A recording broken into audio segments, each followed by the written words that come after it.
Right, we're live. Send out notifications. I am ready to go. Except I'm sitting. I just don't want to stand, but it's better if I stand for the stream. Um, Sorry, hold on. Trying a new hair. My hair's finally long enough that I could it falls back now. I've been waiting for this. This is the optimal length. Well, not optimal. The longer it gets, the easier it is to deal with because then it just weighs itself down. But yeah, we're here for 1172. It's kind of interesting. New year. We've been talking about last stream. We had some interesting conversations. I started out talking about the ice stuff, but not streaming on Twitch. But now it's also it's kind of crazy because they banned Hassan over one word. Very interesting. But yeah, Twitch is just being crazy. So just for the time being, do have to be careful what we say because it's not just that reporter got Don Lemon, he got arrested, a lot of crazy stuff. But would feel weird if I stream today. There's a ice out, blackout, no purchasing, economic the economic sanctions, I guess. They are working. I forgot there was a few things that ended up coming through because it is causing a lot of problems. But bring back non-political part. I mean, it's not political. I mean, I was expecting to get a comment like that, but expecting that, let's talk about. I just want to, I'd feel weird if don't mention it at all, especially because we might not be able to mention it anytime soon because of how last day very prominent press, Emmy award winning, Bisan also got banned, but so who knows. I do have brown skin, so if that's political, then it is what it is. So we're gonna do the non-political thing and just respect the people who passed away in ICE custody. Hey, you don't want political, then I'm on ICE. I'm on ICE's website, and what was crazy was that I was gonna do I just wanted to look at the names, put the names up there, obviously, read them. Just the gravity of it, it's crazy. But then I looked at the website. They don't even have the reporting from last year. Last year they stopped at September 22nd, and then they just stopped. It's supposed to be it's congressionally required, and then they just stopped. They're not even keeping track of that. So there's a separate website called prospect.org that has more people who are injured, people who passed away. It's last year. These last years got. Some of these names I can't pronounce, and that shouldn't matter, but it matters to the people that are doing this. So we have Leo, Huabing, Miguel, Norlin, Santos, Ismael, Oscar, Lorenzo, Chao Feng, Tien, Isidro, Johnny, Jesus, Abelardo. Sorry if I mispronounced that. To the family. We have Mary. We have Non. We have Brian. Maxim. Oh, wow. That's a cool name. Maxim. Too bad he was killed last year. So can't, appreciate that. Sarah Witt. Genry. We have a bunch of injuries. And then we have the deaths that aren't in custody. Obviously, a lot of people know the names. But we're going to read Jaime, Roberto, Silverio, Jose, Isaias, Keith, Renee, Renee Good, Alex Preddy. I will you guys know those names. But yeah, like I said, they don't have all the names. Like, for example, this one's just like a tragic one. The son was detained, and he's a special, like he needs a medical care, and he passed away because they didn't give him medical care, and they didn't let the father see the son before he passed away, and the father can't be there to bury him. So that's that's kind of wild, you know. If you want to call that political, it is what it is. I'm just reading the result. The results. The 5-year-old, Liam Conejo Ramos. Yeah, he's been, I don't know how long he's been in custody, but the kid with the like the bunny hat. Yeah, he's now sick, and they are that, like, it's just he's 5 years old, and there's a bunch of kids. I forgot, it was like 1,700 kids, or maybe that was seven. There was like 1,800 missing or something, but 1,700 kids, which is crazy because it's not just like when you say kids, like you thinking like 9, 10. No, they have infants, bro. Infants, infants that can't you can't. So a lot of people don't know this, but you're a parent, then you know this. Like for the first year, infants can't drink water. They need milk or they need formula, and they can't make formula in the detention because the water isn't clean. And this is infants. Yeah, it's crazy. That is crazy. So, you know, like I said, there's been a lot. I want to say a lot more, but then they decided to free speech fearmonger last 2 days with banning press. I'm not even press, so be wild. And as you guys do know, I do have another organization that is political. Well, it's not political, but it's deals. Yeah, it's not political because it's a nonprofit, but like it's has to do with a lot of culture that relates to American imperialism. But yeah, it's just kind of insane to hear. Insane to you can't wake up, especially as parent. I'd hope that you don't have to be a parent to be like, yo, our money, the richest nation in the world, can't feed in like what 1,000, even if it's probably like 100 kids. Let's say 100 infants, no clean water. That's crazy. That's crazy. That's some. That's some. Like I feel like even Bossing say treated people better. Like think of like a cartoon villain regime. Like I'm pretty sure the Avatar still ate good. Like it's kind of crazy. It is crazy. Yeah, they're trained by IDF. I said that last week. I feel like it's even more. I was saying that last week. Last week, when we are discussing the whole Epstein stuff, it's kind of just you can't wake up and ignore some of these things, and it's just like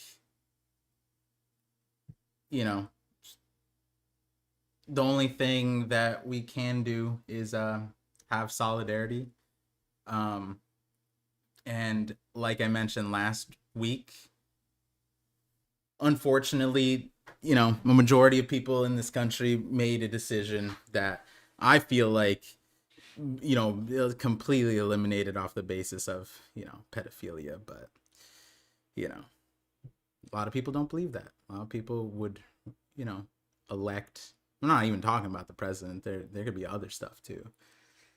Yeah. Looks like the mod symbol changed. No, it's still a wrench. Yeah.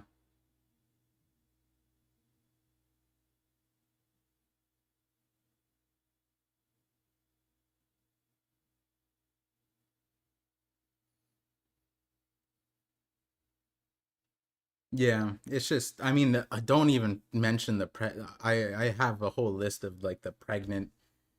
I don't know. Like, if you just watch, it's not even like you don't have to read an article for this. Just watch.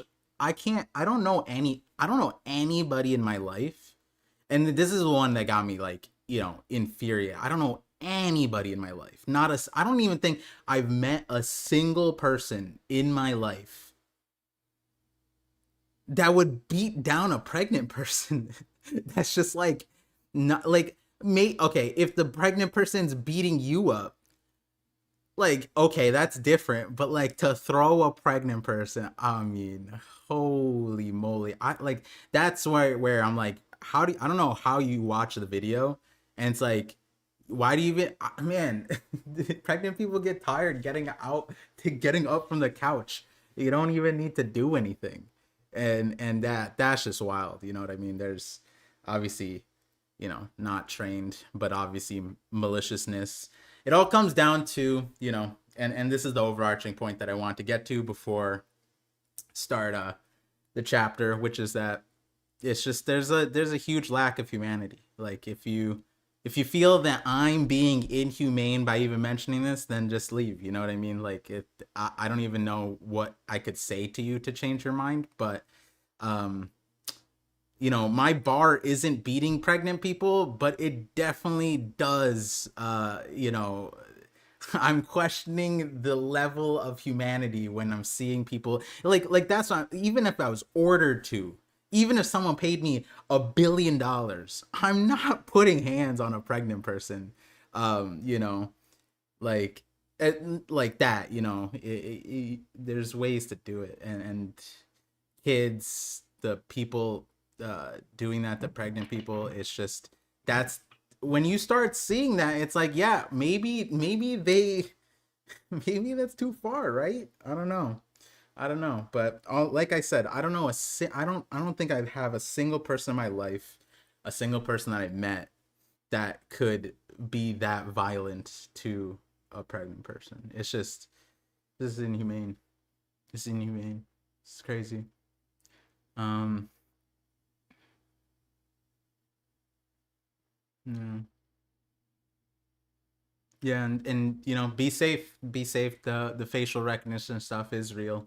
It's definitely real. Uh, there are ways around it. I feel like if you guys are tapped in last year, or was it the year before, you guys might remember. And it's annoying because I can't do anything about this. My You guys might remember, but on my stream, I would down res my cam so that it would be low quality. And then I got debated. I don't know. I just went against, because I wanted to do the full screen. So it'd be weird if it was 720. Um, but there's other ways around it too. Maybe I can make a post on that. The facial software thing. I'm surprised that people haven't been explaining how you beat the facial recognition. It's pretty, once you know how it works, it's kind of flimsy. But yeah, that being said, stay safe. Stay connected. Don't sleep on, don't fall asleep right now. This is not a time to fall asleep. To all the people who are like, hey, this vote doesn't mean I'm voting for fascism. It's like, you know, it's got to start somewhere. I'm sure that's what the people said in 1941, 42, 43, 45, So it's kind of crazy that people can't do the math that leads up to, especially when they blatantly say it. Especially, you know. Anyways, definitely didn't want to, the economics thing. I was considering not streaming today and streaming tomorrow, but then I was like, it's not the same thing as like the, corporate stuff, but I definitely would not stream on a day of solidarity without mentioning the solidarity that needs to be had. So hopefully you guys stay safe. But yeah, let's get into the stream, the regular scheduled stream, um, which I'm debating whether I stand up for. You know what the issue is? I used to have a fatigue board at like a when I started the channel. One of the first upgrades that I did with my YouTube money was self-care stuff like ergonomics. Um and that was the fatigue board because I have ADHD, restless leg, and I'm bouncing around, and not that I did ruin it. There's like bumps on it, and because I'm in the basement here and the floor is not finished, I've been wearing shoes and it ripped off all the stuff, and like I'm like, damn, this is expensive, and so I don't know. I just haven't brought it back, but I definitely need to do more of that because uh standing up, like I forget if you guys remember last year, I think midway I decided to just stand up for all the streams, and I lost like 10-15 pounds from doing that. I'm gaining the weight, but it's kind of like it's winter time. I'm in bear mode, hibernating, bulking, whatever. Oh, I just realized it's kind of it's a little sunny. Damn, I might need to stand up. Hold on. Oh, damn. I need to block the light then. That's crazy. Okay, hold on. Oh, wait. If I stand up right now, then you guys will see crotch vision. Okay, hold on. All right, we're standing. That figured out. I just need to look back and then realize that you guys can't really see the board. But this is good. I haven't tested it with this different lighting. Well, it's not different lighting. It's just the sun is like the top. I don't know what it is, but all right. Well, that feels better, anyways.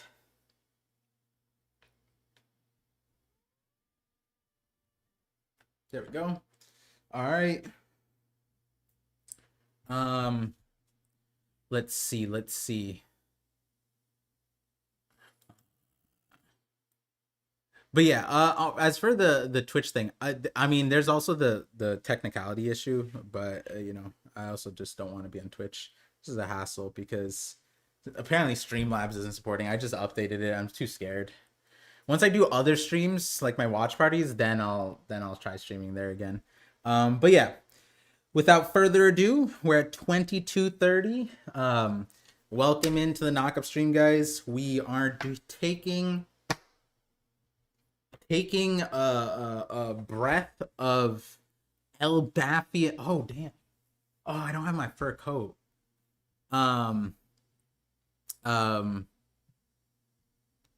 Yeah, we're taking a breath of Elbafia. I guess we always were. It was just old. 100 years. We were breathing so many. I wonder if the air. Wait, hold on. Do you guys think air like? Probably it smelled different back in the day. You know what I mean? I don't know. Yeah, I guess because it does feel, if you go to like a mountain and you go to like the city, it does smell different. I'd imagine like 1,000 years ago, the Egyptians, if I went there, it smelled different. Yeah, when I go back to Bangladesh, there's a Bangladesh smell. That's crazy. Anyways, I was making a joke,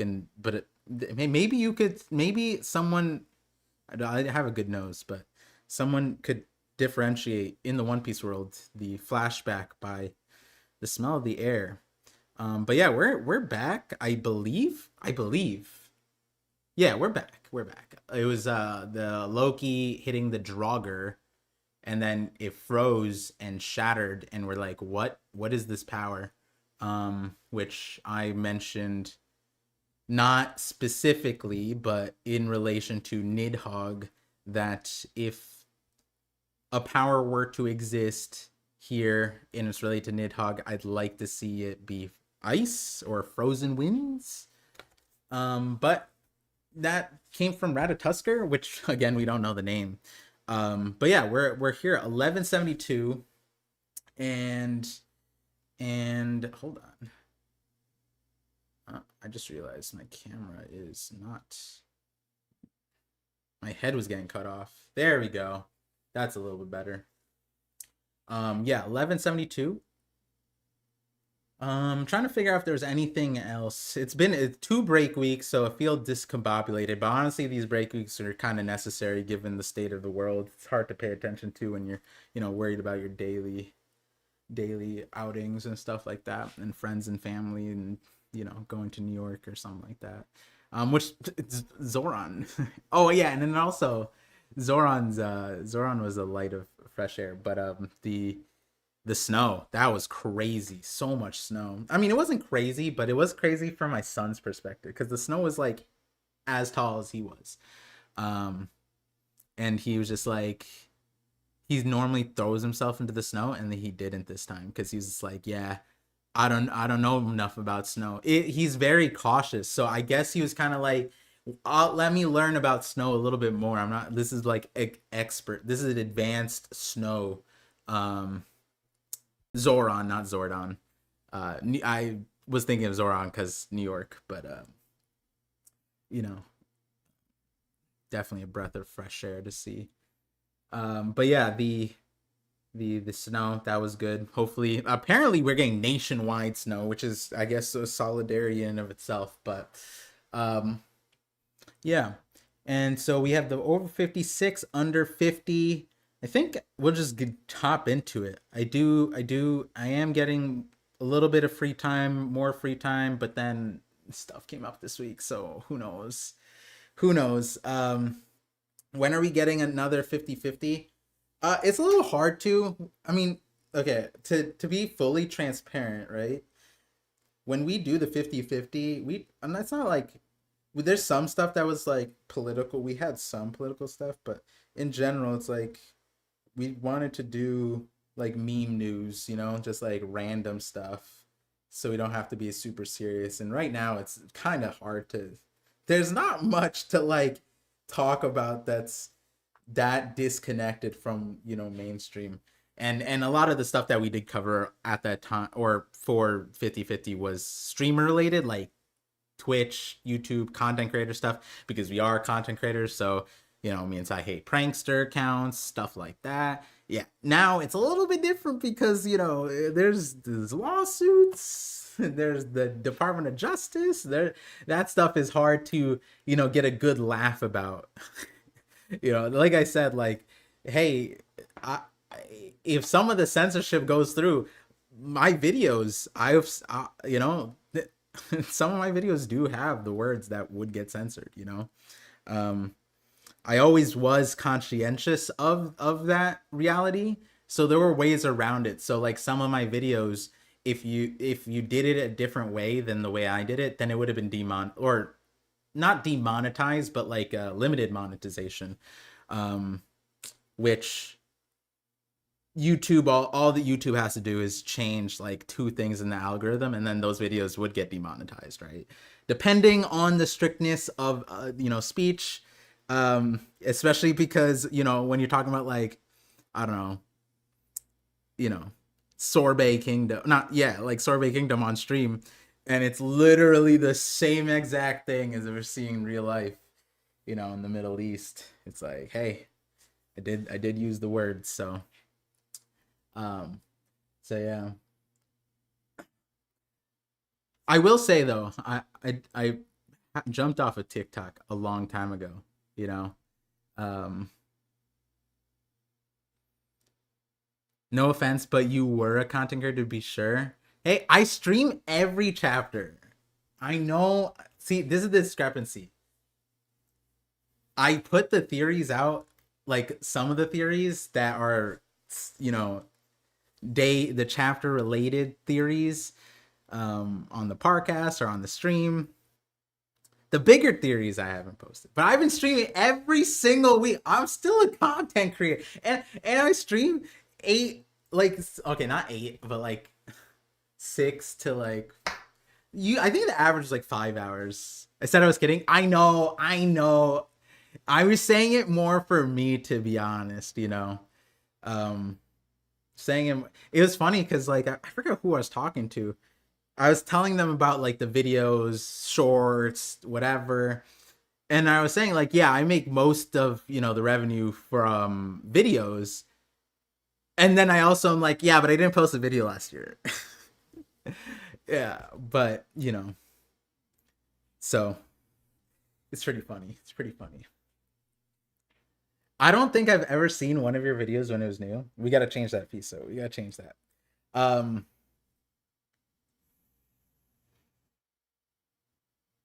I hate getting in. Okay, I'm not gonna say it out loud just in case like people forward this to people I know. But like sometimes I be expecting I have time, and then I wake up the next morning like, and then it's like, hey, no, you got an obligation. And I'm like, what?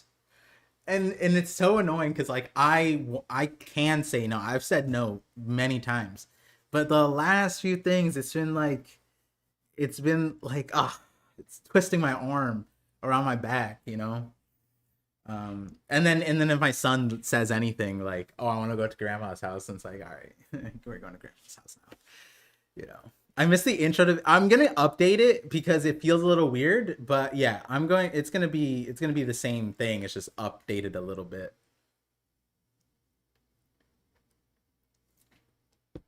Just now, I got emotional, vulnerable, and crying. I think everyone crying. Hey man, I appreciate you coming in. Or I think I know what you're in. You're not crying about me not posting content. I'm assuming you're earlier on in the stream. But yeah, solidarity. Um, don't forget the timer. I have the timer here. I have the timer there. I have the timer there.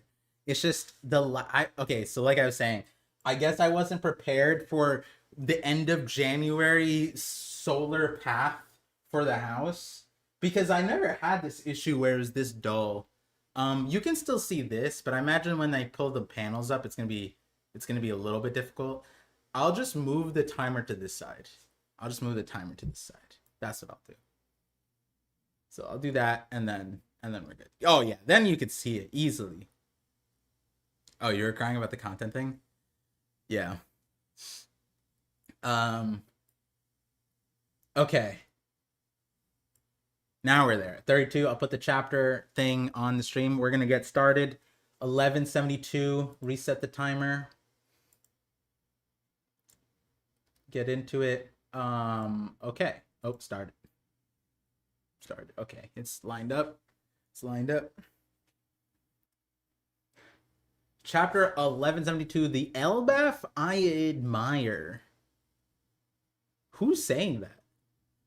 Who is saying that? The Elbaf I admire. Who is it? Colin? Is it? No, there's no way it's Usopp yet, right? Like they have to see stuff. It's not. It can't. Maybe it's Luffy. Oh, because Luffy saw Loki do the Draugr thing. So maybe Luffy says that the Elbaf I admire. Or like I guess it could be Loki, right? He's bringing back the Elbaf he admires.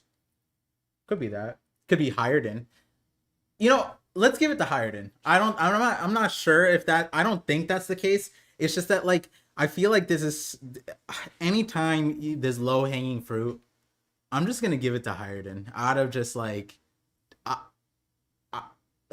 not a hater. I don't hate Hiredin, but Oda does, and give something to him, bro. Like every scene that was significant with Ida, it was Loki that was significant in the sequence. So, okay, we have the cover Pisa Maru.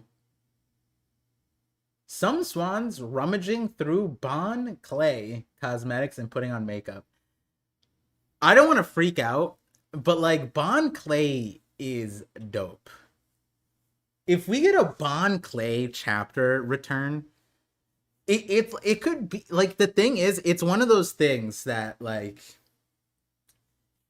he is kind of like what Scopper was when we had like the man marked by flames and like other conversations about like who could this guy be, and then everyone's like it could be Scopper. And then we got the Elbaf and it's like it could be Scopper, and then it was Scopper finally, right? Bon Clay is also low key one of those characters, not even because of the clone fruit where he could just be somebody else, but literally because he is like Oda made him like infiltrate Impel down to open the gates of justice. Like he was in He was in Baroque Works. He knew Croc. Well, not new, but like he was a part of the organization. Like it's just, and now he's the, was it the queen of Impel Down 5.5? Like Bon Clay got a lot of motion.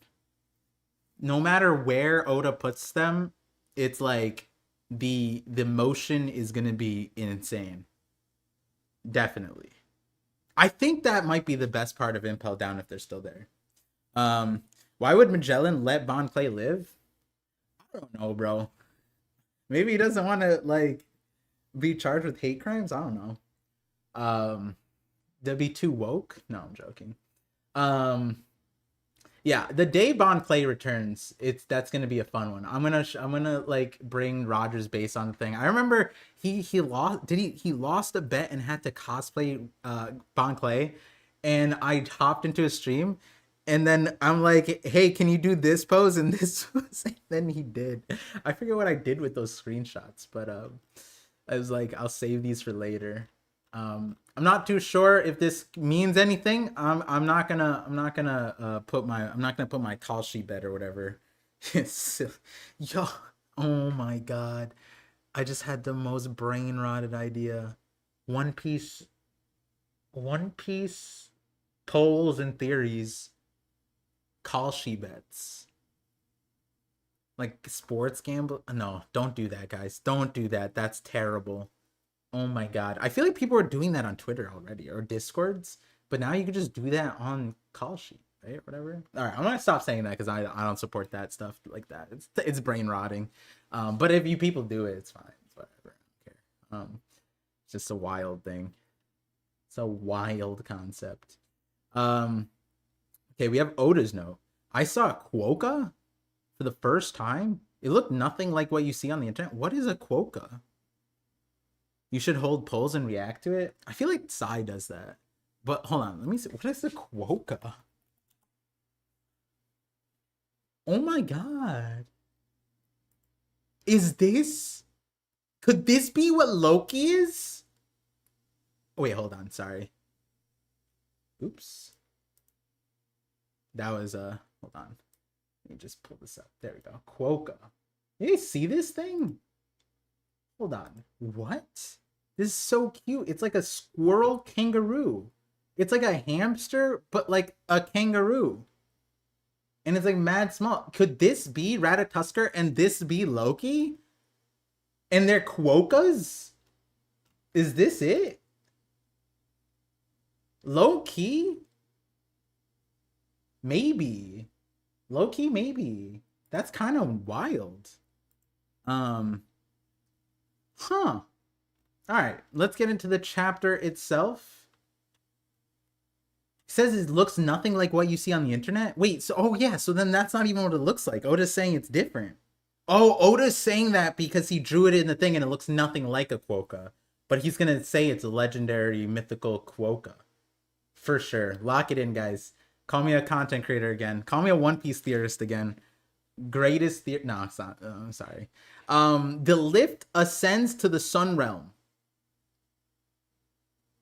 There's only one? What? Why is there one?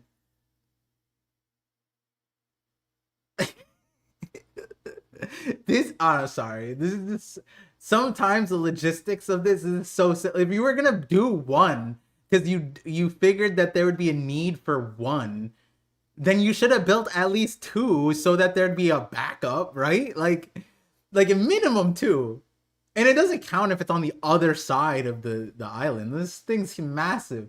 I thought, like, I'd imagine there's one here, one there, one there. Nope, just one singular. Who needs an elevator, bro? Who needs an elevator when you're... Oh yeah, Loki can just jump. How do we know that all the giants don't just have insane hops?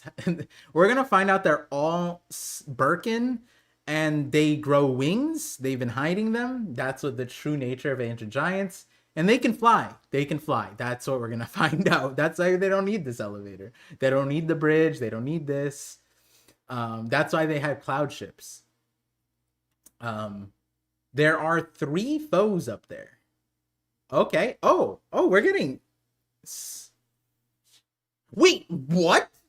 Scopper's just there. This is what I was saying last chapter. I thought Sanji was gonna take them straight up. Wait, so they left?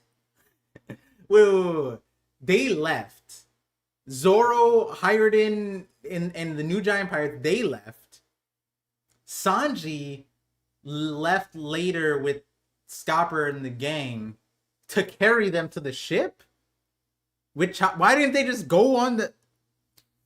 This is what I was saying was so silly last time. I was like, there's no reason for Sanji to be carrying Scopper while Chopper's providing medical aid to him. Just put him on the boat. It's stationary. And lo and behold, Oda's like, yeah, you know what? That does make more sense. That's what...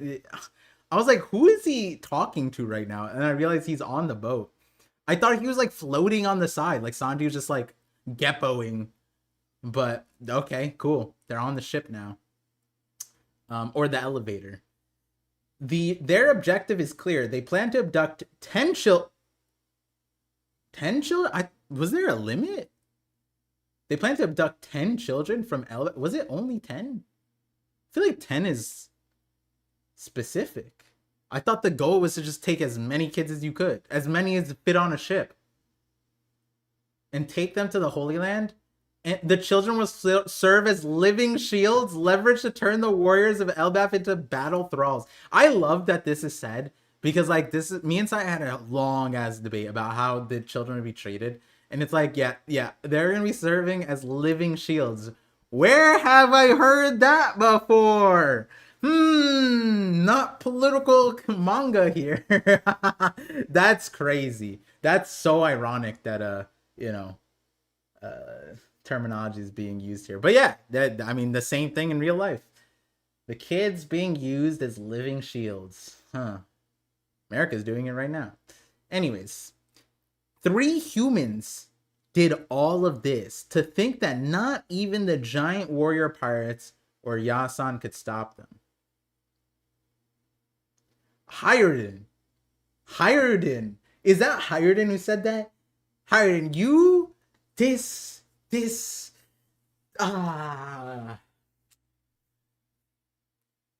Harden's so disrespectful. Like, some of these words don't deserve to come out of his mouth. To think that, not, like, you didn't need to say that to Yasan. You didn't need to say that to Scopper. He could have. You don't know what it is. I mean, he should be like, okay, if they couldn't stop him, how can I stop? That if I was in Hiredin's position with my crew and I heard that the giant pirates and Scopper Gaban lost and fell down with like stab wounds, 3 stab wounds or whatever, and he's out of commission, I would be like, okay, so I'll play support. Who volunteers to play the front lines? Like, I feel like the new giant pirates should be off the side and just like throwing things in assistance. They should be playing like baseball. Oh, they should do what the Beast Titan did in Attack on Titan. Just chucking rocks from mad far away.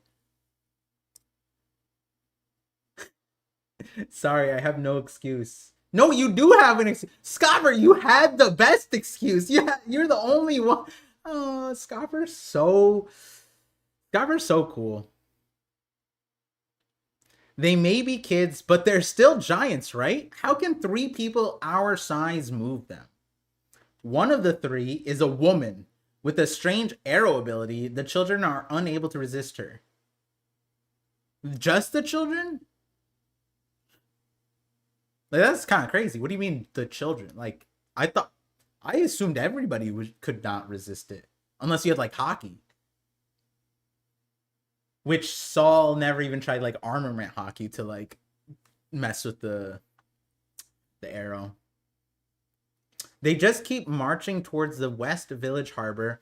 It's all over if they reach a ship. Why don't they just sink all the ships? Isn't that an option? Why isn't like, hey, Sanji, just go blow up the boats? Like, it's all over if they reach a ship and escape the sea. It'll all come down to that. My very next thing is, hey, Sanji, go now, fly. Sanji, I choose you. Like, straight up. Oh, God. Why can't we just take back the kid? Okay, Roto, why don't we just take down the boats? Okay, he's focused on the kids. I don't blame you, Roto. Good focus. I appreciate that. Priorities are straight. Caring about the kids. One of the three is a man named Sommers. I know a bit about him. He became a briar man after eating the thorn fruit.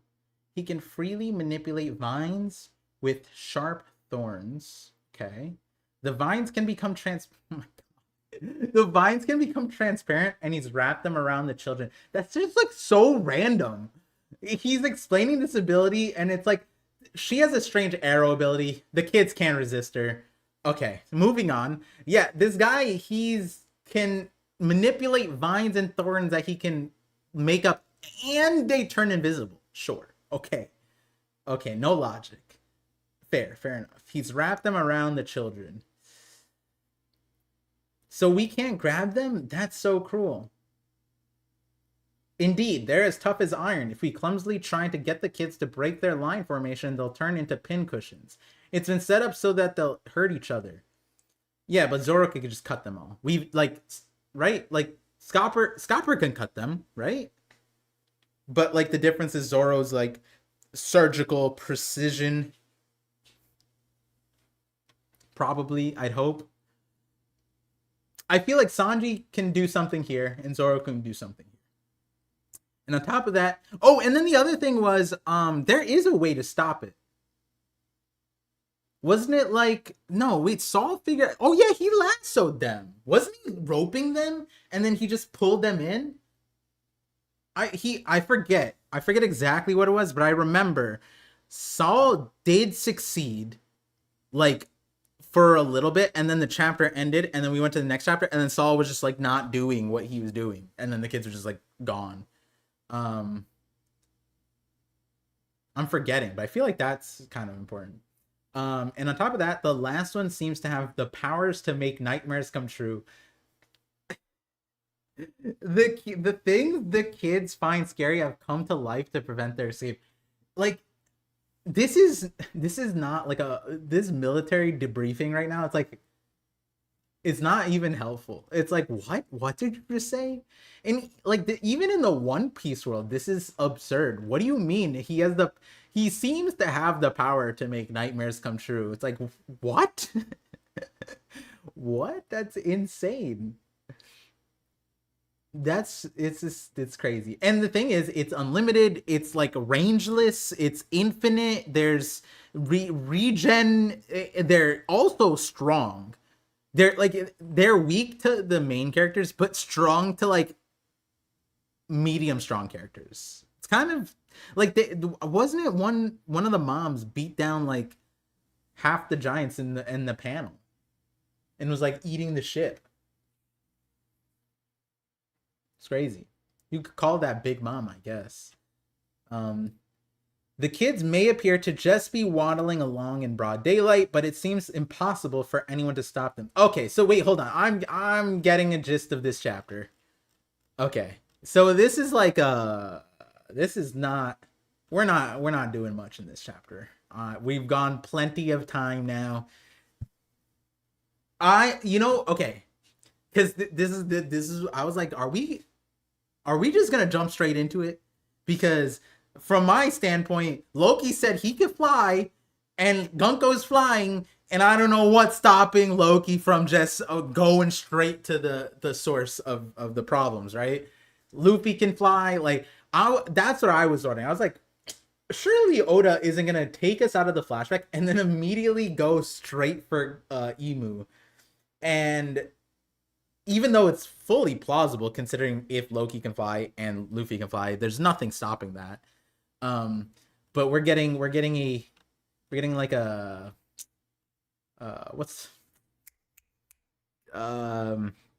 recap. We're getting a recap after the flashback. Okay, it's a manga recap. This is something that the anime does, but you know what? This is something the anime does all the time to fill time in, but this is appreciated. I like this. I like this a lot. Like I said, there's certain things that I forgot, and I read this weekly, you know. I know a lot of people who read this weekly, and it's hard to keep track of some of the stuff that we saw. So this is good. This is good. But now I understand. Hey, I'll be impressed if we start talking about Emu, right? Because like that's the last part. He's talking about the three, but will he say, yeah, the strange woman, you know, she like it felt like her hockey was the one that disappeared, and now there's a scary hockey. Like, is he gonna do that? Is he gonna talk about Emu? Is he gonna talk about the thing? Like last chapter, he's like, I have things that I could say that might help you, which seems like this stuff. But does the bar? Where's the line stop, Scopper? I will be impressed if we do see like Loki, or even okay, if we see like Emu do stuff. Like we can, if I can use this chapter to figure out like more of Dami Reversi or something, that would be kind of sick. But like, I don't know. This at the rate we're going, I feel like I want to know so much about the Abyss. Please, please, tell me about the Abyss, Scopper. The intruders have set up some sort of twisted game with their three abilities. We'll save those kids no matter what. Seems like the quickest solution is to target the three ability users. Who said that? Is that Sanji? Even if they are as immortal as they claim, there should be a way to take them down.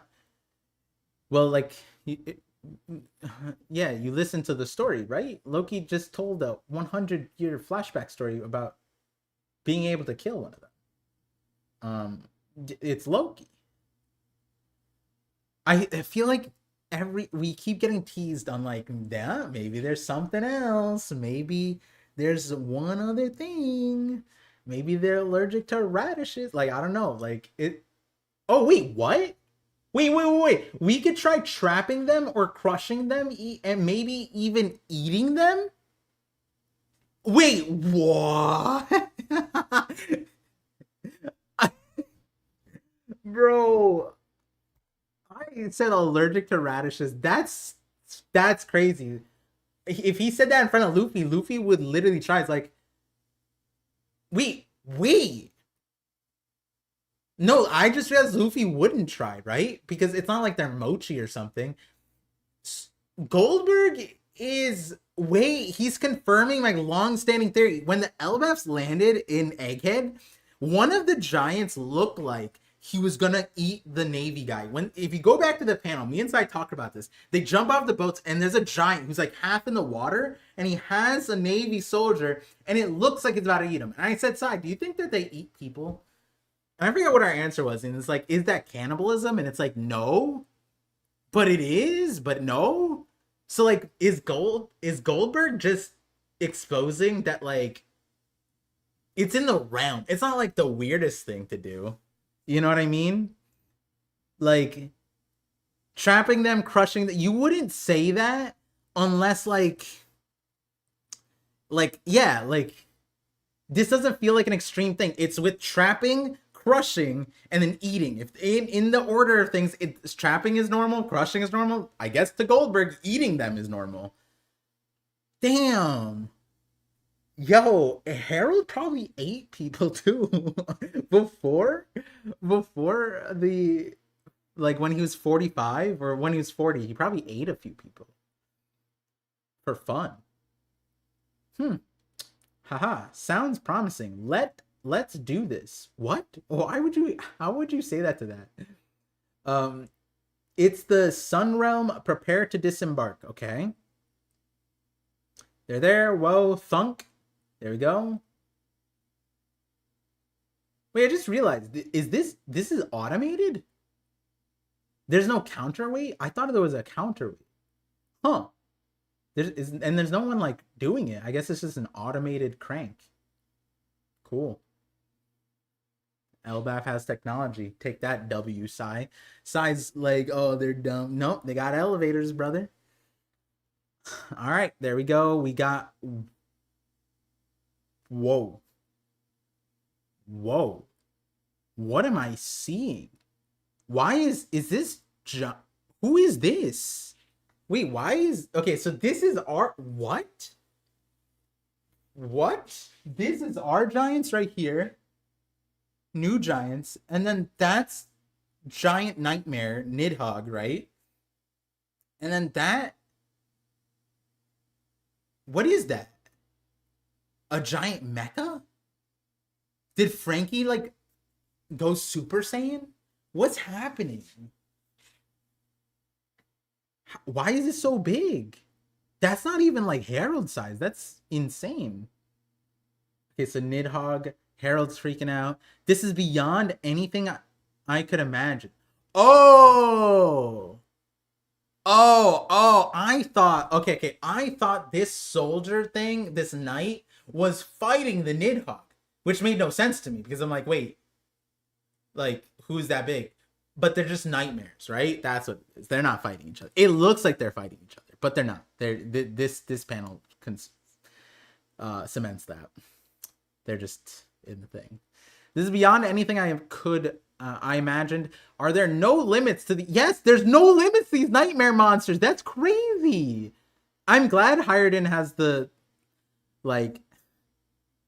reality that is insane. Like, he can comprehend that. Look at that. Is that the Great Eirik? Dory and Brogy were aborted earlier, leading the charge with their crew, but they were shot down by those monsters. Damn.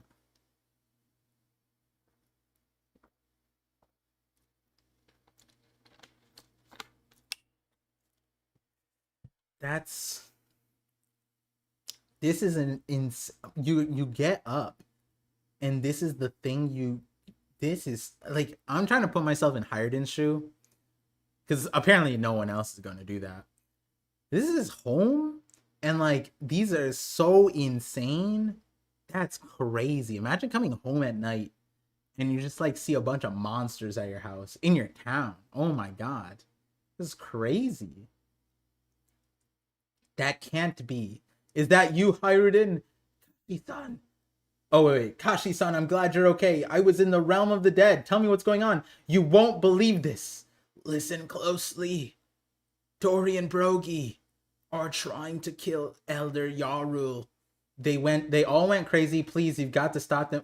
Okay, hold on. They didn't go crazy. They got transformed. Okay, are we gonna get justice for Rocks at any point? The line of like recognition keeps moving. They didn't go crazy, Kashi. This is very obviously not them. Like, you saw them flip. Oh god. I mean, it's not the same thing, obviously, with the Rocks one is way more significant than this, but it's just wording. Kashi-san, how about the children? Ripley and the others went after them, but we've had no word on their status. The kids may have already reached the harbor by now. Hey, Roto, listen. What? Bjorn was taken. What? Oh! This is bad, my little brother? Oh my god. Oh my god. Roto's gonna have a hockey bloom. Oh my god. Roto might have an ace moment. He might have a big bro in One Piece moment. Oh my god. My little brother is one of those hostages? Oh. Oh, Roto's gonna learn Conqueror's hockey or something. This is a development I didn't quite expect. The thing is, Otis set him up to be Sun God too. And we're gonna see it. We're gonna see a flash, a light of it for his little brother. Look at him. Look at... Has Roto run this fast before? This might be the fastest he's ever ran. Roto, I'll join you. Me too. Hey, Kashi, which way's the school? Nami-san and the rest should be close. Can you see the fire? It's coming from both the school and the library. Why is it on fire? Anyway, you said Dory and Brogy have gone crazy? That's...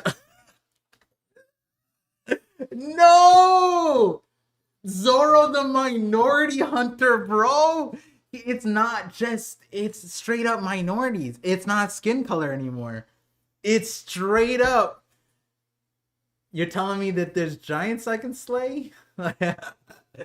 Yo, Zoro's like, did you say minorities? Look at him, bro.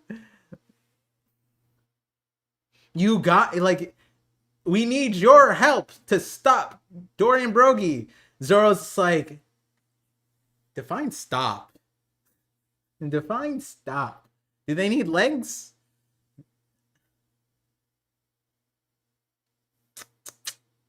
Dang, Mr. 3 would low key be kind of cracked here.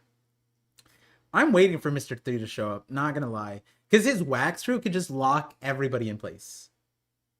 Can the Damiroverse, you know, maybe not Dorian Broggie, but like considering Dorian Broggie had their arms and legs pinned and they couldn't break out, if post time skip Mr. 3 with like advanced American Yankee mythical Zoan mythical paramecia Yankee candle wax if and it's oh my god, imagine he could make wax that smells bad. Wait, could he do that originally? No, I don't remember that. Oh my god, there are some candle smells that just make you want to vomit. Oh my god, my wife, she's like, let's go candle shop. I'm like, what does that mean? We're not buying candles. She's like, can we smell them? I'm like, all right, fine. Some of those candles, I don't get it. And then like it's even crazier because I'm so loud. When I'm in public, I'm very loud. And so like I'm like, bro, who would buy this disgusting garbage? And my wife was like, shh. And I'm like, why? Why are you censoring me? And then she's like, it's not that. And then she like point, and then it's like we see a lady, like an old lady with the candle in her cart, and I'm like, all right, my bad. That happens often. I'm just like that sometimes. Oh my god. He can make like lavender scented candles and it makes you sleep. Crazy. Mr. 3 glow up kind of prompted here. I feel like if he did a full body pin for Dorian Broggie, even in Damiroverse, he'd get them. If we're scaling Dorian Broggie from Little Garden, we have to with Mr. 3. There's no shot. You know what I'm saying? Like they're is that no, I don't know anything about the show, but I was about to say they're the heated rivalry, right? But like that doesn't make sense. I guess wax is kind of like erotic to some people, but anyways, Elder Yarul, please hurry, Elder Yarul's in trouble. School and library. So I love maps, by the way. I was staring at this map. I love maps, especially my son's watching Dora right now. We're all about maps, bro. West Village. Damn, they got the West Village. Prime real estate. West Castle. Yo, why is this branch so silly looking? Why is it just like a dinghy? And then why is this castle off of like this random branch? Why is it not like on a main branch? Huh. Where's branch number 1? Walrus School and Owl Library. Okay, I'm assuming these are the teachers. Oh no. Wait, who's students? Teachers? I'm guessing. Near the library, the Straw Hats. Oh, Straw Hats. The library is burning down. I doubt Chomper will be back anytime soon. And Brooke's gone somewhere.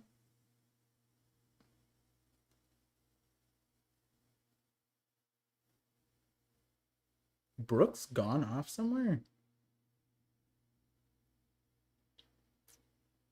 I don't remember that. I have to go back. I'll do that later, but obviously, but I don't remember like a running away thing. Maybe it's just like separate. We need to get rid of these arrows before the kids are carried off.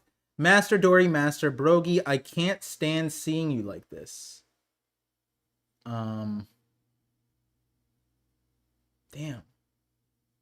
That's wild. Kill Yarul. Please stop, captains. Open your eyes. The Damiroverse possess. Oh. Oh, never mind. I thought this was a narrator box. Sorry. It's just the same thing. Dom University possessed giants, pirates, and root West Village. Okay. Child rescue team. Hang in there, kids. Begone, you vile creatures. Hostage group. We're heading to the harbor, aren't we? If we get there, no whining. We're warriors of Elbath. But we're not warriors. Yeah, wait, hold on. Why did he just interrupt? We're heading to the harbor, aren't we? If we get there, he's not whining. Man, Colin, Colin needs to stop. The last 2 times he opened his mouth, he ruined things, right? Like, he opened his mouth and his dad ended up shanked. And now he's just straight up being rude. This kid wasn't whining. You're whining. Okay, West Village. We have no choice, Elder Jarl. Captain Dorian Brogy won't listen to us anymore. If you want to run, run. I won't retreat. There's still something I've got to tell Elbath. Gotcha.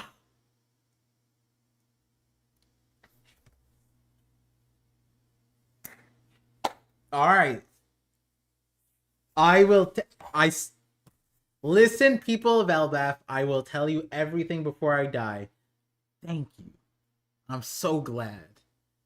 I'm so glad that it's happening quickly and like straight from the jump, like very concise, right? Like I like that. I like this. I was like, when does Elbath find out? Is it after this or at the end of the arc? But yeah, Oda's doing it right now. Right, 1 chapter after. Elder Jarl? Okay, now let's see what he says, though. Our late dear King Harold always believed in Elbath coming together with the rest of the world, and that led us to his attempt to join the world government. But his efforts were shunned and betrayed. 14 years ago, on that fateful day, Elder Jarl? Okay. I saw it all with my very own eyes. Harold and all those soldiers were killed by the act of a demon. This Jarl this is it. Like, this is the first time someone in the One Piece world separated the guy from the demon, right? Like, they were like, oh, Rocks did this. Rocks betrayed us. It's like, no, that was a demon, right? Jarl's the first person to do this. Harold and all those soldiers were killed by the act of a demon. This is like the first time a character has acknowledged that the person was like possessed. And he's doing it so well because could be really misunderstood because I don't think people based off this think that Harold was possessed or the demon, but that point doesn't matter. As far as effective communication, this is really good. Taking classes on effective communication back in the day. I like to see this. Harold struggled to his last breath to keep Elbath from falling into that demon's hands.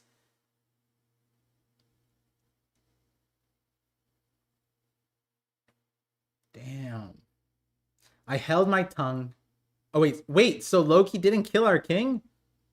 I held my tongue, fearing that our people would rise up in revenge, leading us into an untimely war our king never wanted. Damn. Loki took the people's anger upon himself when he sailed out to sea. Oh, he's given the whole thing. There we go. Damn. He may have always been boorish, but he is innocent. What? That's the gist, but it's not quite how I'd put it. Yeah, exactly. Zoro said it perfect. Yo, Elbath Zoro, from memory, Elbath Zoro's dialogue has been like really aware. Like, it's always breaking the fourth wall for some reason. Like, that's the gist of it, but it's not quite how I'd put it. That's exactly what I was saying. It's like, it's effective communication, but, it's not exactly what it is, but it's effective. Effectively what happened. Don't get carried away, Elder Jarl. What? Hiredin? Okay, Oda hates Hiredin. What do you mean don't get... Hyden, you just heard the story from Loki, and you're saying Jarl is getting carried away by this explanation? What is it, Hyden? What in this? What is it? Because he said he's innocent and he's not because he did kill Harold? Like, do you want him to on the loudspeakers say all of that? Hyden is so obnoxious. This guy, bro. This guy. Oh, okay. I scrolled a little bit. I like some. It's just force of habit. But I saw wings. I saw wings. I didn't think we'd see like that. That I know we saw Emu here, but like it's a double spread. That's different, right? All right. Okay. Okay. So let me just get it out. That Hyden, come on, bro. Oda, please, please, please. This is a fine retelling. You don't have to make Hyden upset at the retelling. And honestly, like the other part of it is I think like it's weird because it's a kind of a similar situation to Yamato. Yamato and Wano being Kaido's kid. It's like, oh my god, this is Kaido's kid. Is that hiding that detail is important, you know, or saying it is important. But like people would be scared one way or the other. Loki is an interesting one because like he has a reputation beforehand. But I wonder if people are gonna start treating him like Naruto from like after the pain situation. I think that's how Loki should be received. Like at the end of this arc, Loki should be like revered, not revered. Okay, that's too far, but like on a pedestal, or like at least fully recognized as king, like United Kingdom of Elbaf, not the UK. Okay, not the UK, but you guys get my point. Anyways, moving on. Now today, sorry. Killingham. I thought Killingham was a new character for some reason. If we hadn't got this angle yet, so I'm like, what am I looking at? And I saw the horse thing, and I was like, oh, now I get it. Okay, yeah. I was like, what am I looking at? That's wild. Hmm.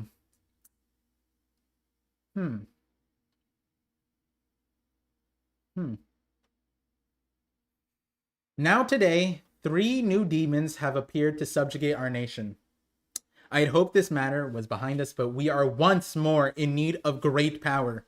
Seems this job's over. Guess I'll go back. What? Is Sommers okay? Sommers is so he's coping. I think he's delusional. He got washed. And then he gets back up. He can't even regenerate until Emu comes back. He gets back up and is like, I guess we did it. I guess this stuff is all wrapped up. I'm just gonna take a step away, right, Emu? Right, great one. Like I think he's low key. He's like this ... right? I'm gonna go back to sleep. It's like Sommers is gonna go to sleep to avoid fighting Scopper, and then the problem is he's gonna go to sleep and he's gonna have Nightmare Scopper, and then we're gonna have 2 Scoppers fighting. Oh man. That's so funny. I guess this job's over. Does Emu beat him like for saying that? Because how is the job over? I'm speaking to you now. Oh, I'm speaking to you now, demons. Oh, Yaru. I hope that he got the ammo to back up the smoke, bro, because I've been waiting for it. Yarul didn't get the best opportunity to show out, right? In the Big Mom flashback, Mother Caramel said, we don't know, he might have beat Big Mom there. Yes, I know Big Mom's 8, but she did kill Yorul. So but we don't know his true power. We don't know if he's going to do a named attack. We don't know. Mother Caramel said, oh my god, Yarul is going to split the continent. He goes on. He might destroy everything. The whole world will feel it. And then in the flashback, Yarul was like he sees Harold crashing out. He sees Loki, Scopper, Shanks, and once he came in with Loki, and it's Harold and Loki, and Harold's talking to Loki. Yarl's like, hey, this seems like a family issue. He stayed out. He was like, this ain't my family, you know. This family matters, you know. Like, I'm not gonna. So that's why he didn't fight there, you know. He just kind of was like, hey, stop, hey, Harold, don't hit your kid, you know. He was just kind of like, don't make me call CPS. Like, that's what he was doing to Harold. So he didn't fight. Now he might. Let me see what he says to them. This is insane. He's talking straight to the Great One. Jarl, the oldest living person on the planet, speaking to the, I guess, the other oldest people. The fossils are talking, all right? The fossils are talking. It's cool. This is like two dinosaurs yapping, okay? This is Jurassic Park, but the dinosaurs can talk. And one of them is a woman. Very, good looking one. But we don't know her age yet. We don't know the age. Important. I'm speaking to you now, demons. You can take our culture and history, but let our little ones go. Okay, I was like, where is he going with that? Okay, if you think this act will crush our spirit, you've made a grave mistake. We will not show you the same patience Harold did. You speak of subjugating us and picture our people to be your slaves. Who the hell do you think? Oh, who the hell do you bastard? Oh, who the hell do you bastards think you're dealing with? Yo. Bro, Jarl's crashing out. Valid crash out, obviously. Forgive me, little ones. Cover your ears if you can. Can they even... can they move their arms? I don't think they can, right? Well said, Jarl. Oh, the Elbaf I admire would never bend the knee. Title of the chapter. If the Harley prophecies are true, the world is bound to face a great divide one day.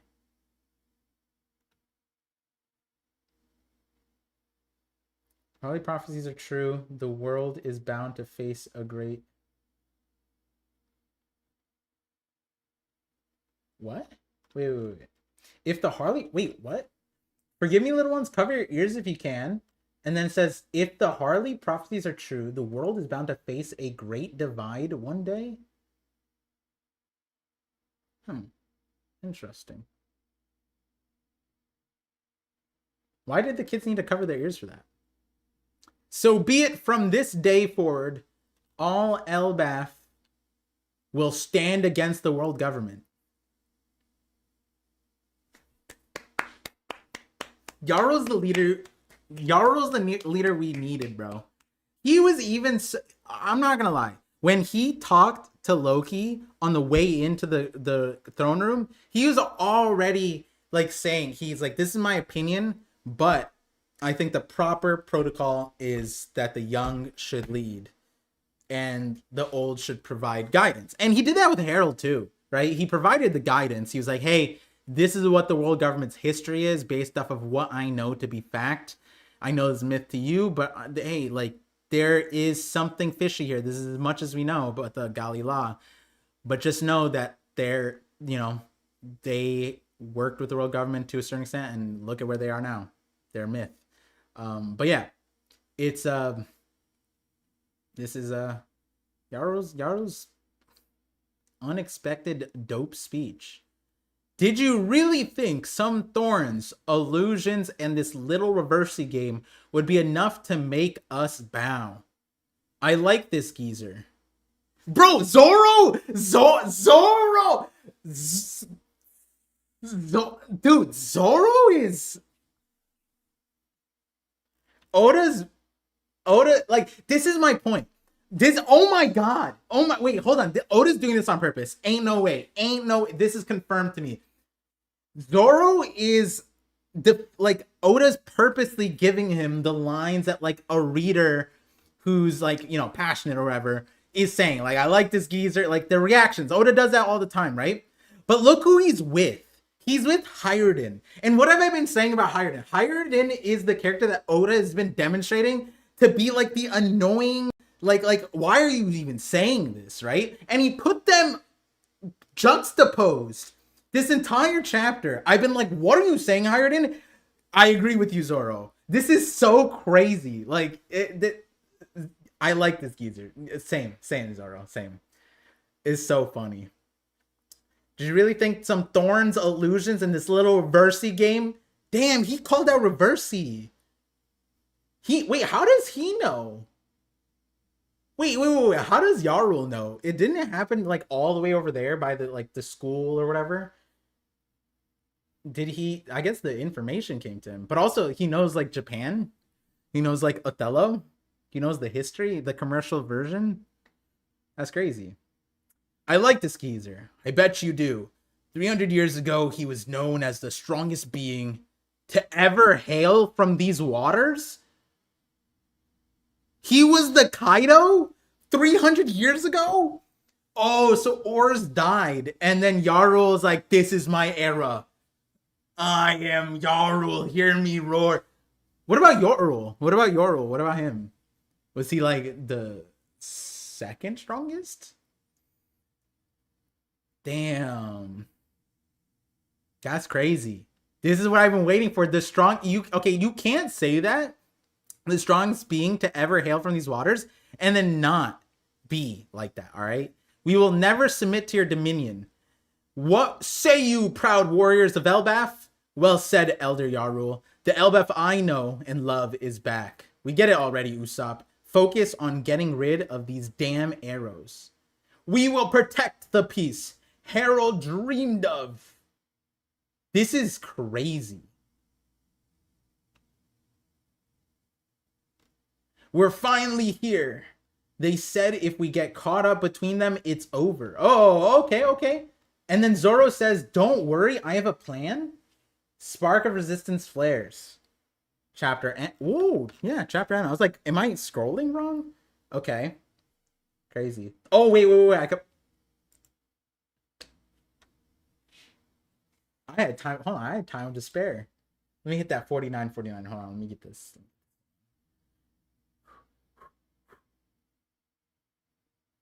Oh, I'm gonna mess up.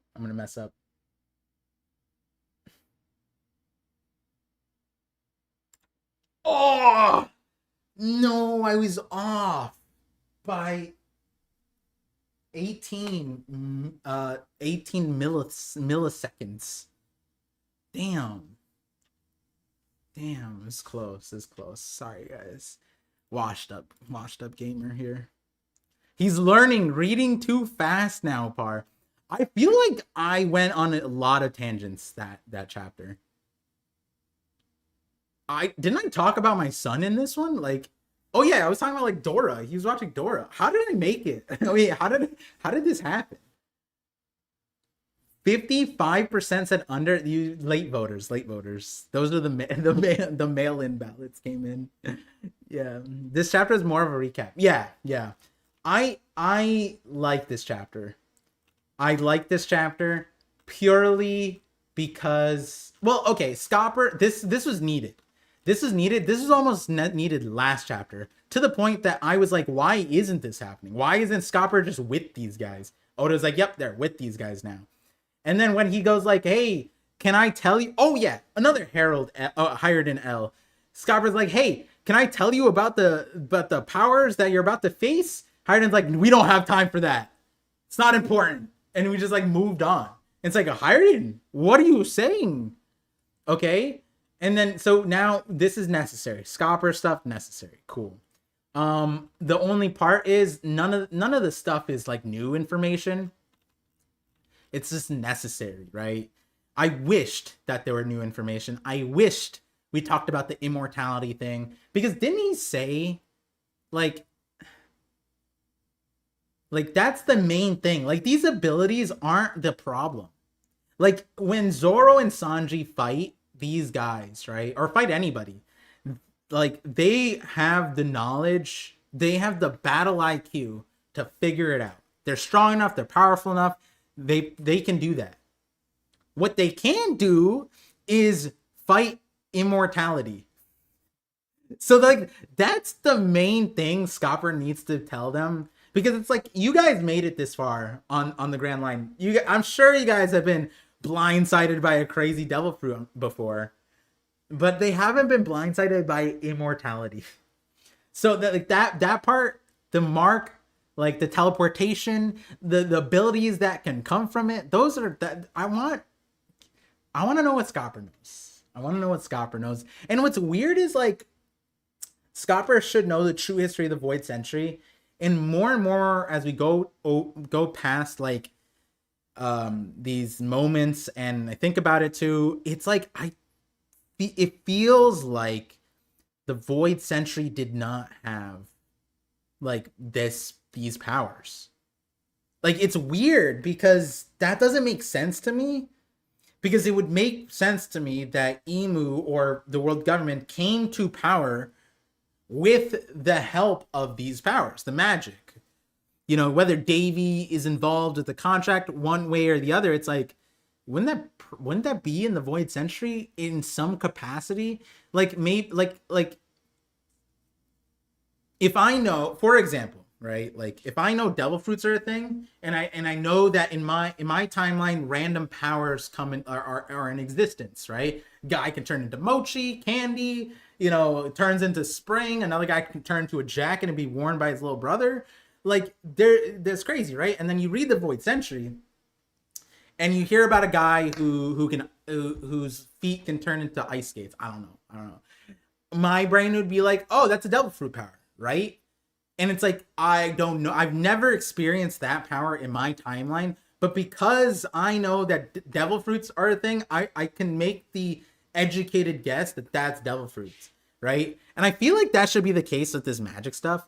I feel like Scopper knows the magic, talked about it with Shanks, has experienced it, seen the immortality, and then surely he's like thinking back to the Void Century stories, and he's just like, oh, that guy, you know, that faction, that group of people, it was said that they couldn't, they kept on regrowing limbs or something, you know what I mean? Like something, anything, you know? It just feels like maybe he didn't experience, or maybe the Void Century info doesn't like cover that information. So it's like not fight based, it's like not data based, but like it's not like with Harold's flashback, but like we saw fights, we saw things go down. Maybe we don't do that. I don't know. I like the little text bubbles of Zoro and Sanji. They got nice dialogues this chapter. Yeah. I agree. I think like that gave like, because now I feel like it's so intentional. I feel like it's so intentional to make Hyden look terrible, like not fit to be leader of anything. It's just crazy compared to where Zoro's like juxtaposed to it. And it's not just this chapter. If I were to say this just off of this chapter, I'd say it's a stretch. But I've been saying this for multiple chapters now. I'm like, bro, Hyden's being shafted by Oda.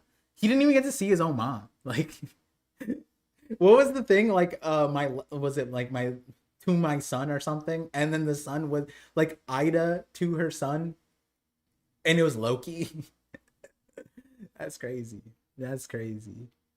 But yeah, and the other part that I liked a lot about this chapter is Yaru. I've been waiting for this moment in time, that we get some information about why he's so important. Is he strong? Could he be a threat? Is he like a respected leader, or is he just a crash out random like rogue person? Like in this singular speech, my respect of him goes above like Dorian Broggie, and my hate for Dorian Broggie is not founded. It's completely my bias. I'll agree to that. But after getting the Herald flashback, I'm sorry, everything that Dorian Broggie said about like 100 years are nothing to giants, and then like we're just gonna fight on an island, and it doesn't matter because like it's not like our best childhood friend is the king of a nation. We just left him. The two strongest warriors aside from Harold just abandoned Elbaf to fight each other for 100 years. For 100 years. And they have the audacity to be like, it's nothing to a giant. That if Harold heard that and it was just like, I've been trying for 100 years to get the Elbaf into the world government, while these guys have just been waking up every morning, clashing, and sitting back down and eating some stuff. Like, it's crazy that Dorian Broggie said anything like that on Elbaf or on Lil Garden. I would almost argue that like the dissonance of that might be incredible support for something like the time distortion theory. I don't know the full time distortion or whatever it's called theories. I've heard about them. I can rationalize what it's meaning. I just don't know what the supporting evidence people have brought up. But Lil Garden, Dorian Broggie, them like, what were we fighting for? It's like maybe they had a time dilation. Now the 100 years from Oimo and Kashi. Yeah, but the Dorian Broggie were fighting indefinitely until there was a winner.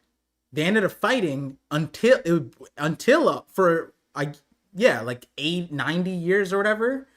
And then when they told Usopp, right, when Usopp goes, this is the Elbaf I admire, right? Part of that admiration came from the lines that Dorian Broggie were like, this isn't nothing. This time span, like, 50 years? Oh, it's because you're a puny human that you value that little bit of time. I'm a giant that 50 years, 100 years is nothing to me. It's like 50 years is a lot to you too. It's crazy. You know what I'm saying? Like, I know what you mean though with the Kashi thing. They were debated too, but it applies especially to, like, for the sake of this chapter's title, right? Like, Usopp's part of the admiration, the line that came out was like, you puny human, you don't understand the honor of giants. It's kind of like what Usopp said to the samurai on Wano. They were like, this is our Bushido, like, we must sacrifice ourselves, and Usopp's like, stop it, that's stupid. Stop it. Like, yes, in a disrespectful way to like culture, but I was like, sometimes you just gotta say it. Like, don't do that, don't give up because, whatever, like, we're gonna live through this, guys. Don't give up right now. Not a time to self-sacrifice. It's kind of one of those things at this moment too. We have Alejandro Solis with the 26 months membership. Appreciate you. Said, I think Gaban will tell Luffy how to bypass regen. Luffy's not with them. He's with Loki. The two people who need to know the info the most are not with Scopper. And now Scopper is like, oh, this is that guy's ability. This is that guy's ability. Like, it's like, can we talk? Can we communicate, guys? Hey, Luffy, Loki, handle this situation and come back, because I need to tell you something important. But now it's like impossible, because Luffy and Loki surely aren't going to jump into this mess, right? What is the mess? This mess, right? I don't think Luffy and Loki come into this, because this is kind of like fodder, low-key, because it's just the nightmares. This is kind of what we were saying earlier on, that like this is just advanced fodder. So like Zoro, Sanji, it's not a big deal, but like it stalls them. Luffy, Loki are gonna go past this. I didn't even realize the Nika is right there. Crazy. But yeah.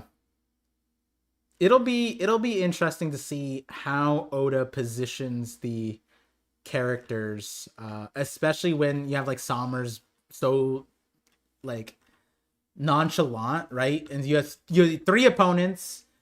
You have a Luffy and Loki. Who's the third person to fight if Zoro and Sanji are all the way over there? We do know that Brook is missing. And we leave off with Zoro saying, "Don't worry, I have a plan." And the last thing that they acknowledged was the reversey thing. They said if we get caught up between them, it's over. I'm glad that like I feel like the relay of that information was like unrealistically efficient, but that's fine. Like that's fine. Stories need to do that. Um I'm glad that that's the case. Um like an equivalent in like Game of Thrones, it would be like some people not knowing that dragon glass could kill White Walkers, so you have to like send the message before they get like invaded or whatever. But yeah, the Zoro plan.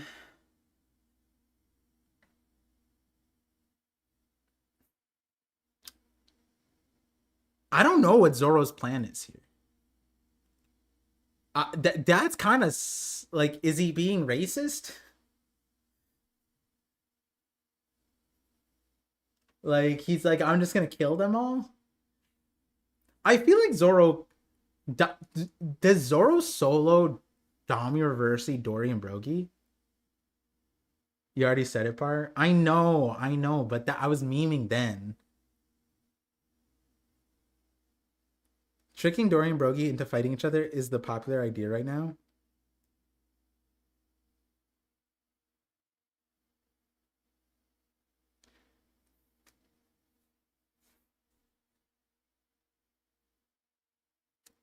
Zoro's plan is to antagonize Dory and Brogy, who's the strongest.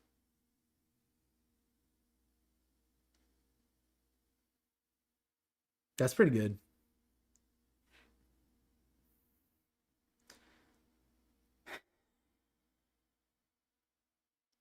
That doesn't take away from what I was saying about it being silly, but that does work because they're on 100% ego. Yeah. All Zoro needs to say who would be the strongest king. Yeah, who's the strongest? Because they're like, oh, we don't need a god or whatever, and then it's just who would be the strongest. Yeah, he goes straight to the thing is they're not there. Emu, like the Holy Knights aren't there right now. I don't. Where are they? They're like mad far, right? Because all these monsters are that like you can see in the background even the monsters that are in front of them. I mean, there's multiple of each too, but I think Gunko and the Holy Knights, which you don't get on the map, they don't seem to be where Zoro and Sanji are by the elevator. I could be wrong, but Emu's right in front of the nightmares. You know, but there's so many nightmares. Like we know that like they can have multiple of the same thing. You know, even in this panel, right? Like that's what I'm saying. We don't necessarily know, but even in this panel, you see this night, and then you see where's the other night? You see this night. It's like copy pasted, right? We saw multiple wolves. I don't know if we saw multiple of these dragons yet, but the Draugrs, there's multiple.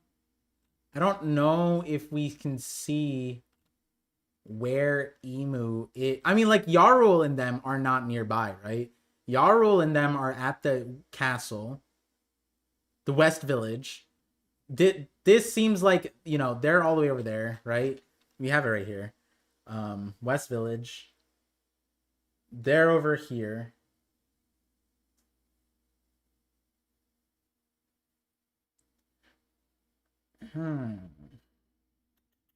So Sanji and them will go this way. Zoro and them go that way, I guess. Or Sanji goes to the kids directly. Honestly, Sanji should have went straight for the boats. We already know the nightmares holes constantly bring out. Yeah, that too. More dream monsters. The God Knights are depicted in the map. Figures that look like pawns.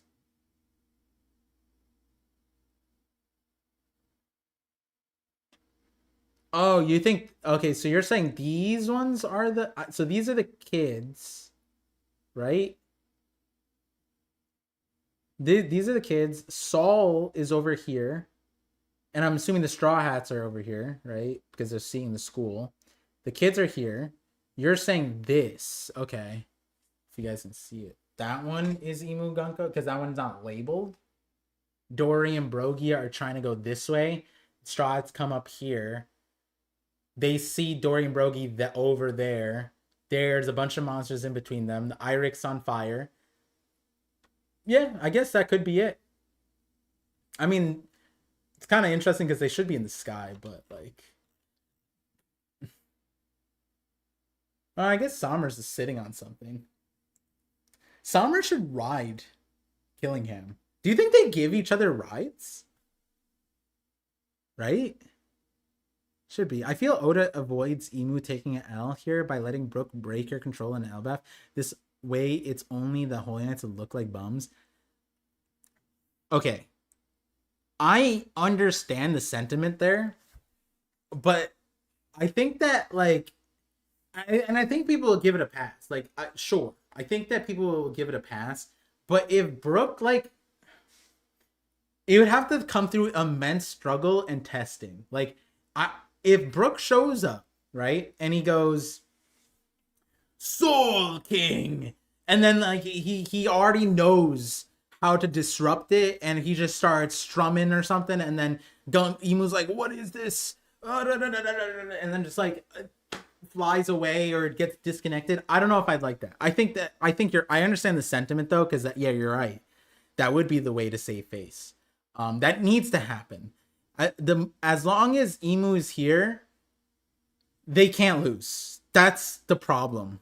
And I'm not saying Somers won't lose. I'm not saying Killingham won't lose. I'm saying they collectively can't lose. If Emu's here, it's crazy work if Oda has them lose while Emu is personally there.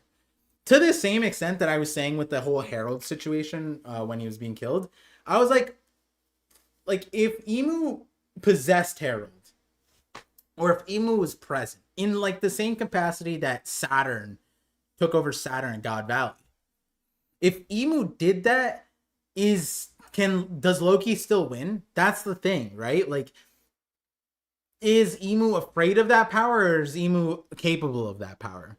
And we don't know yet. That's the issue. We don't know yet.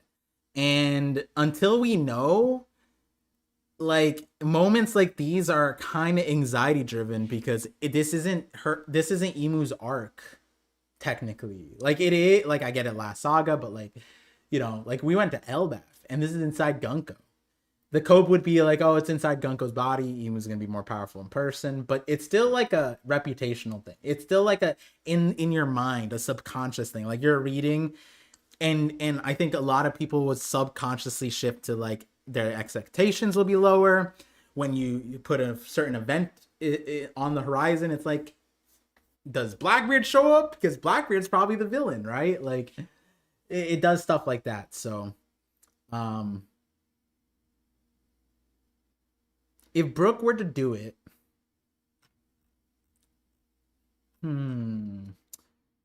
Brook ran off from this group, right?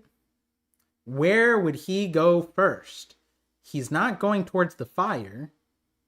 So naturally, he's going towards the kids. Or he either has to pass through the kids, or he has to run. He's either going to Emu, right? So it's one of those things.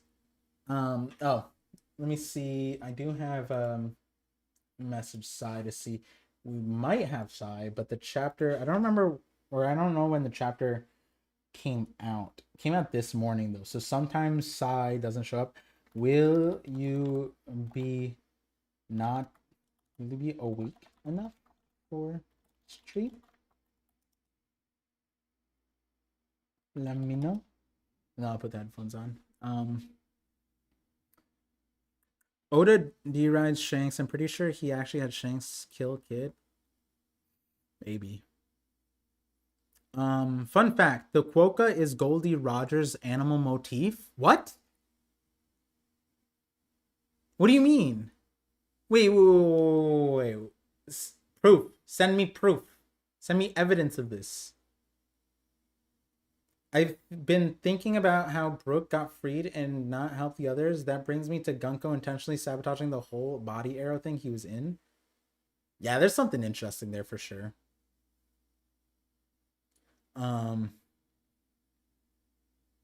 The three behind the kids are actually Oimo, Colin's mom, and the other. You can see the arrow from their left box pointing to it.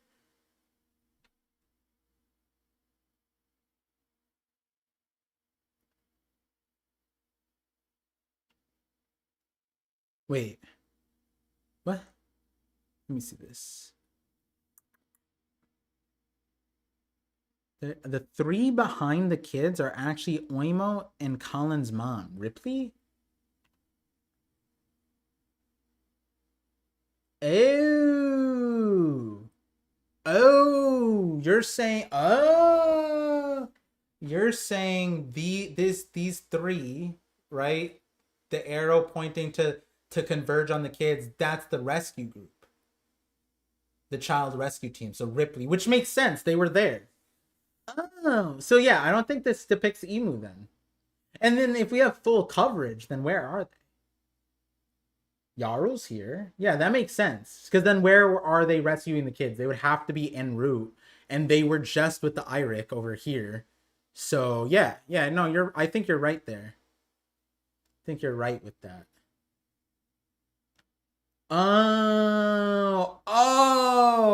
That.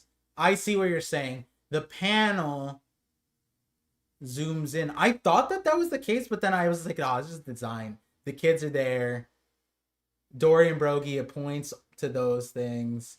Straw Hats over there. School, like this, or Straw Hats over here. Sorry, I was just pointing at the screen. There, got it. I understand now. That's honestly pretty good paneling there. All right, we will have Psy.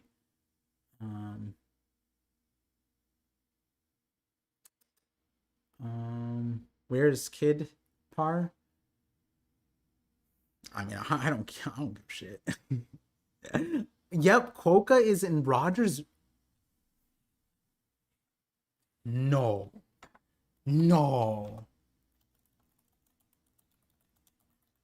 What? Is that real? Oh my god, you're right.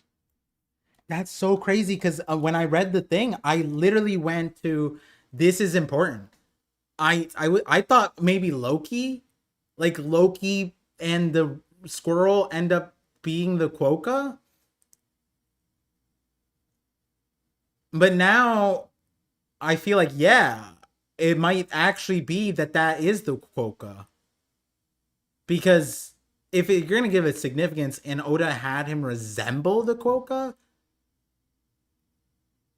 wow, that's crazy.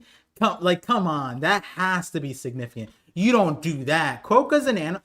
Listen, guys, my mom was a zoologist. I grew up with an animal encyclopedia, aquatic, insect, land, air. I had multiple. I remembered them, all the animals, every page. I never heard of Quokka, bro. I've never even seen one. I probably maybe seen one at like a zoo. Like maybe there's one at the Bronx Zoo. And I just like yeah, rodents, rats, whatever. I'm not gonna go through the exhibits. No way. This is insane. Because then the Oda note is I saw a Quokka for the first time. And yet he made Gold Roger resemble a Quokka? That's kind of significant, I feel like. To mention it, and then for it to be Roger? Quokka never existed before Oda mentioned it. Quokka's Ragnar? Yeah, that's what I was saying. Like, okay, here, let me show you the thing. So when I saw the Quokka thing immediately, this is what they showed. Oh, oops, this way. They showed that the quokka has a pouch, so it's like a marsupial or whatever. And so I was like, "Oh, that's Ragnir," and then that's what this is Loki.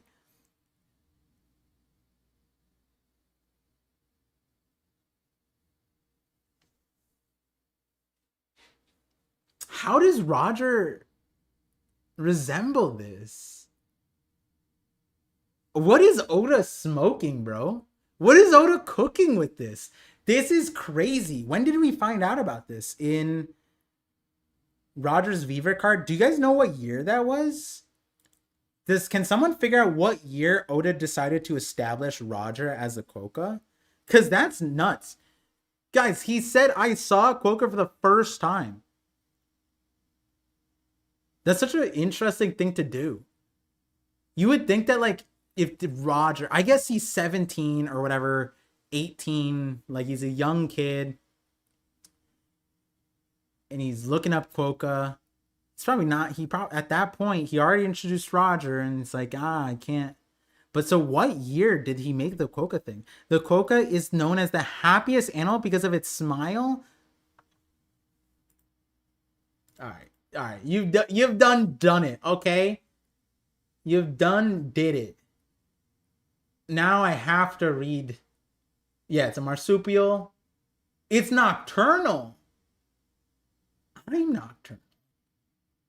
Wow, nocturnal is kind of interesting because it's like sun god versus, it's the size of a domestic cat.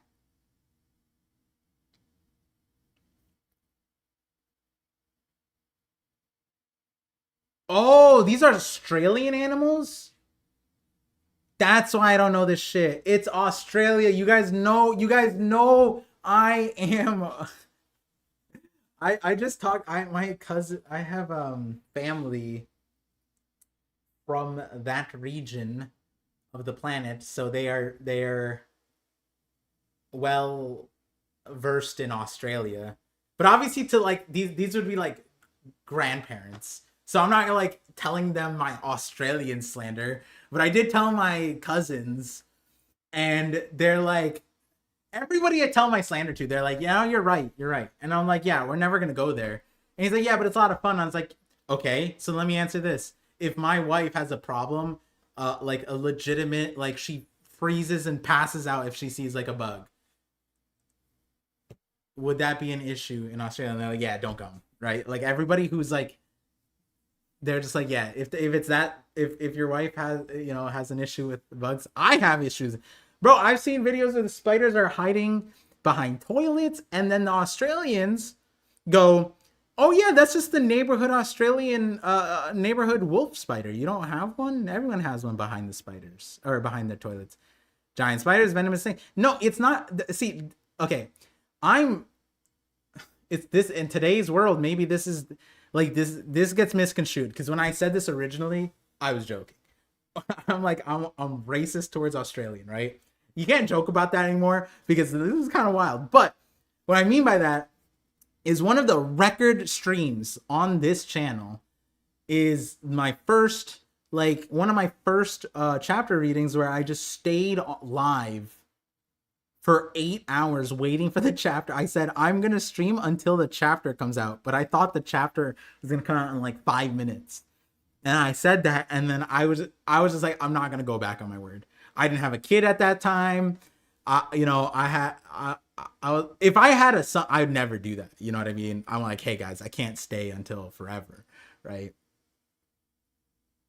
But yeah, and that entire stream was about me talking shit about Australia and how Australia is a One Piece island and how Australia could probably be like the last like lodestar or whatever. It could literally be, you drop Australia, literally no changes, our Australia, you drop that into the One Piece world, it might be one of the toughest Grand Line islands. Like it might be in the New World.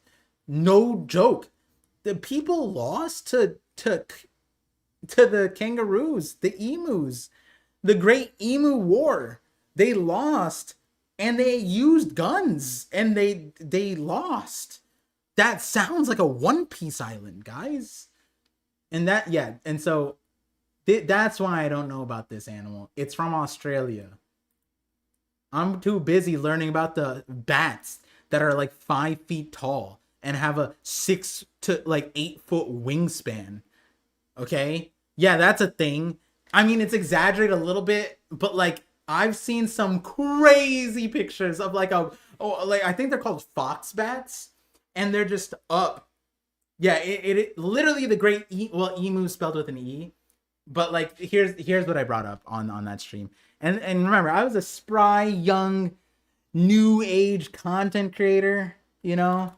I was like, hey, let me show you guys this and that. Let me show you all this evidence.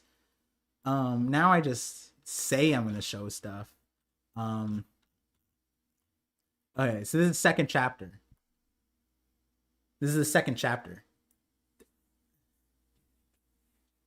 An emu. Oh, like you could. This is not an ostrich. You could say it's a different one of those birds that are like this shaped, but this is more like an emu than it is an ostrich, in my opinion.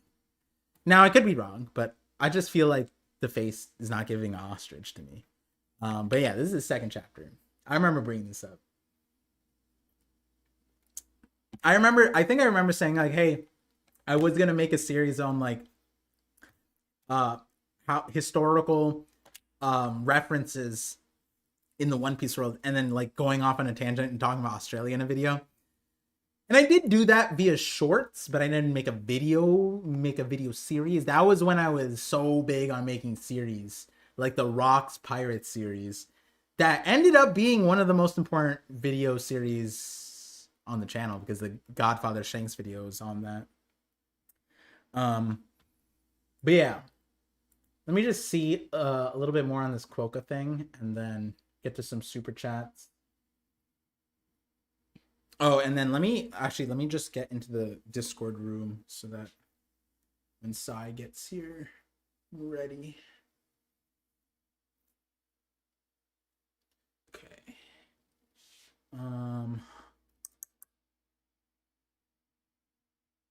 Still getting used to this long hair.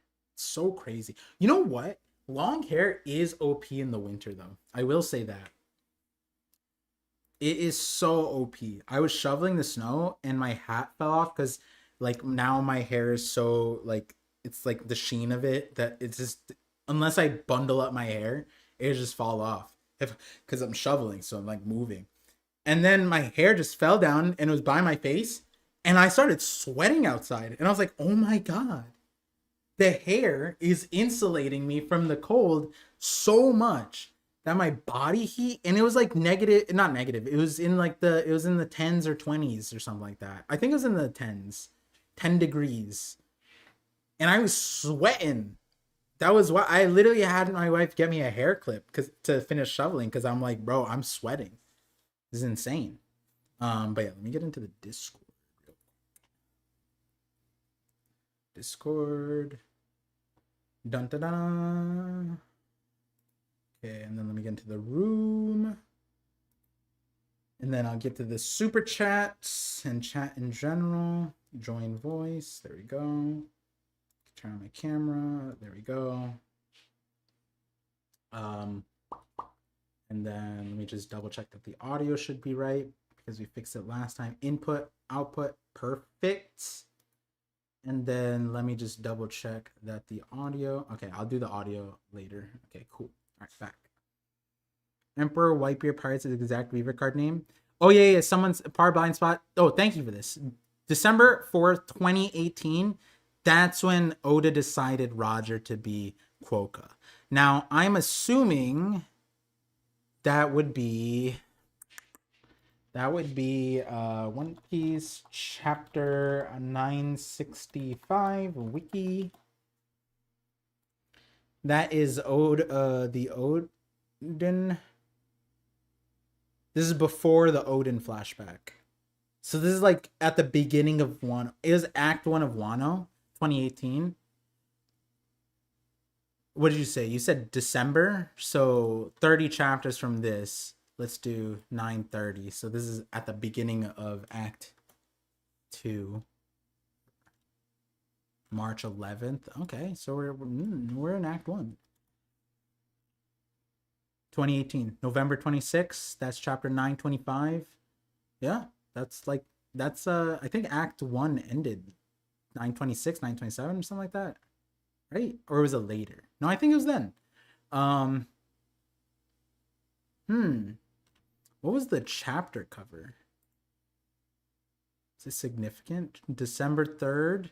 And you said December 4th is the release? A crane and a turtle studying medicine. Animals. Wano started 6 years, yeah. Is Par still talking about quokkas? No, well, I'm talking about the Roger part. So it's not a day one thing. This is it. That makes this very deliberate. Whoa! The word quokka is originally derived from the Noongar word, an Australian word. Today, the noon, which was probably guaga or gawaga. Oh my god, how do you say this? I'm sorry, I can't pronounce it. Guaga and gawaga. That's pretty dope. Refer to them other name Ben Gump, Bunge Up, Rat Nest Island. They're a kind of rat. The Dutch call them a kind of rat. Given rocks calling emu the rat. How many rats? This seems like a rat infestation. Is this New York City? Is this the subway? What's happening? Dang. And it's so funny because then Oda goes, this looks nothing in person. Wait, how did Oda see Quokka? Did he travel for the live action? He probably, I mean, he's rich enough he could import one. He could smuggle one even. What do you mean? Okay. I'm just kidding, but I have friends that could bring me a Quokka if I so asked for one.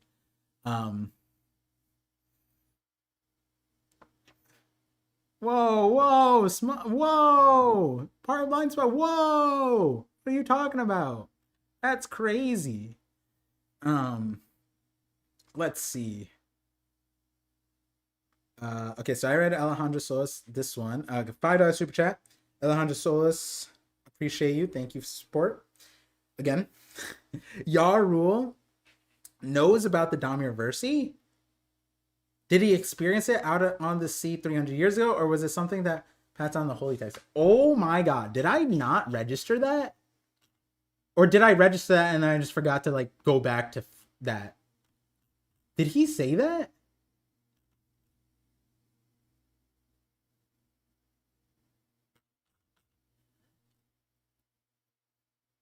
Wait, where did he say that? Can someone tell me where is that? Does he say it earlier?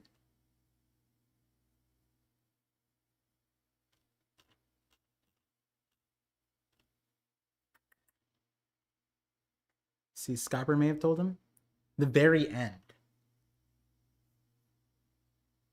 Oh, this little reversey game.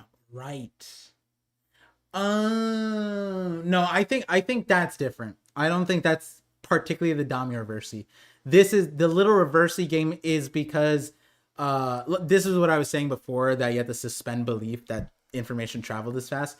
But the giants that were first exposed to Dorian Broggie, they already recognized that they would flip if they were in between based off thing, and then they were saying it's like a game or something like that. So I'm just assuming that that information now traveled its way to Yarul. Yarul is the one who now is restating it. And I think the main thing to say that this isn't like Yarul experiencing this firsthand would not make sense because he skipped the Dami part. All you need to hear is Imu say Dami Reversi. So I don't think they heard that. I heard smugglers have really big back pockets, if you know what I mean. Everyone does say I have a big butt. It is a compliment that I've gotten before. Anime C, for example. It's because I got soccer thighs. That's why. I thought Giants told him, but I don't know how he knows what it's called. Yeah, I think okay, let's go back then. It was 11:51. No, 11:50. It'd be 11:50. 11:50 right here. Now reversey, they flip. She got the captain too. And then oh here. They start flipping like a game. What not you guys do? Was it because they were standing between the two of them?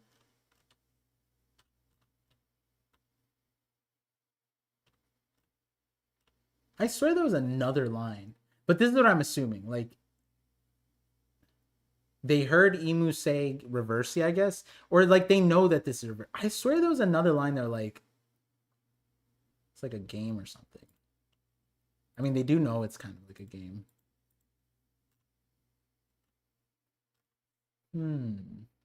Was it here? Oh yeah, was it this? No, I don't want to turn flip over.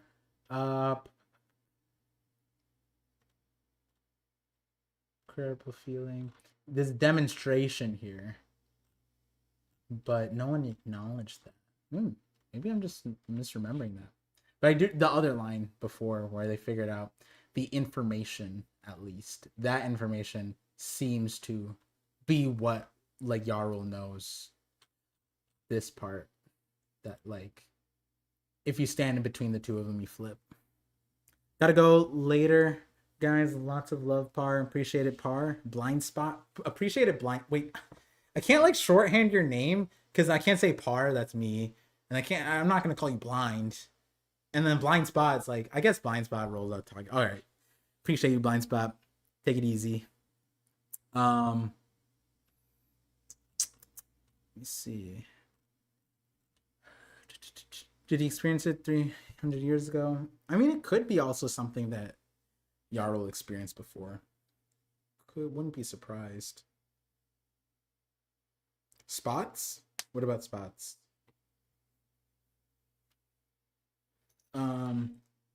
Growth stonks. $5 super chat. Par, if you get a second, check out my theory in your Discord for what Luffy's future form will be when he eats the Mother Flame. You'll love it's buggy inspired. Let me see how long it is. I might not read it on stream, but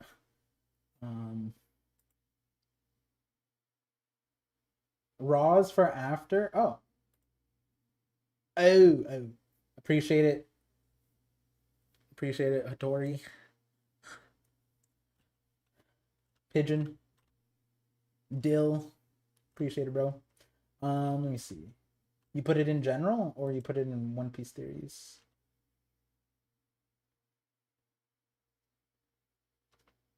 Oh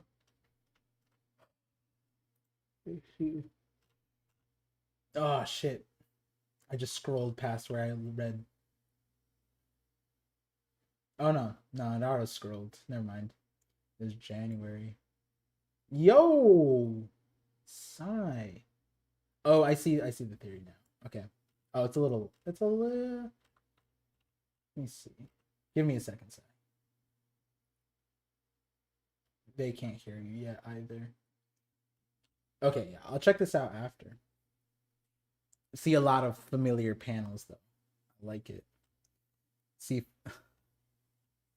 I see. That's so funny. I see the reference thing. But yeah, thank you for that. Let me get Sai. Wait, Sai talk. Let me just double check that it's working. Hello. Okay, there we go. Cool. I don't have to do Nice. anything. Dope. Now I just gotta pull you up on the stream like this. Oops, not like that. Not like that. This. Like this. Like this. There we go. I'll Ah, figure out a more proper way to do this later. Too lazy. There we go. Sai's favorite giants, Ange and Roger in this chapter. You know, funny you say that. I just erased them from my mind. I was reading the chapter, I saw them, I just never happened. They don't exist in my eyes. Yeah, I mean, this chapter feels like a chapter that gonna be in like it's not a bad chapter from week to week or even binge, but in memory, it's gonna be one of those chapters that you just like, what was that chapter? What did we do in that chapter again? You know, it's funny you say that, Par. You weren't obviously, you know, you're not in the spoiler realm. Uh-huh. But this chapter, one of the leakers said, "Yeah, I don't think this chapter is worth like really just talking about." They're like, "Yeah, I could leak more details, but I mean, I just don't feel up to it, guys." Did they? And it was like a whole thing. What's up? Were there still gifts? Yeah, that's somebody else. Oh, okay. But yeah, it just one of the leakers was like, "Yeah, I don't really feel like the need to like do anything." And then there's a leaker who usually like writes the translations and everything too. Mm-hmm. And he was like, "Yeah, I'm just not gonna do it this week. I'm good." Yeah, Like I can see why. Pretty much everybody just kind of like bounced out. One of them was like, "Yeah, it's a recap chapter. I mean, it's not my favorite." So I see it. Makes sense. Didn't need to be with the Scopper part at least, because Scopper, and this is the funny part, because last chapter, this is the exact scenario that I was like, it makes no sense for Sanji to carry Scopper. If Chopper needs to do continuous medical aid, he should have just went on the boat and then gone up. And if it's because Sanji's faster, then like just use that. And then we find out next chapter, nope, they're just on the ship. Weird, right? I was like, wait, what? What do you mean Scopper's on the thing? Like, what? Huh? Why weren't they just That made on no sense to me. I'm not gonna lie. I'm Bait sure and switch. someone in Japan, one of the editors, they surely came to the same conclusion as I did. But my brain rot is, and my bias is gonna say, I know Oda watched my stream last week, and he's like, you know what? That is true. Why weren't I'm just gonna put them there because it didn't make sense. It's twice. Oda like phantom jacked us off twice, where he was like, "Oh yeah, you know, Zoro, Sanji, you know, New John Warrior Pirates, go up ahead. Like we're gonna stay here and listen to the backstory." We come out of the backstory, they're literally still right there, and then Sanji's like, "Oh, you know, Scopper, you're worried about the kids? Let's go. I'll take you up Skywalk." And then we get to this chapter, they're on the fucking elevator. What is going on? Like, I do think, like, I don't know. Dementia? Maybe too many cooks in the kitchen, or was this always, like, what's intended? I'm not even too sure. Like, it feels odd. To the point, though, these aren't essential details. It's just, like... No, not at all. It's, like, not blended, though. You know what I mean? It's like if someone wanted a picture photoshopped, right? And the assignment was put the person next to this person or something, and they killed it. It looked, the lighting is perfect or whatever. But then there's like a random like school bus just and it's in the Sahara or something, right? And it's like, what the heck is happening? This is just jarring. It's just so what are we, huh? And then like. Yeah, I don't know, but like I said, this is the more understandable outcome of what should have happened. There's no reason for, unless Sanji was prioritizing speed, to not be with the Scopper here. And unironically, this is the other problem. Scopper, like he's doing a recap. There's 100% recap for the purpose of recap, and I get it. It makes sense when we think about, like, you know, we're 22 chapters since like we've been with the you know, when Emu showed up, right? It's been 22 chapters. That's a long time. So fine. The problem is that like even in the story, it's not valuable. And the reason I say that is when Scopper tells them about the abilities that they need to know to beat the Holy Knights, Zoro and Sanji don't need to know about their Devil Fruit powers. They've been blindsided by so many Devil Fruit powers at this point that it literally doesn't matter. They have the battle IQ to figure it. They need to know about the regen. They need to know about the immortality. They need to know about the marks. It is nice to know about the Devil Fruits beforehand, but I thought you were going to tackle this. I thought you were going to say, but Scopper doesn't even really know what their Devil Fruits are. He knows about Summers, and then for Gonko, he said, yes, strange arrow abilities. Oh, yes, I think somebody can pull nightmares out. It's hypotheticals, like he doesn't really know. Yeah. On top of what I'm saying. That's like the main thing. It's like, what did he say here? There was a line that he's just like, the vines can become transparent and he's wrapped them around the children. It's like, Scopper, are you okay? Like, what are you saying right now? And then like, oh dude, he's not even sure. And I think that they have way more in the bag. That's why the Devil Fruit stuff, it's like, that's how it goes. It's like, yeah, Doflamingo has string powers. But am I telling you that he can clone himself and stitch up his organs? No, they just figured out during the battle. You know what I mean? It like whether he figured that out before or after, it's like, sure, it's helpful. But you know what's more helpful? The magic, the thing that they never experienced, they've never seen. Outside of that, this is aside from Scopper. One thing that's really funny, and somebody mentioned in the chat too, but the whole thing where it's like we stay down there to learn the flashback and learn Loki's innocent. We go up, Yarl's like, by the way, demons killed King Harold, Loki's innocent. It's like, well, that's the gist of it. I mean, it's nice that everybody knows now, but it's just hilarious that, like, you know, if Hiruden just stayed up in the Sun Realm, he would have learned the whole truth, like, right there. Not the whole truth, but, you know, like what is it, like the Spark Notes? Yeah, the essentials. And the thing, Yeah, the essentials. Okay. I don't think you'll agree with me on this as far as it goes, but I know for a fact Oda is throwing Hiruden under the bus with his character and his dialogue 100%. No, Hiruden looked really good this chapter, to be No, fair. Absolutely not, bro. What? No, Hiruden looked amazing. No, terrible. Especially, here's the thing. How? Zoro was the GOAT. His dialogue was crazy, but the problem was Oda put Zoro and Hiruden in the same panel, and it juxtaposed. And it's coming off of last chapter. Last chapter, if you remember, Hiruden's the reason why Scopper didn't tell Luffy and Loki the abilities. Scopper's like, I could tell you about the Holy Knights, about what you're going to face. Yeah, no, it's not important, Scopper. No, Hiruden? Hiruden? What do you mean it's not important? Like, this guy's a buffoon. And then starting off on this whole thing, right? He's every line pissed me off. He's like, to think that not even the giant warrior pirates or Yasan could even stop them. There's so many, like, you don't have to say it that disrespectfully. It's more like, first of all, that's not what happened. I don't know why you jumped to that conclusion. But then also, then what are you gonna do? Why are you even going? Like, Scopper could solo He's you, the next generation, and your entire crew, and you're like, I'm still gonna go. And it's like, okay, but the thing is that Hiruden is running on like gas right now. No, like he's off not. of no, dude. Okay, off of Dressrosa, he got. Do you know what his title is?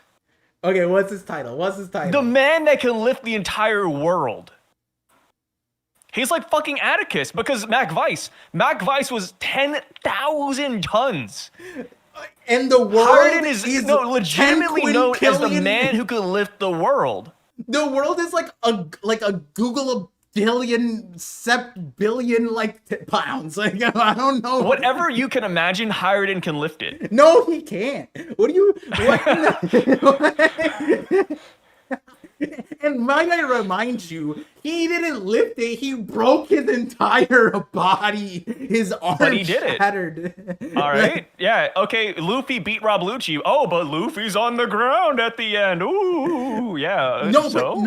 Okay. But I'm not saying that Luffy dog walks Lucci, which would be the equivalent of saying no. Hiruden is much more humble. He would never say that. Off of beating Mock Vice. saying that this guy can lift the world would be like, okay, Luffy beat Lucci, he can take on the entire world government solo. Like, No, you'd say Luffy's the king of the jungle. Come on.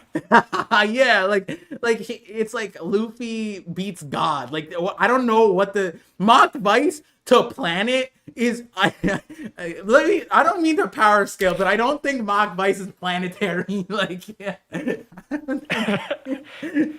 The Earth would literally, if Mach Vice hit the ground, it's stated that he would literally throw the Earth out of orbit. Yeah.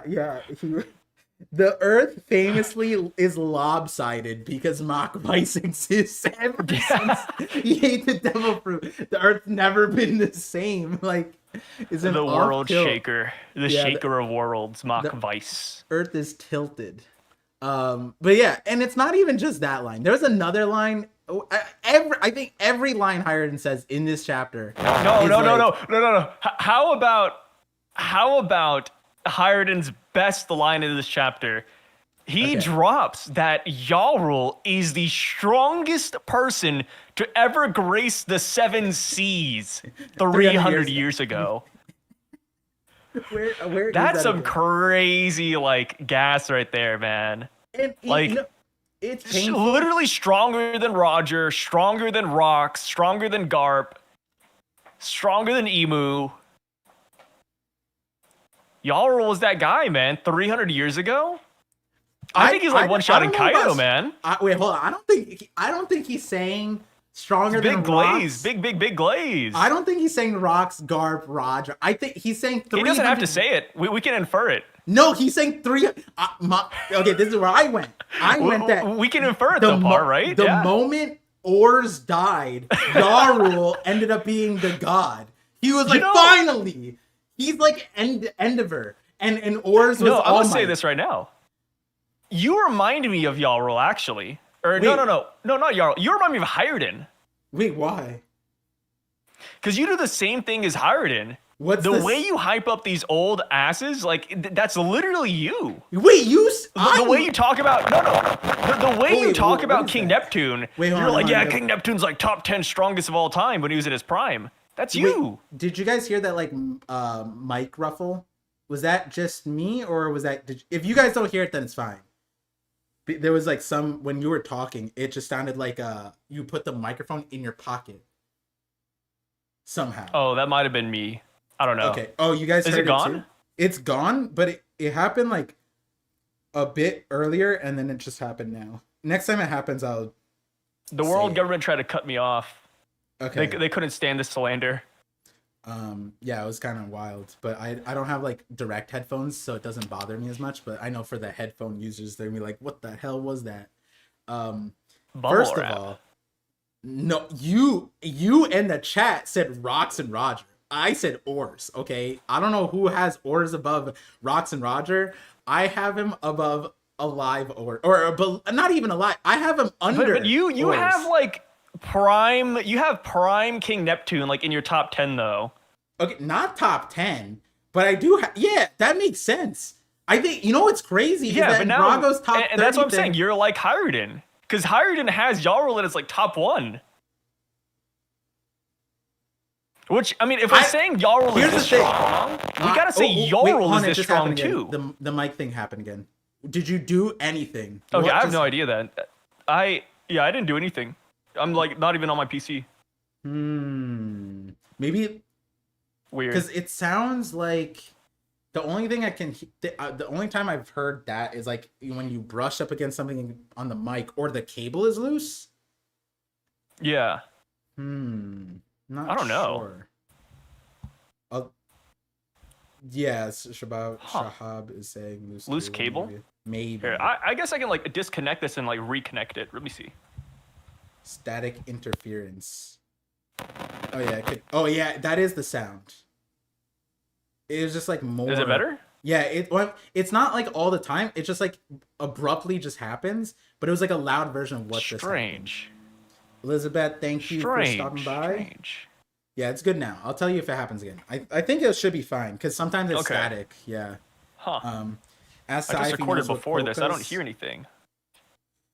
Yeah, it's not all the time. Quokkas. It's like random. It's just random. Like once you start talking, after you stop for a bit, and then it just starts and then it stops, but it's kind of loud.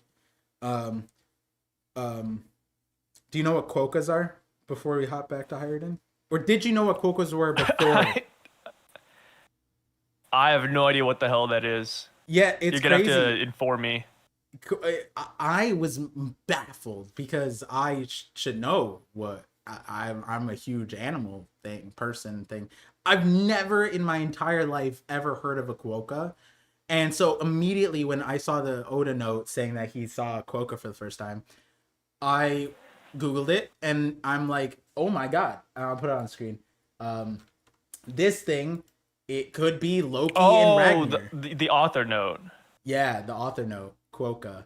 And yeah, so this little rodent thing, I'm looking at, I'm like, bro, this is Loki and Ragnar 100 P. But this is insane because it's a rat that has a kangaroo pouch because it's a marsupial. But what's crazy is that Oda said that Roger's animal resemblance is a quokka in 2018 in his Weaver card. Huh. That's wild. That's what we were talking about before you came. Misinformation quotes. I am a giant animal thing. Wait, what? I am a giant animal thing? Oh yeah. Okay. I'm a big animal knower. I'm a knower of animals. Okay. A lover of animals, really. But not in that way. No, I'm not a lover of animals. I know. See, here's the thing. I know animals out of fear because I need to know what's coming at me because there's some, like, it happened recently and I had to tell my new sister-in-law and she's like, what? And we showed her the video. She's like, oh my God, this is crazy. And so I know the animals because I need to know for my safe. I need to know what is coming at me. The thing is, even now, I never need to know what a quokka is. And I figured out why I don't know what quokkas are. It's because they're from Australia. And I don't give a shit about Australia. Australia, I'm never going there. Fuck Australia. and like every time my wife's like, Australia? No, we're never going there. Absolutely not.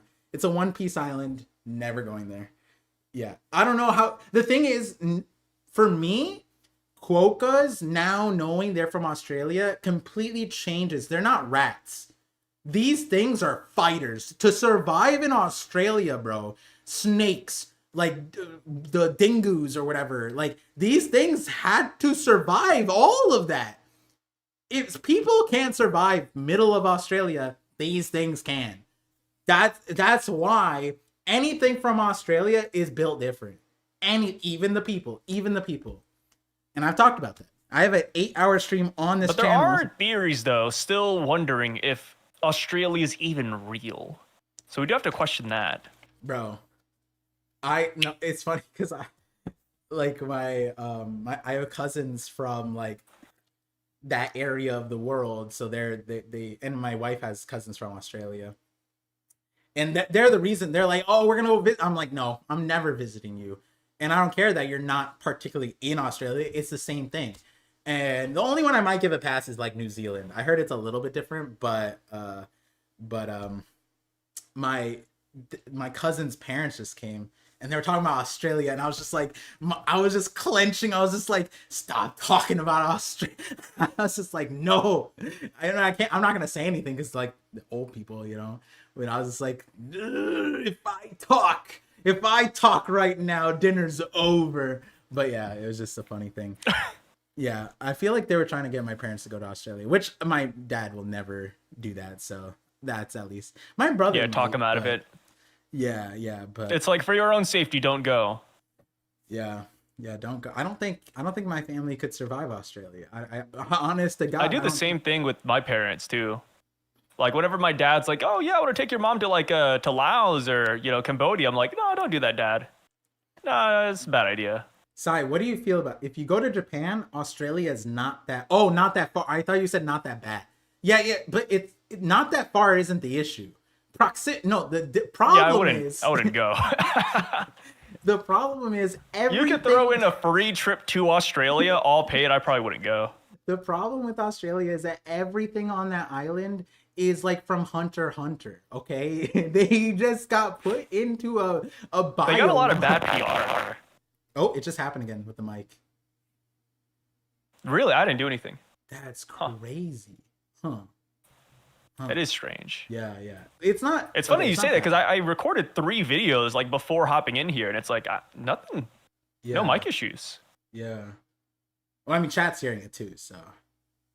Yeah, chat's hearing it, so I don't know. I'm not schizo right now. I'm hearing it. Size hockey is leaking. If hockey it's leaking out. Hockey could sound like that instead of like the Dragon Ball Z effect with the lightning. Yeah. I mean, that's what people said, right? Like it's a screech. Maybe I it's don't know if you'd consider like a. I mean, I can't hear it, so like maybe it's a screech. that one was bad. It's literally every time that you don't talk for a little bit and then you talk, then it's like, yeah, like now nothing. It once here, it let builds me up. let me like leave the Discord call for like 2 seconds. All right, there we go. Okay. I mean, I don't know if that actually did anything, but yeah, I mean, if it was on my end, I mean, check the other cable. The other end is like, I could see it from here. It hasn't moved. Like literally, that other cable does not move at all. Yeah, and then if it was because the problem is, guys, you're hearing the input of what Discord is giving you, the audio. So like, and I have wireless headphones, so like, if there's interference in my headphones, you guys wouldn't hear that. You're not hearing exactly what I'm hearing. Like if I walked away and my thing started let me try detaching, this. you'd still hear Psy. Just hit your PC angrily, it'll fix. Yeah, honestly, sometimes that do be it. My microphone used to have that issue, but I don't think the Shure should be like. Oh yeah, like that is the sound. It's kind of like that, but it's like not. It's like more like. Ooh. Ooh.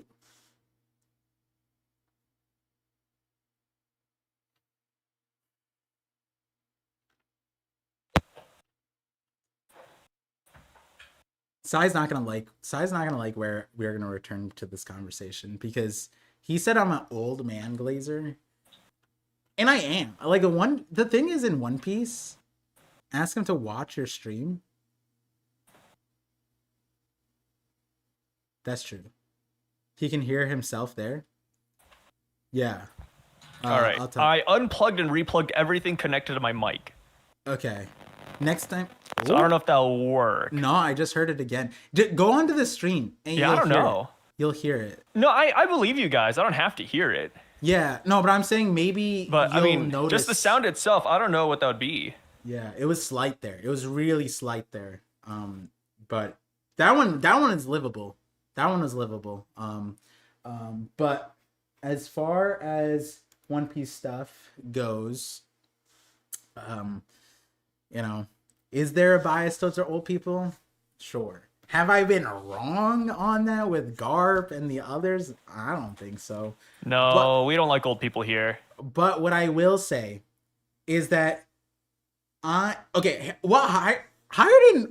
aside, because my brain stopped when Zoro said, because what Zoro said was literally entire chapter. Everything Zoro said was literally what I said to the stream, and then I read what Zoro said. I was like, wait, that's perfect. Exactly. Like, what did he say earlier?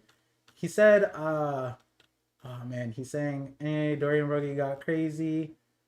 Man, where is the part? Oh, yeah. That's the gist of it, but it's not quite how I'd put it. And so on the Yarul thing, right? Oh, this is significant. Yarul is the first person in this series that has made a distinction between the Damureverse and the person. Because even the giant pirates Dorian Broggy went crazy. Brother, I don't know how to tell you. That's not your captain anymore. And you watch them transform into some demon. Like, we had this discussion before. If our wives got transformed into monsters before our eyes, that's not our wife anymore. You know what I mean? Like, I'm sorry, I don't know how to turn it back. That's a demon monster now. You know what I mean? Like, there's a difference. And even the giant pirates did not make that difference. And Yarul did. Yarul did it in the most spectacular way because he did it so that it could just explain the story much faster. Because then he's like, yeah, Loki beat a possessed hair. Like, what? Possessed? Like, that would be so confusing. So Yarul was like, no. There was a demon, and Harold was trying to fight that demon. It was his inner demons, and like, you don't have to know that, but he went through it and it was perfect. And so when I said that, and then Zoro goes, "That's the gist of it." Not quite how I put it, right? But that's the truth of it. And then this is Hiredin's line. Hiredin's line pissed me off. Don't get carried away, Yarl. Why is he saying that? He's saying that because the last thing that Yarl said there is that Loki is innocent, and Hiredin has a problem with that. If I was in the story and I heard that, I'd beat his ass. What do you have a problem with anything that Yarl said and said, don't get carried away? That's accurate. It's true. It's because he still doesn't like Loki. Why? I get it. We talked about it past the 8 years of Loki's life. There's nothing that Loki did. Loki became Idified. Got transformed by Ida. But you gotta imagine though, like Loki on the side has been constantly beating Hiredin's ass, dude. Microphone, but we heard that time. It's constantly beating his ass. That's the thing. No, yeah. He hasn't. He stopped. When he was the deformed. When did he stop? When he was that weird ugly kid version of him, and he's like running with the thing. That's when he was beating Hiredin's ass. After that point, when he became like the shape of Loki that we know, after he became that shape, never. We haven't seen it. He only killed the alcohol village people. Like there wasn't even stories that he was like crashing out. It was just like, yeah, Loki's spooky. You know what I mean? Like there's literally nothing. And then the other part side is that Hiredin was never home. He was gone all the time. Like, and then I don't know, dude. I don't trust it. Yeah, I think Hiredin. Loki was still beating up Hiredin. The thing is, I will agree that this chapter alone, I think that I would be harsh on this chapter alone. The problem is I have last chapter where he cock-blocked us from Scopper stuff and we're like, why? And then Oda's like, you know what? That is dumb. I'm just gonna next chapter have Scopper. I'm gonna transport Scopper onto the boat just to tell Hiredin anyways. You know what I mean? And then every dialogue, when the chapter title said Ida's son or whatever, that wasn't even Hiredin. It was referring to Loki, bro. Like, Oda hates Hiredin. Here's the thing, too. I'm just going to say, but we need to see just the chapter of Loki constantly beating up Hiredin. Well, you know what? How about this? We should have added in dialogue where Hiredin, instead of saying, oh, you don't get carried away, what if instead, would this make it better if Hiredin says, I still don't believe that story? Bro, that'd be so bad. That'd be so... No, it wouldn't. That'd be so good. Then he's disrespecting Yarul, who literally said, this is what the island needs to hold on. But Yarul's an old man. What if Loki just simply, like, I don't know, hypnotized him? Bro. Like, you never know, man. The version of Hiredin's bully is that. Like, he's just the boogeyman like, it's probably that, like, Hiredin, like, shat his pants as an adult, and he's like, Loki! Like, he's just, like, every instance he can, he's like, it was probably Loki's fault. You know, like, oh, I failed the exam at school. Loki! Just every time. That should be the gag. When we get that chapter, Loki's not going to be in it. Hiredin's going to unilaterally just blame Loki for shit that's not his fault. It's just silly. I mean, the thing is that... And then we're going to get backstory where it's all justified. Like, yeah, Loki did do that. But the thing is, it's still like there's still character traits outside of his relationship with Loki that it's still like you can't. Yeah, sure. The Loki. How do you fix the chapter where Ida's son isn't him? Huh? How do you fix that chapter? You can't retro fix a lot of the Hiredin, slander. I mean, the one where Hiredin was like when Loki's just like, don't like he threatened Hiredin's like I'll take down all of Elbaf, and then Hiredin and the New Giant Pirates just froze and stopped. They're like, okay, what are your demands? And when we read that, we're like, oh my god, Hiredin's such a little. And then now after the flashback, it's like, oh no, that's justified. The difference is, the problem is, Hiredin doesn't know that's how strong Loki is. He's never witnessed that. You know what I mean? The Loki that fought Harold is never seen on Elbaf. Just he got returned in chains by Shanks. They didn't see that. Only Jarl did it, and all the soldiers died. So no one knows how strong, you know, Loki truly is. They're just afraid perpetually. But the thing that I do like is, while Oda is not giving Hiredin the best depiction, and it's because his younger brother's Loki, Jarl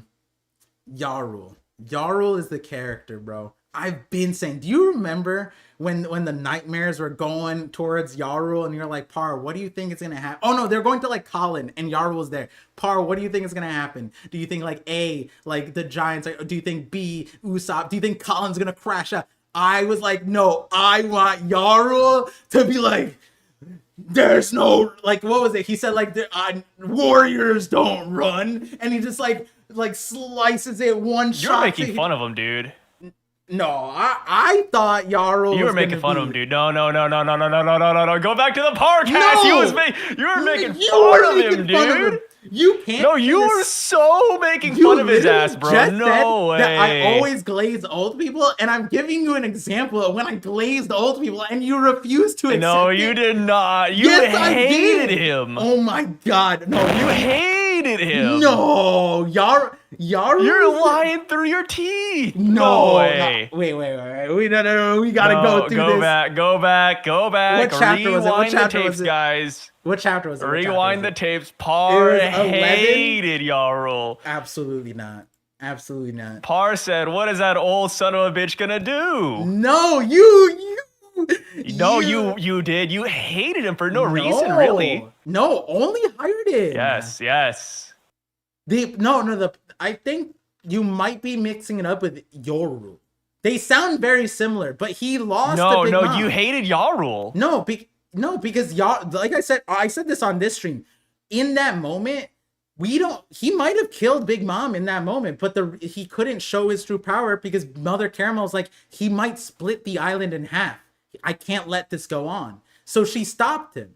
That's how strong Yoru is. The strongest being 300 years ago. No, but I remember back when Jarl said warriors don't run, you were like making fun. You had the whole accent. You're like, oh, your warriors don't run. I remember. I didn't say that for Yoru. It's like it was just yesterday. But the warriors don't run thing is separate from that conversation of the nightmares versus Yoru. The run thing I did make fun of. What does that even mean? Because those were you underestimated Jarl, the strongest man ever born. The run part was a separate thing. The run part was after Somers was doing the demands, and then he answered that in the thing. The nightmare thing was before that. The nightmare thing was those are two separate moments. The nightmare part was before that with the Draugr. Like Colin was there. When the run line, Colin's in the line. So those are like I don't remember the chapter numbers, but those two moments are different. Yeah. I'm just saying you made fun of him the minute he said warriors don't run. It was that part specifically. Yeah, I said, what is he gonna do? Roll? Cause he got like so you always sleep on Jarl, man. He didn't. I didn't say he's weak. I just said like, how does he run? You hate this guy, man. No, I love this guy. I'm watching the VOD. Sai is right. Alejandro Solis, give me the numbers. You gotta give me a timestamp. Alejandro Solis, your response should be you wouldn't understand the numbers. Give me but you have to go back to when Colin was in the village. That one. That's the time. I was glazing. It's on the The problem is it on the stream or is it on the podcast? I think it's on the podcast. But yeah, Jarl this chapter. Next chapter is gonna look good. I believe in him. he looked good in this chapter. What are you talking about? There's no way. No, fight wise. Oh, yeah. Yeah. Character wise, it's fine. But like fight wise, I feel like next chapter he's got to go crazy. You can't have all this hype and then just get whooped next chapter. So next chapter, I'm expecting him to like one-shot Emu, Dory Brogy. Conquers Hockey, he sends Emu back home. I would like it if he like pulls out a scopper where he starts running the gauntlet, like, oh, one-shot Sommers, here's Gunko, one-shot Gunko, one-shot Killingham, and we just call it a day. This guy, bro. This guy. Notorious old people hater. I think the first day I met Sai, he's just like, the Gorosei, which by the way he's biased for, they're so decrepit, when they stand up their hips will go out. And his old man bias is insane. Now the issue with the problem there is that effectively Sai is still right, but he was wrong. They got up. But from my perspective, they should have just stayed sitting down. There was no difference. They would have been better off if they just sat their ass down, like, at the end of the day. And so it's just Sai hates old people. He thinks that we should ship them to an island, get rid of them, taking up air. Send them to Australia. Yeah, the Florida, send them to Florida. They'll like it there, even though the hurricanes every destroy all this shit. No, don't send them to Florida. I mean, Australia's Florida worse. From it. Australia's worse because now. See, I say Australia because it wouldn't be our problem anymore. We're allies with them. Yeah, you got to think about this a little bit. If we send them to Australia, like, we don't have to worry about them. They're just, they're just doing their own thing. We still care about Australia a little bit. Yeah, but not as much as like the state next over to us, right? Like, yeah, I hope Australia does well, but I hope Florida does better. I'm sorry, guys. I hope most states do better. Speaking of Sai hating giants, what did it feel like when Zoro said, anyway, you said Dory and Brogy have gone crazy? What did you get a sense of, like, oh, I just need to see what's under that mask? Like, it felt like that line to me from the King thing. Like, he's like, I got permission to slaughter these fools. Like, he's just like, Yeah, what if we learn that Zoro this entire time wanted to kill Dory and Brogy? Oh, they're evil now, huh? Yeah. Well, funny you say that. I really wanted to kill them back in Little Garden. I don't like giants. At the end of the chapter when he says, I've got a plan, it's just him spawn killing Dory. This is for, like, turning me into a birthday cake. This is for me having to deal with your asses not beating Mr. 3 on your own. This is for not getting up from wax. Like, so much shit. And then it's just funny because... What were you saying? I was going to say, have you seen the image of Zoro playing Reversey? No. Yeah, there's an image of Zoro playing Reversey. So right now, one, people think it's like a meme of like, Zoro's just going to cut them over and over like we're kind of talking about right now. But people are like, which I can see it, where Zoro actually does like master Reversey. Someone in chat mentioned it. It's from opening 12? It's from like an early opening. And Zoro's playing Reversey with Robin. And it's not Go, it's Reversey. Let me see. Roro, it's like a minute in or something. A minute in, okay.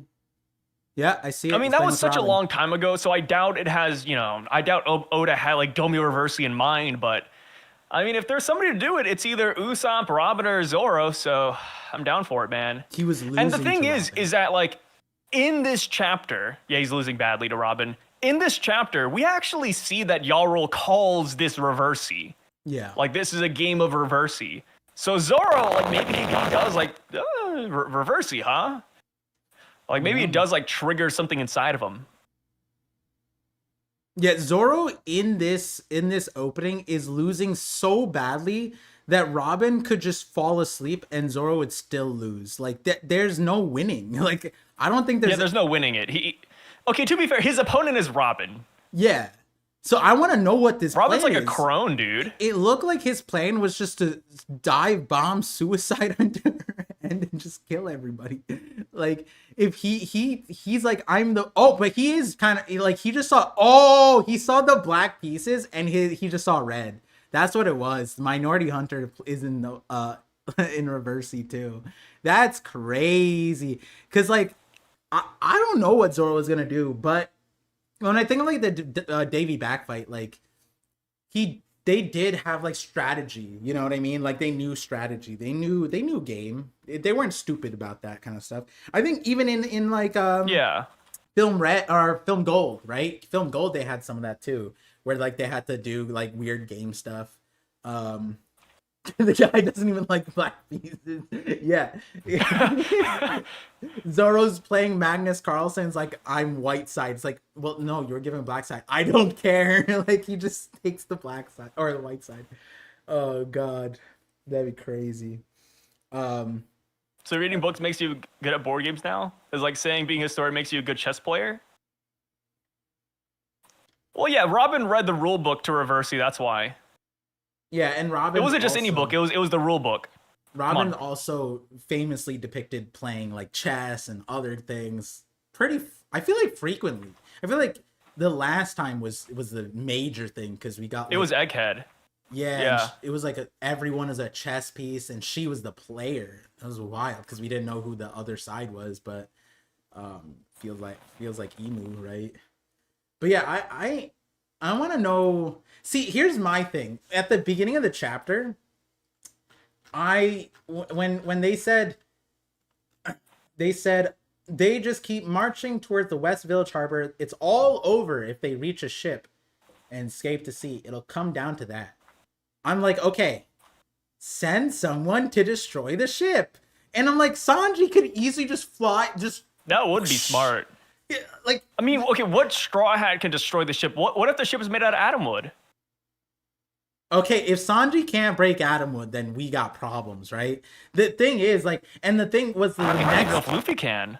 Yeah, maybe Luffy can't, but Sanji can.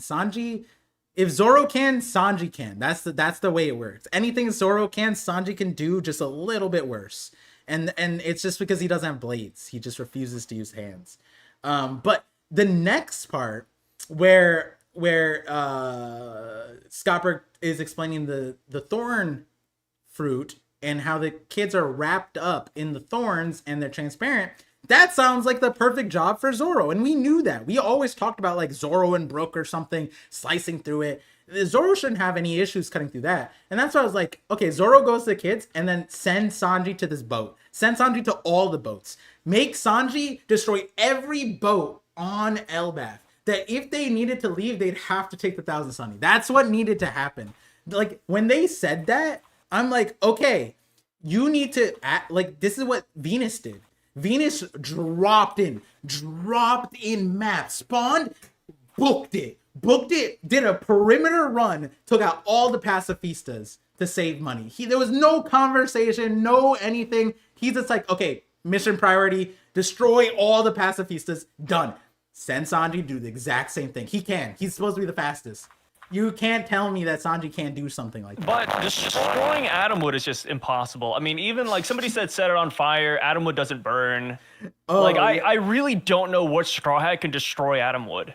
Yeah. And I don't know which giant even sliced off that branch that was on fire and if the fire was allowed to continue, then it would destroy the entire The tree must have done it by itself. Only Atom Tree can beat Atom Tree. Dude. It's like it's a proven thing. It's so It doesn't burn, it never burns. It never burns, you can't cut it. You can't mold it. Atomwood is literally like indestructible. Yeah. You know what's funny about you doing that, Sai? Is that the same people that were going after your ass for saying that it's invincible, they're gonna be like, Sai, don't you know that Atomwood breaks pretty frequently? Those same dudes are gonna come and do that to you. I meme so hard people believe me to be like an Atomwood defender. I'm becoming what I hate the most. Yeah, they're gonna. I mean, Yeah, I that's what can't it wait. is. The people who rage bait like that. I have to believe that most of the people that were doing that to you, they were rage baiting you. But the problem was that I don't think they're rage baiting. I think there was enough of like there was a back and forth. I saw a few of them where it's just like, no, they're actually just dumb, Par. We gotta imagine some people out there are just, you know, they just belong in like an asylum. see, the thing is, like the pushback that you got that on that, I see frequently, or I saw frequently on my shorts. And that I accepted because that was general populace anime people or people who don't even watch One Piece and they just watch the shorts of One Piece and think that they know the series. That's where you get that delusional kind of like Adam doesn't break. It's like I literally put the panel of Adam Wood breaking in the first set. I've had people do that. Like the entire point of my short was what they are refuting, and I'm like, that, sir, it's in the first 5 seconds. It's crazy. It's crazy. People sometimes, but I just don't entertain. Yeah. I've stopped entertaining. Like I realize sometimes their worst enemy is themselves. Like, so, you know, like sometimes when I see those comments, I just like shed a tear instead. Like it must be so hard to be that fucking stupid and just existing in this world. You know what I mean? Yeah. Like living is already a crime. It's already painful for them. So like, I'm not gonna add on to it. I'm okay. People escape for different. It's like dogpiling like a fat kid. Yeah. Yeah. He already is the whole pile. Inuyashiki describes cult One Piece fans well. Oh, the one where the guy's like a android robot guy and he's like slaughtered the entire family and he asked the girl, "Do you like One Piece?" Like that like, who's your favorite character? Yeah, something like that. And she's just is that the anime? I never watched it. Sometimes. And she's like, "What's your favorite character?" And he's just like, "That's lame," or something like that. Oh god. Yeah, imagine though, she says Usopp and he just starts torturing her. Like, what a stupid choice.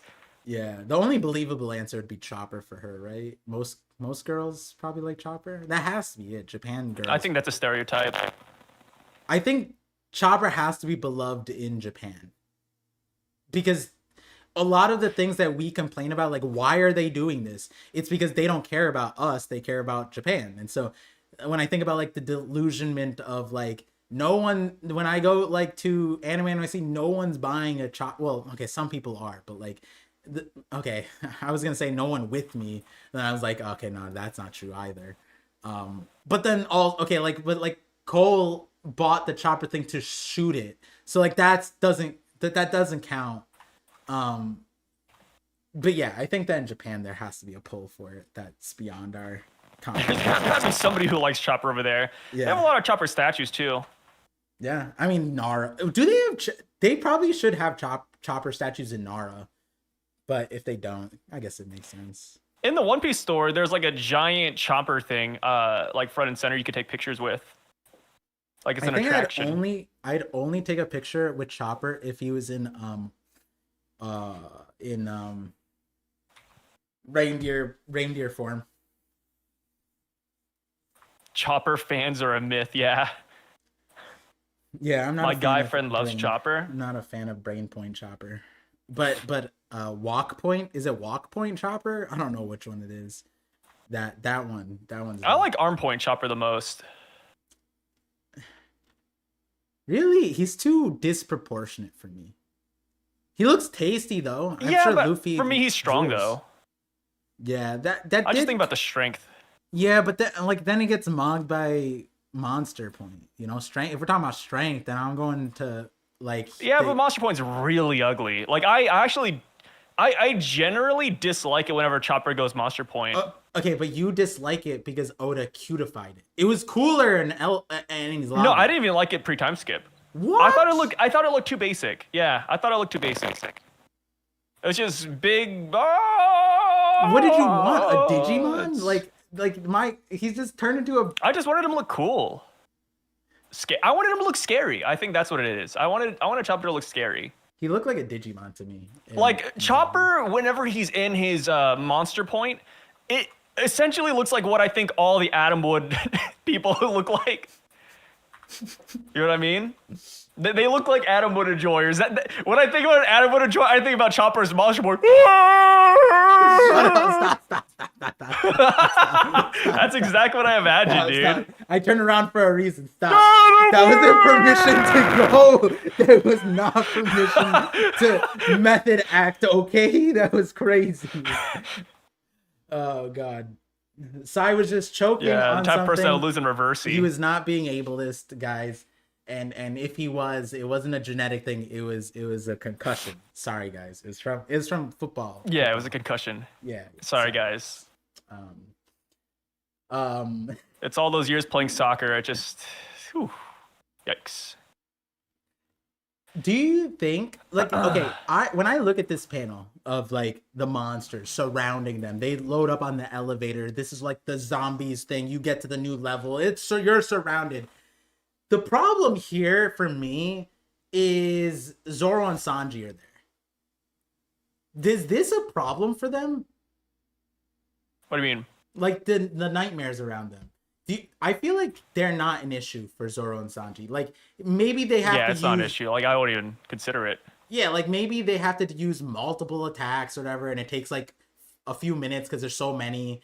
But like I don't think that they're afraid or feared or even get damaged. I don't think that if they get damaged, like if these nightmares land a hit on Zoro and Sanji, I will be surprised.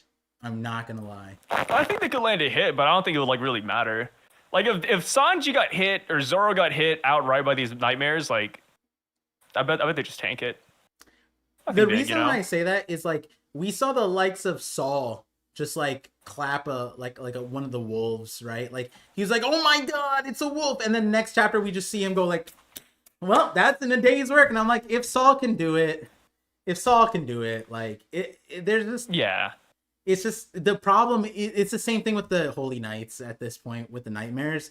It's a worse problem because it's not just that they can regen. It's that it's infinite spawning. Like there's just random holes where they're coming out of, and I guess they have to plug the hole. Like I don't know what that means. And the kids are awake. Do they have to wake up the kids? Like I don't know what the issue is here, but like the monsters are not the issue. The issue is that there's infinite spawning. Like for Zoro and Sanji. Yeah, there's got to be like some sort of weakness. You know what I need to happen? I need Hyruden to step up and say, Zoro, Sanji will handle this. And so Zoro and Sanji don't waste their time here. And this is the new giant pirates. This is their level. If the new giant pirates take up all of this and they handle it themselves, that is impressive. That to me is like the straw hats. I mean, they're not gonna do that though. Come on, you were hyping up Hyruden, I mean, the man who can lift the world. No, you see them right now. Okay, yeah, I'm saying that, but at the same time, like, look at where they're at right now. Roto, Garrett, and Goldberg went off to go save the kids, and then Hyruden's at the village. Wait, Hyruden's not at the village, is he? No, Hyruden is with Zoro. Hyruden is with Zoro. Yeah, but did they make it to the vid? The Giants, you can see the Giants from Yarl's perspective. And then we see that Hyruden is right next to Zoro when they look at Dorian Broggie. Yeah, I was saying. Yeah, so, I mean, nobody's really going to fight the Nightmare Monsters. Damn, they made it. Wait, what? Is Hyruden the fastest in the East? Like, how did he just ran this map? Wait, that's mad far. What are we talking about? They outran Dorian. No, that's what I'm saying. And then this entire time, we have no clue where Luffy and Loki are.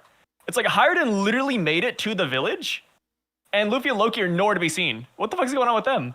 Do you think Luffy and Loki like got trapped by something stupid? I'm so confused right now because it's not just that, but the branch is elevated from there. Like where they are is below. The branch is apart, and then the forest is just below. We know that because like when they're putting out the fires, right? Like this is kind of weird. How did Hyruden make it there? Hyruden's cracked. We don't ask those questions, man. Wait, okay, I'm not gonna lie, guys. Hyruden learned to jump. He's He's the fastest in the East. Or the Weast. Oh, yeah, Weast. They're in Weast Village. He's the fastest. No, he couldn't grow up there. He wasn't allowed in the Weast Village, right? Oh, no, he was allowed in the village, just not in the castle. Something like that. Damn. Okay, so Zoro... Okay, yeah, he's fast as hell. Zoro and Hiruden are with Yarul fighting off Doribrogi. Ripley... Goldberg, Gerd, and Roto are going to the kids. Stanson, we don't really see, I think. So they should have made it there already, because Ripley and them are also en route. Unless it is true that Hiruden's just faster than all of them. Oh, that makes sense. If Loki's the fastest, he is the captain. How would he have survived Loki? He outran him. No, that's mean. And that's why Loki learned to jump. That's just mean-spirited. He's just like, this little rat. Where did he go? And so he just jumped, and he just looked down from below. That's what, or from above. Oh my God, it all makes sense. Their brother. It's such a symbiotic relationship. One got God's gift in every capacity, and the other one can run. The other one can... That's crazy. Oh God, it's Hiruden and Loki's innate. But I mean, Hiruden doing this isn't insane. Like, you gotta remember, like, this is literally the warrior that can, like, shatter the world. Like, when you think about Luffy, for example, Luffy is the strongest, the fastest. Like, it, yeah. You know what's funny? Had Hiruden not carried Zoro, Zoro would have been lost. Yeah. Hiruden actually saved us from like a 1,000-year void of just Zoro not being there. Oh my God. I didn't register that Zoro was with Yarul. How is Yarul gonna look cool if Zoro's there? No, he'll look even cooler because he'll outshine Zoro. Okay, and you said I glaze old people. That's wild. You guys heard that? He's gonna outshine Zoro. ZKK, where are you? Where's this? Yarul kills Kaido coming? Like, what's happening? Hey, you never know. Hey, we need Bonnie to de-ageify him. Oh, maybe that's it. Yeah? No. We see Bonnie, and Bonnie's like, you know what, Yarul? I'll bring you back to when you were young. Oh!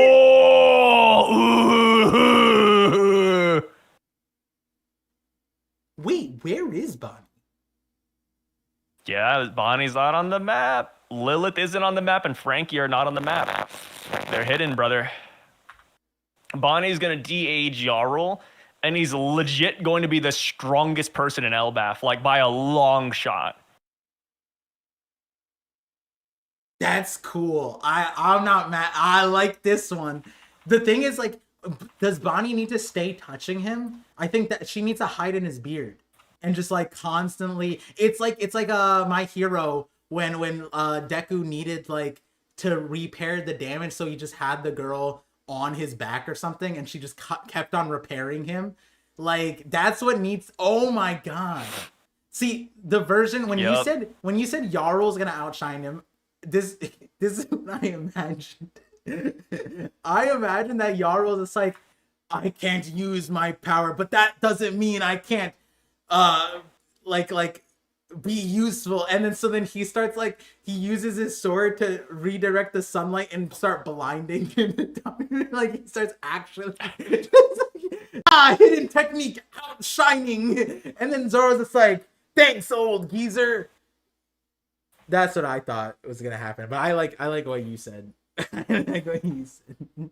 Just bring him back to his prime, dude. Yarul Prime, dude. Yeah, Yarul Prime is Ja Rule.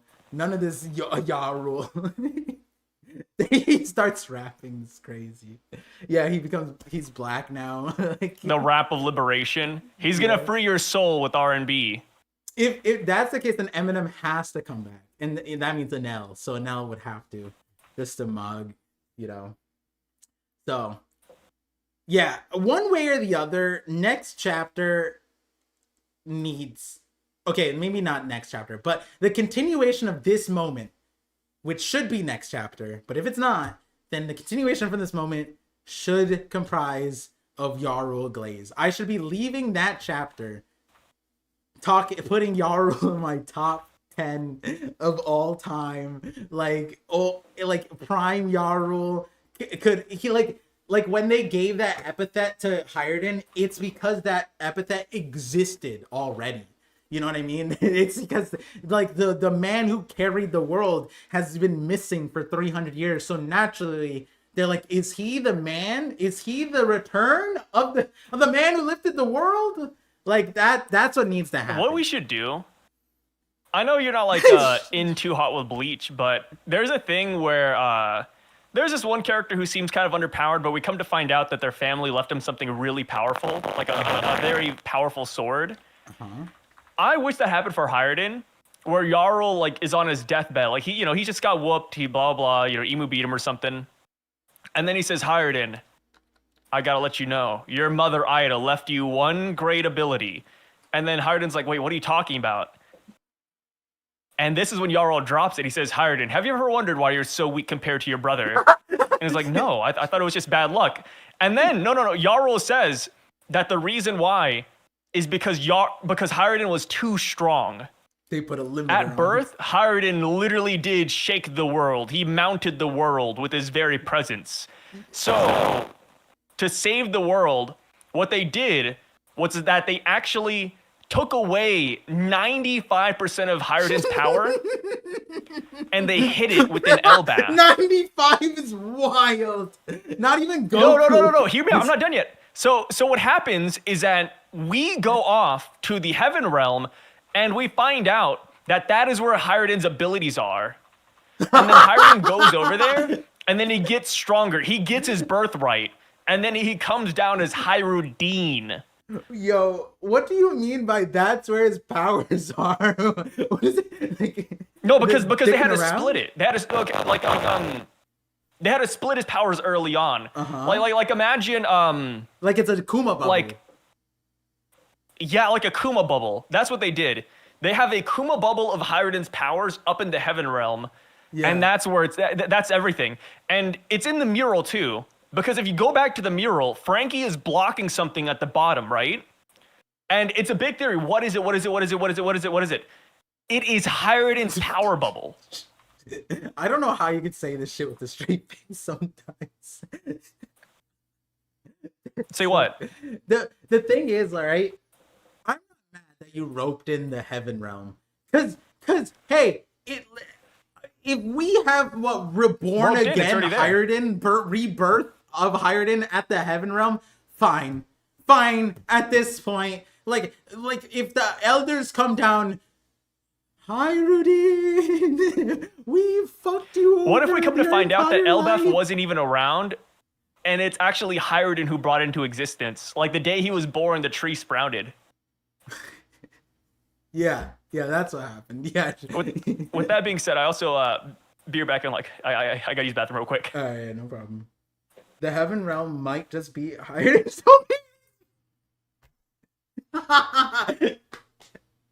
Dude, I welcome anything. Like Hyrdin is from Dressrosa. I liked Hyrdin. I liked what's his face, like the new Giant Pirates. I knew about them, not like to agree, but I liked Hyrdin. I don't think Oda did. It's just like I'll accept it. Like any slight W. Like if Hyrdin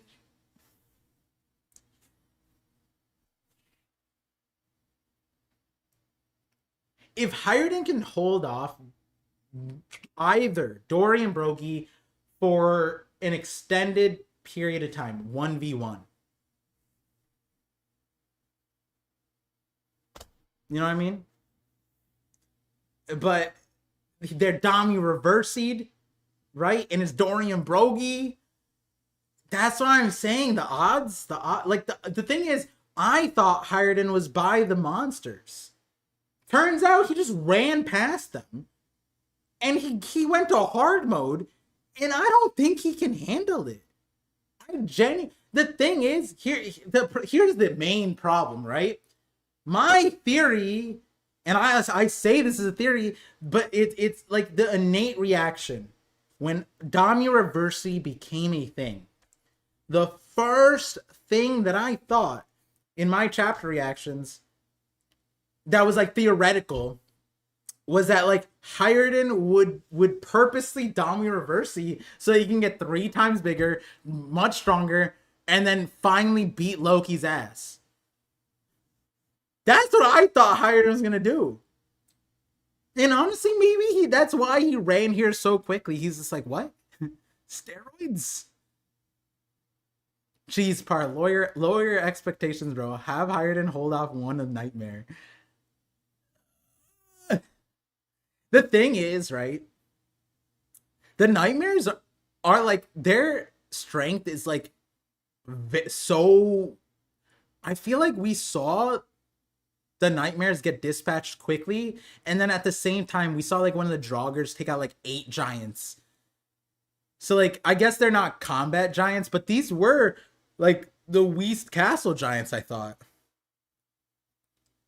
Hiredin's like Maki. Loki will die. Hiredin will gain. When Sai's back, I'll carry the flame with that.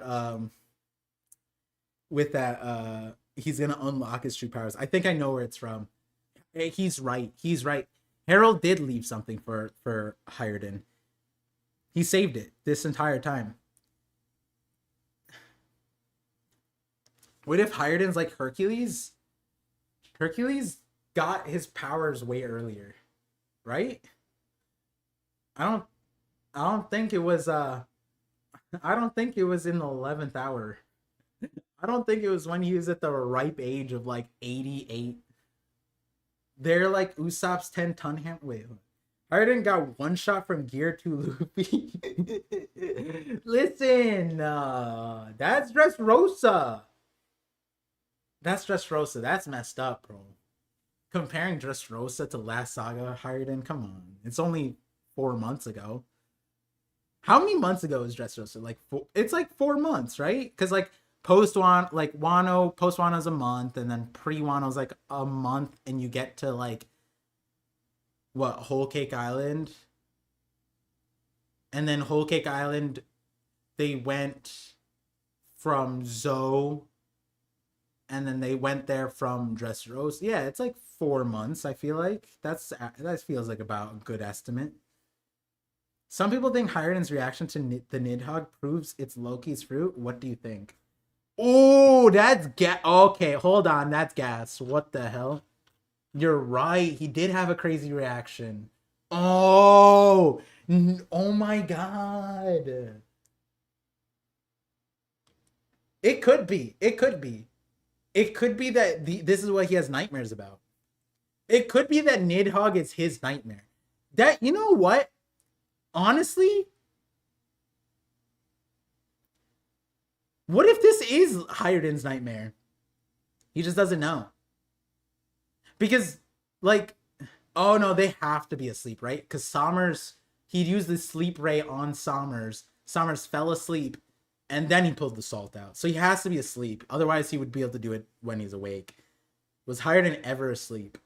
Because like, I was just thinking, like, the reason why this could be Hiredin's nightmare is because it's so well developed. Like, look at this one. Like, look at the lion, right? There's a difference between that. Looks like a kid drawing. That looks like the cloud. That looks like a kid drawing. This looks like I've experienced my nightmare before. You know what I mean? This isn't just an abstract thought. It's not a Nika. It's not this crazy Sesame Street bird. It's not like some random bald giant guy. Like, it looks like a drunk dad. Like, it's not that. This Nidhogg is way more developed than any other of the nightmares, at least here. But from memory, anything like the Knight is pretty cool, but the Knight's not that crazy. Here's the issue, though. You want to know the problem?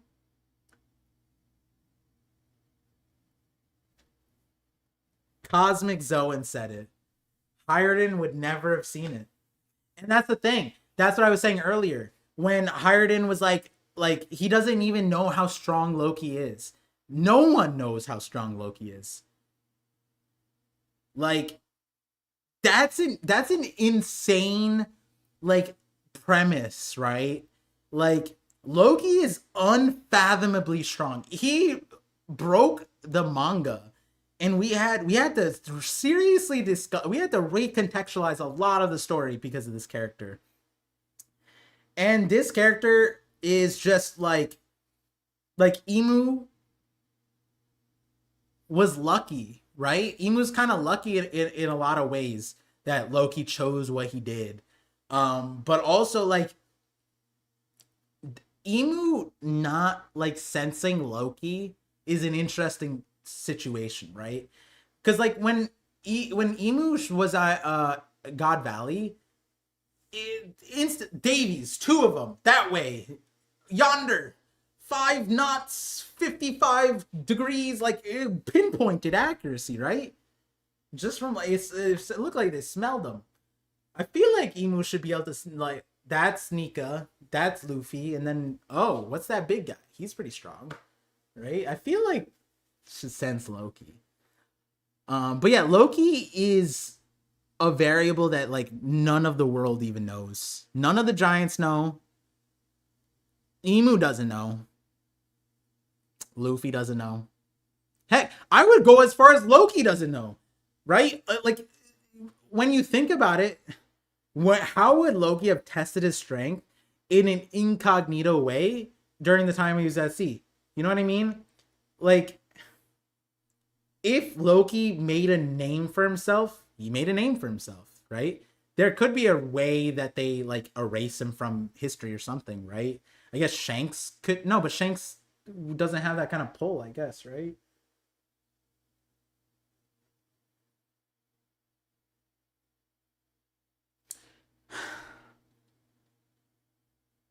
I like to think that he's that strong. That's more fun for me. Wait, so we all agree that Shamrock telling Loki that even if he was out of chains, he would lose his cap, right? Yes, I believe that. Shamrock is The problem with Shamrock is the same problem with Garling, but I give more charitability to Shamrock because there have been conveniently less instances for him to show his strength, right? The Cerber, like anybody could unleash your devil fruit on a restrained like giant. You can't miss. He's restrained. He's sea stone, right? Shamrock doesn't have any W from that moment. But the reason why Shamrock's in a rut is from my point of view is mostly because of Garling.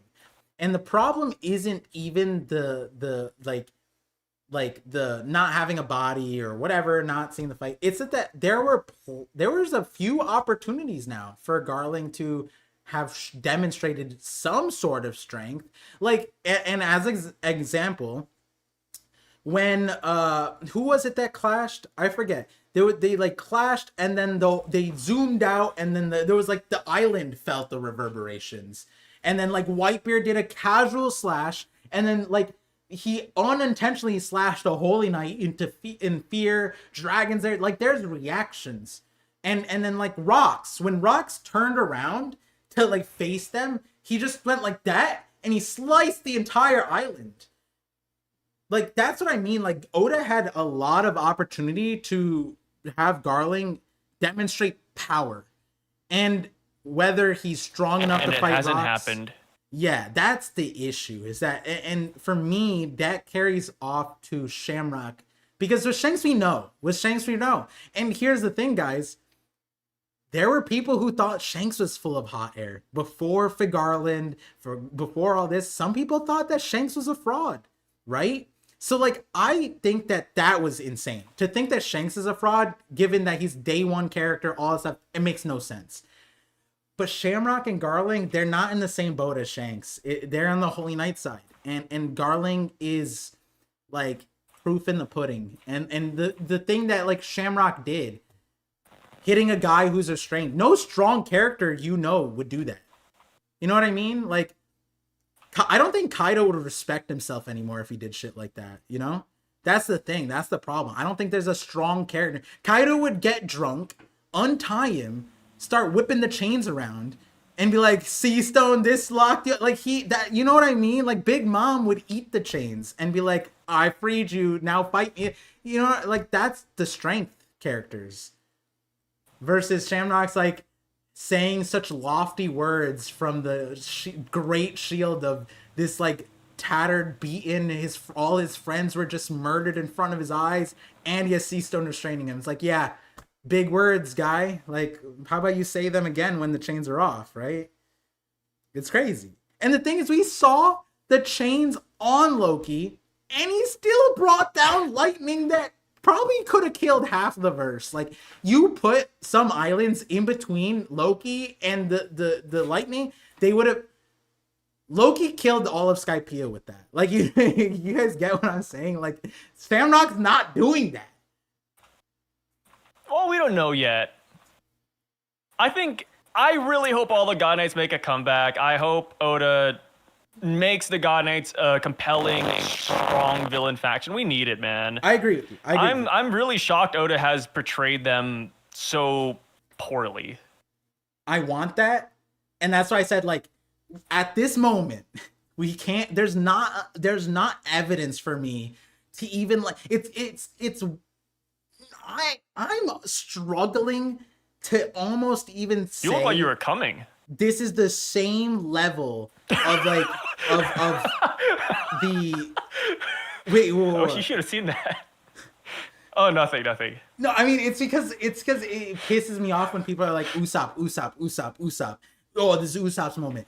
To me, the Holy Knights, Shamrock, Garling, is a little bit questionable. The Holy Knights, like, asking for something out of them is like expecting Usopp to get something. And the thing is, Usopp had 20 years of build-up for Elbaf, so it's more understandable. I get why people are asking for that. But if someone comes up to me, the Holy Knights, and I'm like, what have you seen that I haven't seen that Oda has posted? Like, and then the guy... they would have to show me like, yeah, but I had a dream last night. Oh, I made this fan art and it was really cool. Like, that's the only, sure, whatever. The only one's gonna be cracked. There's nothing in the story that supports that, like, Shamrock could do an island level destruction thing casually with if he has a Devil Fruit Sea Stone chain on him. You know what I mean? I don't even know if he beats Ragnir. How about that? Does he stop at Ragnir? I think so.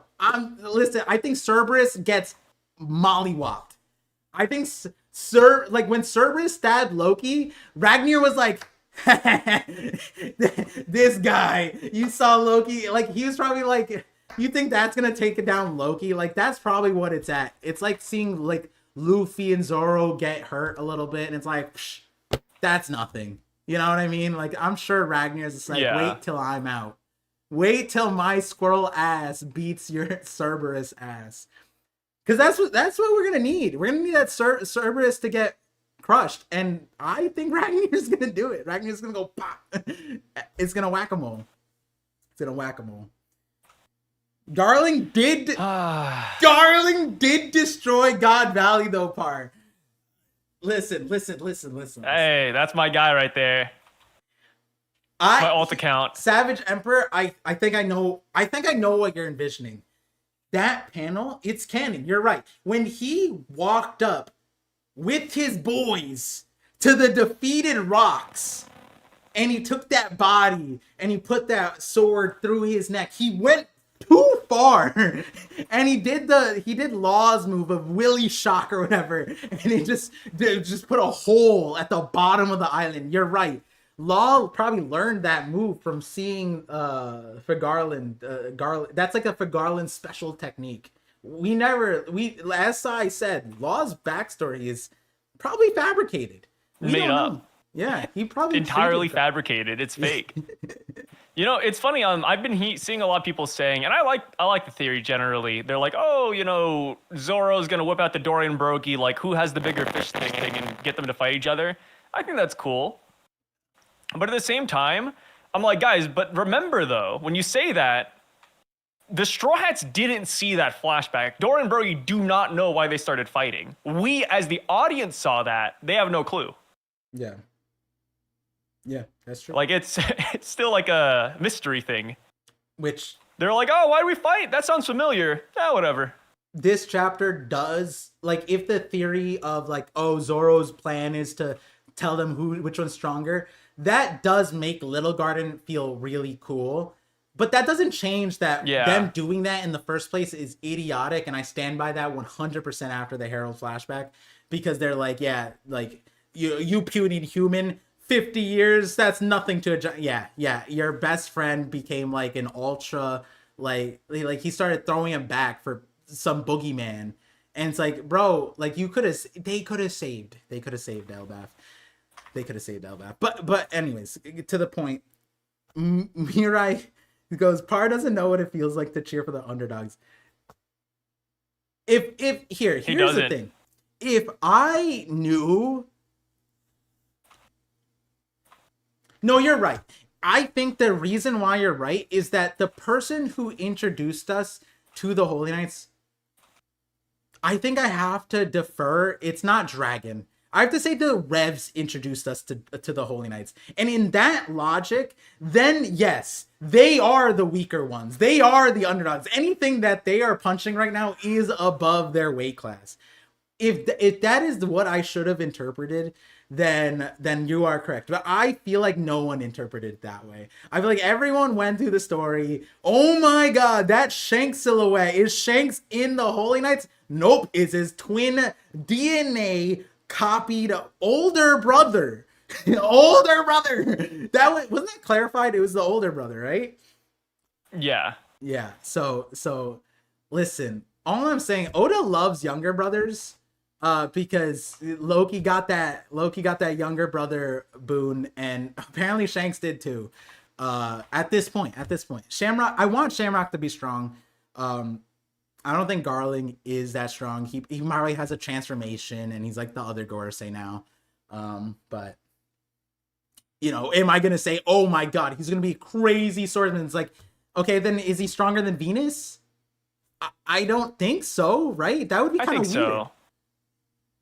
It would be kind of weird. I think he will be.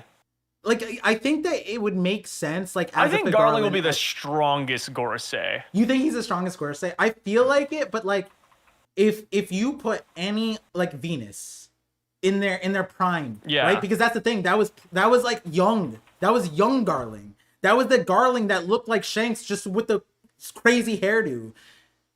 If you put Prime Venus back and I don't think Venus is losing. Okay, Prime Venus versus Prime Garling. I don't know. I think Prime Venus is probably like okay. Prime Venus. You have something with like these old men, dude. I don't know. He has the Shodai Katetsu. That's the only, like, I can't say this about any of the other Gorosei. Yeah, but it's he probably stole the Shodai Katetsu. It's a cursed blade. It's Zoro's one is supposed to be the weakest loser ass Sandai Katetsu forged because the guy wanted to imitate it. The Shodai is supposed to be like this the Enma and like Sandai were supposed to be like, oh my god, these are baby versions of like the cursed blade that the Shodai Katetsu is, and this guy's just out there like wiping it, polishing it. It might be that the blade is dominating him. It could be that. It could be he sucks ass, and the sword's like, let me take over your body, and then Venus is like, no, I like it. I don't like it when you take it over, and then the sword's like, shut up, you suck, and then you just get the. Honestly, with how the Gorosei were, that might be it. I like that one. Prime Garling is really strong. Just ask the women and children he fought. He did destroy him, dude. Can't deny it. Par likes Dragon, but hates Shamrock. No, I don't dislike Shamrock. It's just that Shamrock isn't here. I can't vision, like, Shanks is here.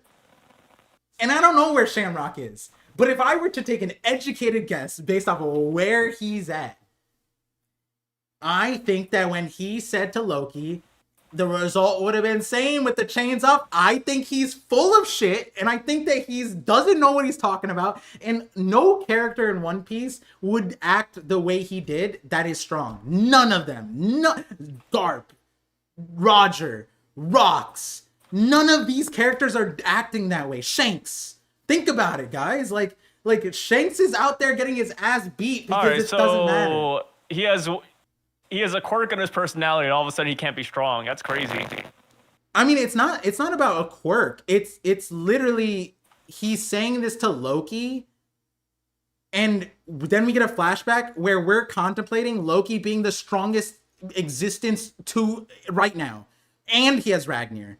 So, do I think he's full of hot air? Yeah, 100%. And I think the good comparison is Luffy, because Luffy kind of knew that Loki is like that guy to the point that last chapter he's like, I need to see you fight.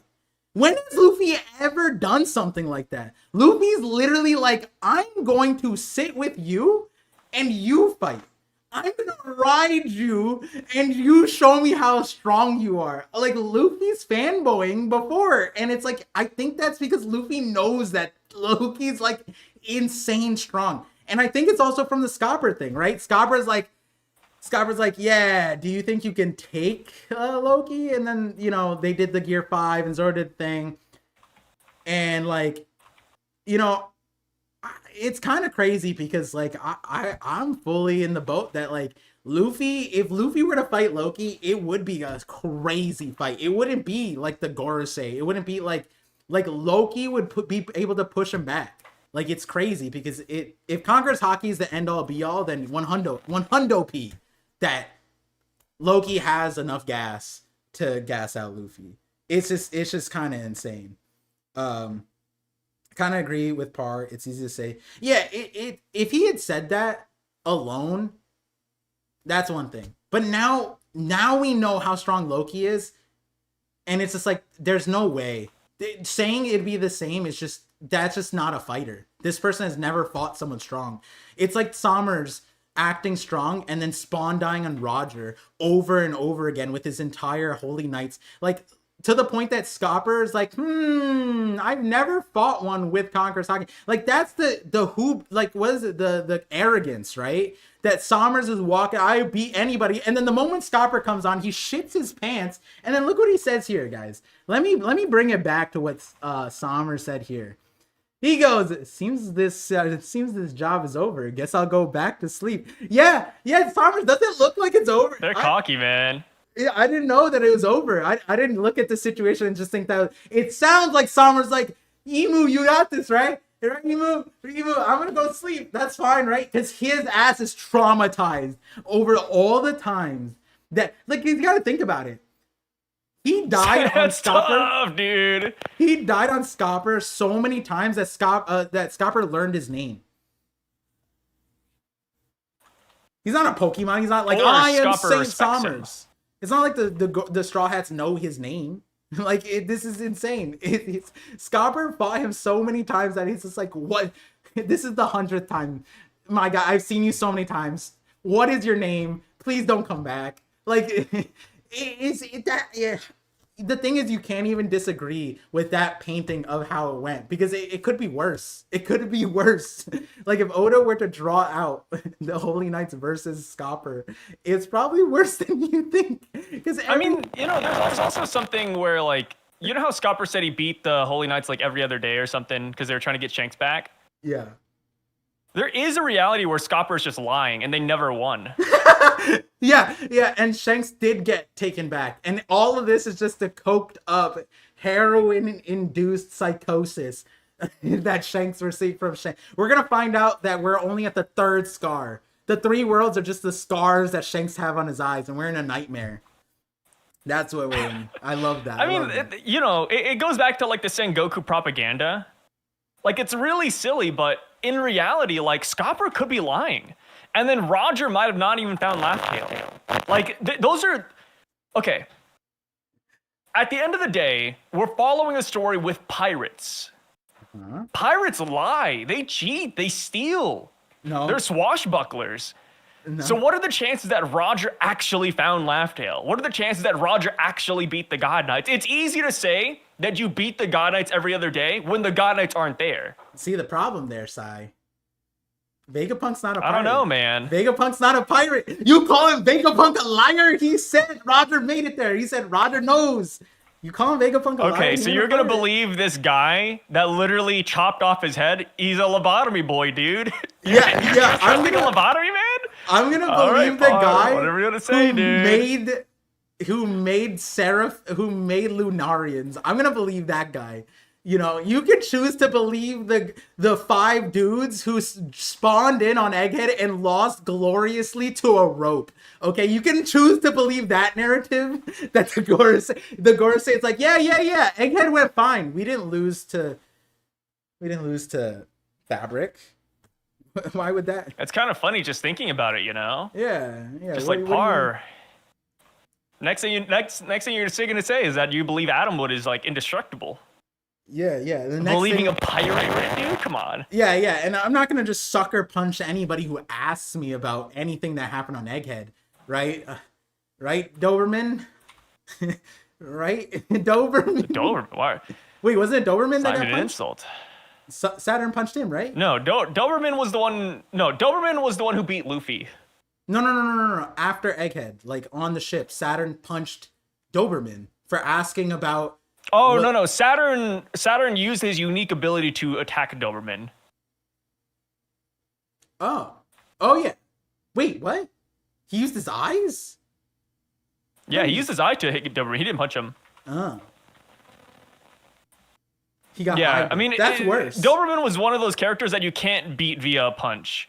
So Saturn did use his like ultimate ability on him. So I still remember the day those vice admirals showed up, and Sai had wet dreams. I think every spoil the day before, he's just like, please give me just like 1 foot of one of them, and I'll make it a 45-minute video on this guy. Like, did you guys see this guy's big toe? Oh my god, he might be the biggest dog we've seen. They're all dog themed, guys. Ooh, I can't wait to see. It's been a while since we saw Frankie fight, and they gave it to us. They did. Oh god, we're digging into the past. It's crazy because it's not that far. It is far, but we've just talked about how like Oda made Quokka, Roger's animal resemblance thing 2018. That's Act 1 of Wano.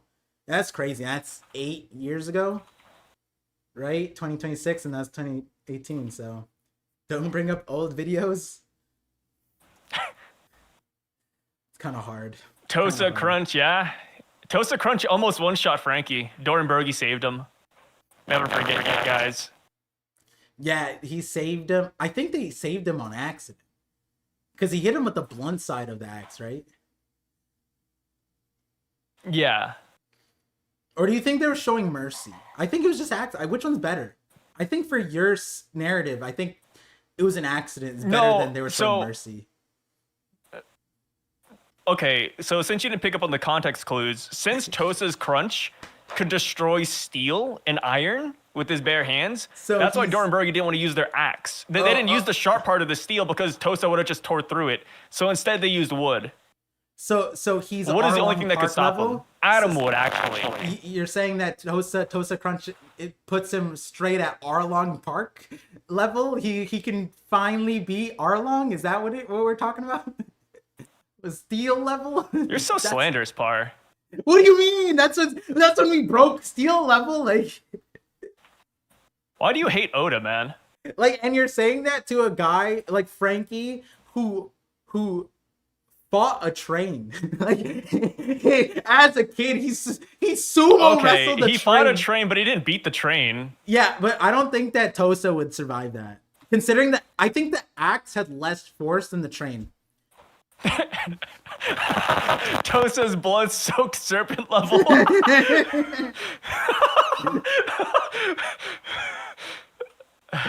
Oh god, where do you guys think Brook went? That's a good question. That's a good one. Gunko.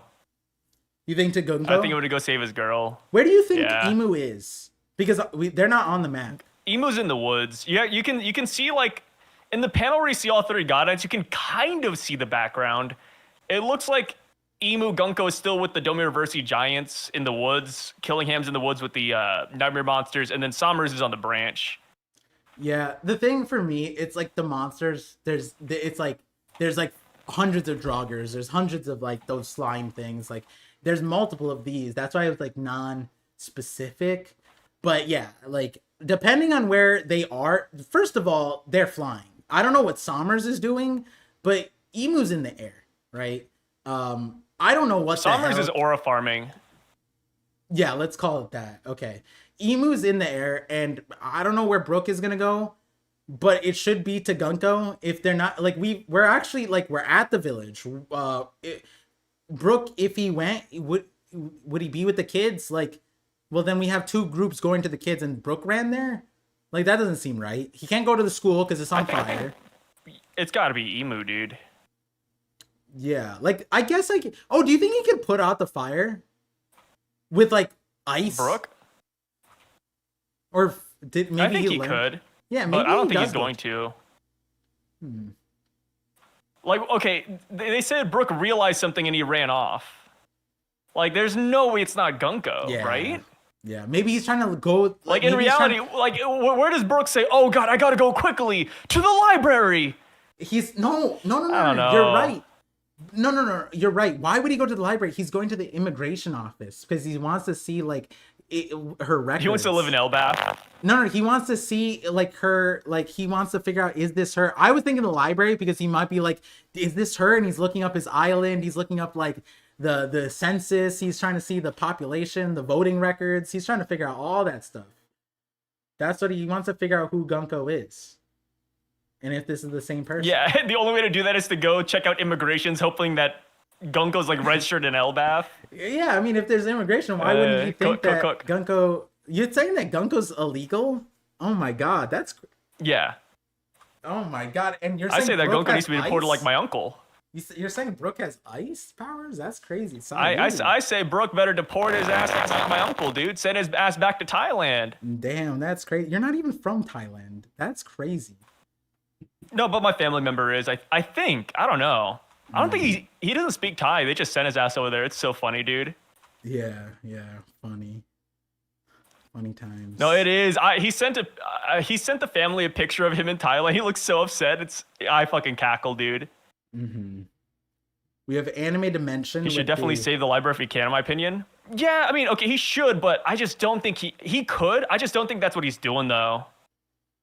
We have Anime Dimension with a 37 months membership. Crazy. I realized. Thank you for the 37, brother. New year, I said I was gonna make sure I read the super chats within the hour, and then did you do it? This one has been there. No, this one's been sitting there for mad long. Oda likely hid third world on purpose. Frankie position blocks it so we can only see first and second, or it's shown elsewhere, something only Yarul has seen. Frankie position blocks it so we can only see first. I don't think the third one would be the like Frankie wasn't covering a huge spot. Yeah, right? Frankie was only covering the base of the tree. Yeah. Frankie wasn't covering that much. Like if Frankie was covering something, it's like one item or one person. Yeah. I'm trying to see where what Yarl said is, oh yeah, right here. If the Harley prophecies are true. So that's also a separation. He's not talking about the mural, he's talking about the text. And he said the world is bound to face a great divide one day, which that was interesting to me because that's not what's supposed to happen in the third world. It was supposed to be like they finally meet again. Like the great divide sounds like the reason why the sovereigns or but whatever. Maybe my main thing is that maybe Jarl doesn't know we're in the third world right now. So like the great divide is like maybe we're quote a part of the second world and this now becomes officially the third world after the great divide. I don't know. It is just really odd. I just don't know how to like super interpret that right now. But yeah, I got stuck on it when I was reading. I was like, wait, did I read that right? Like I think it's one of those things. Like for us, it makes more sense. Like, oh yeah, this is the third world for sure. But maybe for Yarl and them, it's like no, they have no clue. No, but didn't they say? They said something. What didn't Ripley say something? I feel like maybe Ripley. All she said is that the drawing is like probably from a kid's imagination. Or no, Saul was there. Saul was for the Harley text. Let me go back to this. 11:30. Yeah, Saul was the Harley text. Yeah, let me pull this up. Um,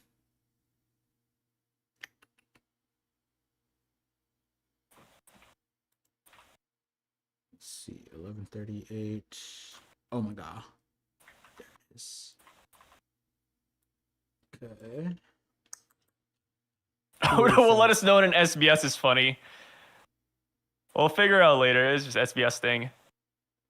It's not that important, really. When you think about it, like, does the Harley text even matter? Okay, this is what it says. Of course, Derishishishi. The story is split up into 3 chapters. They say the 3rd chapter describes the world we live in today. It's about something that's going to happen in the future. That's why. Yeah. It seems like a general understanding that it's a third world thing. Now, Yarul could be the exception, sure, but it wouldn't make sense to me because, like... Yeah, it wouldn't make sense if he's the exception.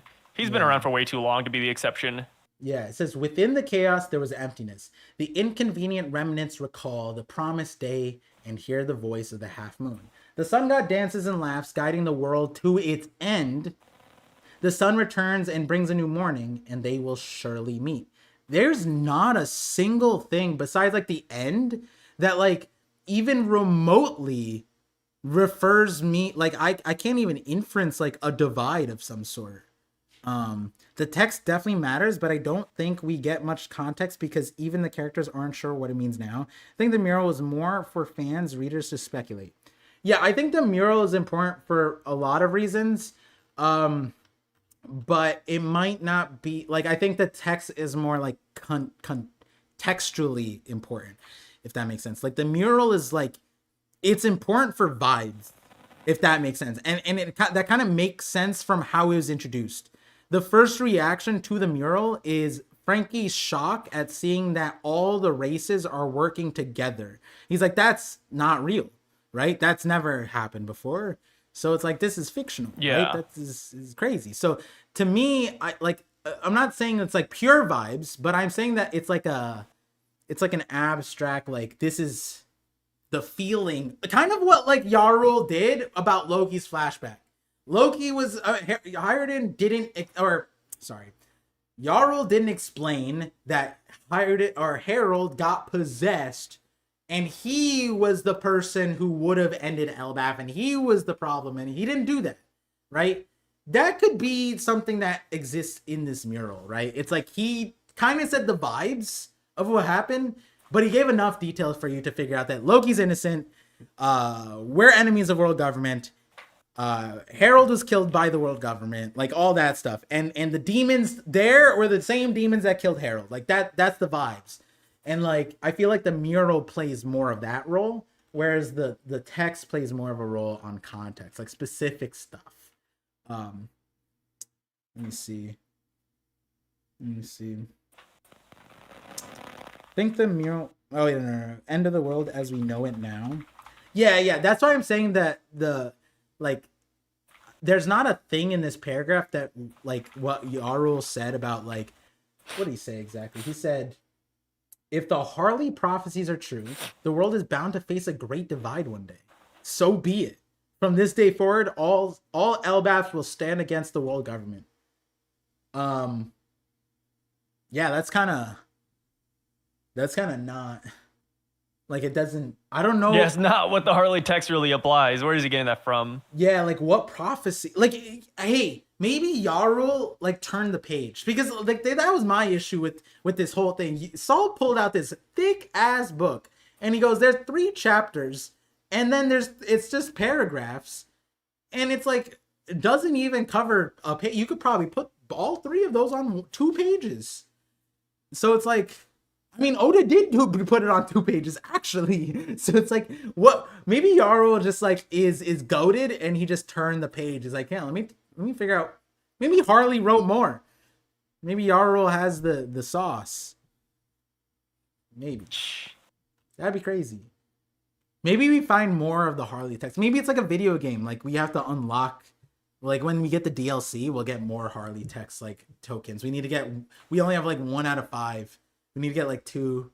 It's kind of like the Poneglyphs. Yeah, I mean that's the thing. Like the Harley is such a big book, so it's like, oh, maybe there's like more chapters we just don't know about. Yeah. Yeah. If that's true, who do you think would side with Emu? Oh, like from the mural?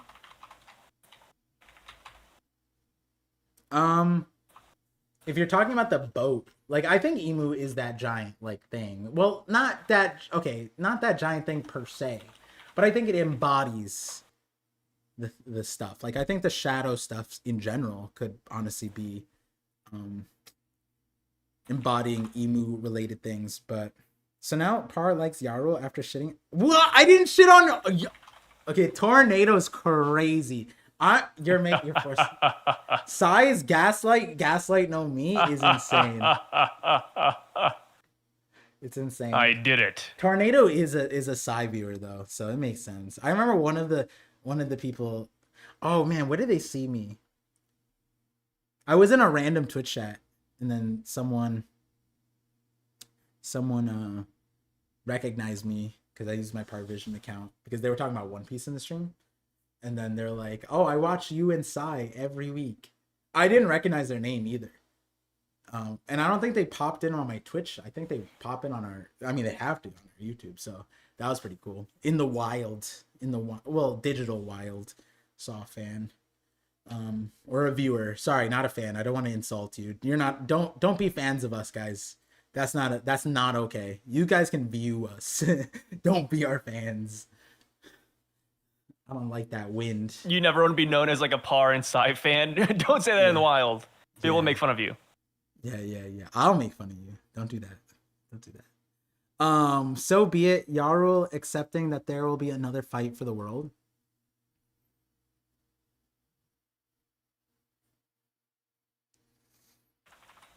I just need to see Yarl put his money where his mouth is. Okay, how about this? I can't wait till he tries to fight and then his back breaks.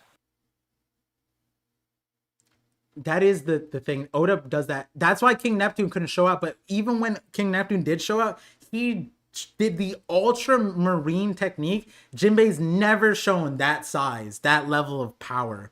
And the only reason why we didn't get more of that is because Oda was like, oh, his back hurts. Which doesn't even make sense because he's a fish. Like, what is he? He's not a fishman. He literally has a tail.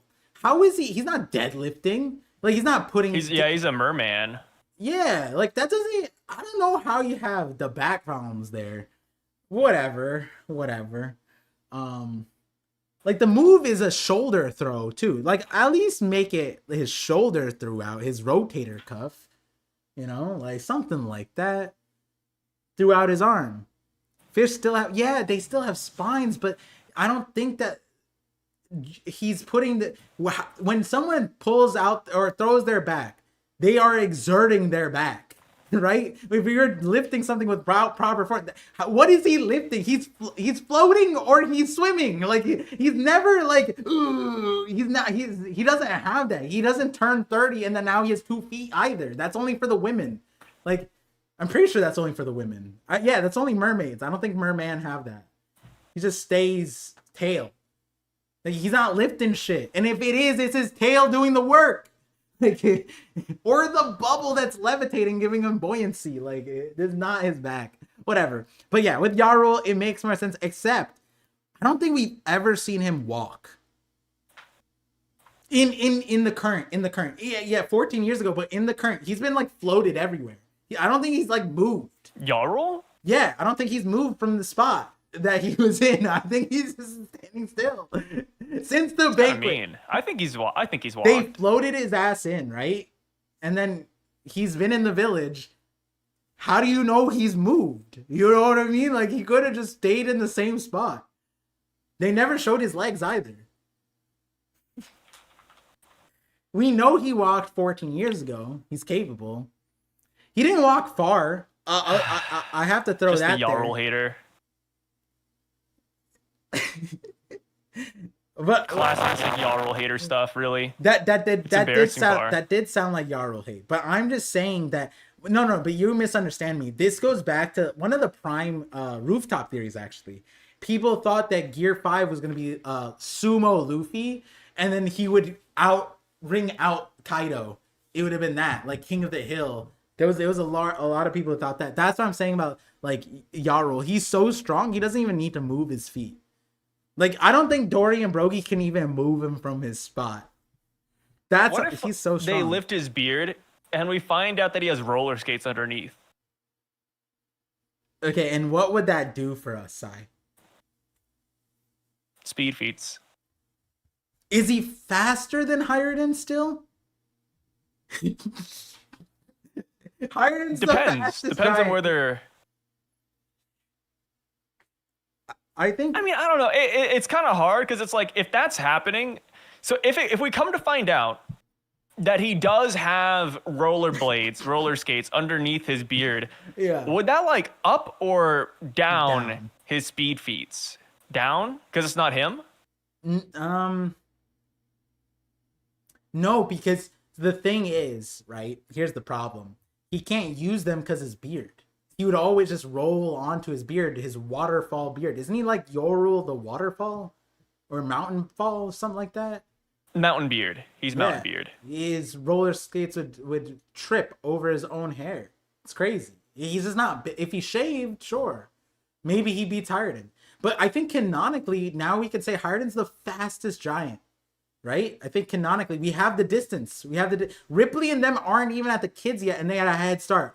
Hiruden went the farthest and got there the quickest. Canonically, fastest giant. So you take that away from Hiruden, is what you're saying. Why would that be taking? I'm saying that Hiruden is the fastest giant. You think that Roto would? But what if Hiruden also has roller skates? Yeah. What if they all had roller skates though, Par? What if all of Elbaf was just a Sonic, right? That's what you're saying? That it's just is that the place where they no. Yeah, Sonic is the one where they rollerblade up to you. Sonic, no, they run. Have you been to a Sonic? Like, they have more in the South, right? Oh, like the fast food place. I thought you meant like Sonic, like the fucking blue hedgehog. Nah, you're right. I'm not mad at that. You're right. That's fine. I was gonna say the blue hedgehog. He like runs, dude. I said where they bring the food to you. I don't. But that was probably lost because like Sonic probably deliver. He'd be the best like Uber, right? So like Uber Eats. Yeah. Sonic. Sonic delivers food too. Yeah. I think he had that as Everybody's got to make that extra cash. Yeah, I think he did have that as a job at some point. One of the Sonics, one of the multiverse. If he didn't, Sonics. I'd be more surprised. Yeah. For sure. But yeah, I mean this chapter not super a lot, but it is setting up a lot of characters. I want to know what Zoro's plans are. I want to see if Yarul is cracked. I want to see Hiruden. The thing is that Oda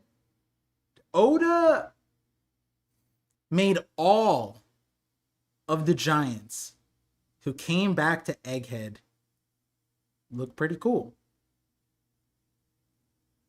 Hiruden wasn't in that gang, right? The blue hedgehog runs. The black one uses rollerblades. No, it's just like roller skates, right? He doesn't. There are boosters on there. It's one of them has like little shoes that boosters, right? Yeah, boosters. Yeah, they're boosters. In the game, they have a skating one though. They have a game where it's like. They released a game last year where they actually they drive cars. What? Yeah. It's not Mario Kart. I thought about picking it up. Its own thing? It's its own thing, yeah. Is Sonic a participant or is it just like his human friends? They're all participants. What? All of them. Sonic isn't. Is it also Flintstones? Pac-Man's in there too, and he's also in a car. Is it Flintstones? Like they have their feet out and they're running? No, they're just driving cars. It's called Sonic Cross Worlds Racing. I thought about picking it up, but it's an expensive game, so I said never mind. Yeah, too expensive thank you. for meme buy. Too expensive for meme buy. Although it looks better than Mario Kart in my opinion. It's got more characters. That's fun. Yeah, but also I gotta head out in like 10 minutes, by the way. Yeah, we're closing up. Yeah, the Hiruden's in an interesting spot because like Oda made Oimo and Kashi wrestle Saint Saturn in his yokai form, right? Dorian Brogy came back from Little Garden, Mr. Three Victims to like who is it? Saint Mars Slicers, right? Like it's no, not Mars. Who's the worm? Jupiter Slicers. Jupiter. Yeah. Like and so Oda did upscale every giant pre-time skip. That's where Hiruden is a little lacking. But Hiruden is post time skip though, so maybe he doesn't need to get upscaled. But he's post time skip and it's like 4 months ago, and the reality is we may not have on the board feats, but we do know that it seemed like he needed Stanson's help to take down that moose.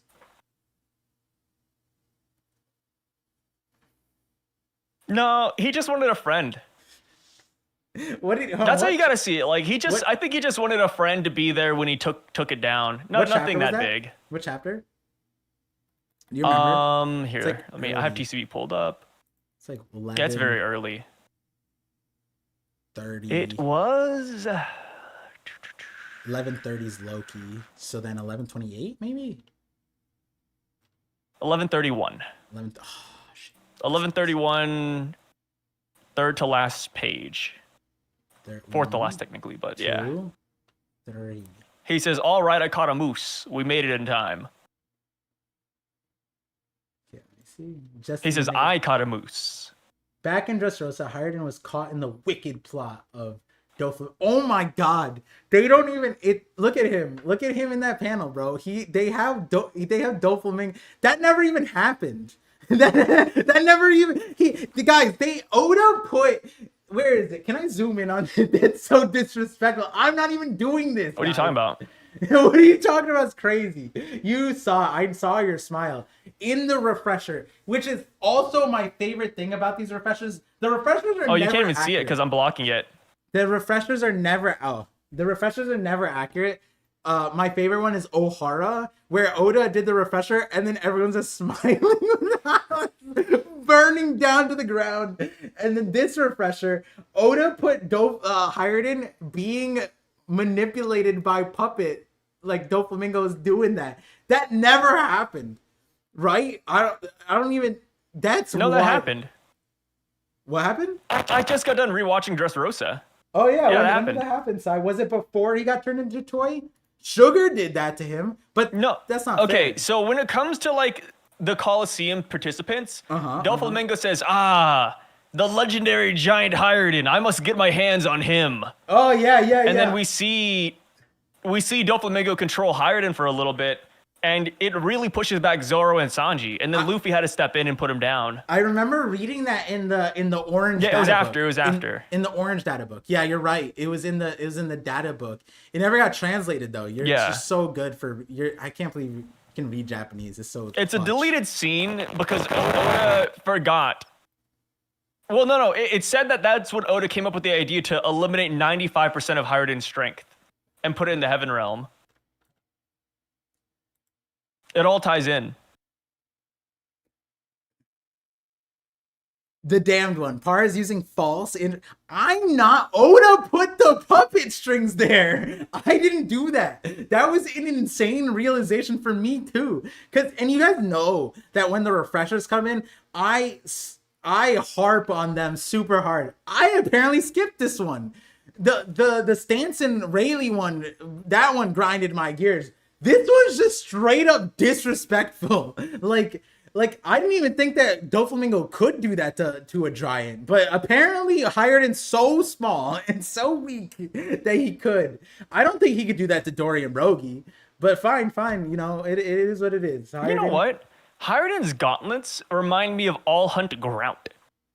Like, there's a chance that underneath it, it's like a wild animal arm.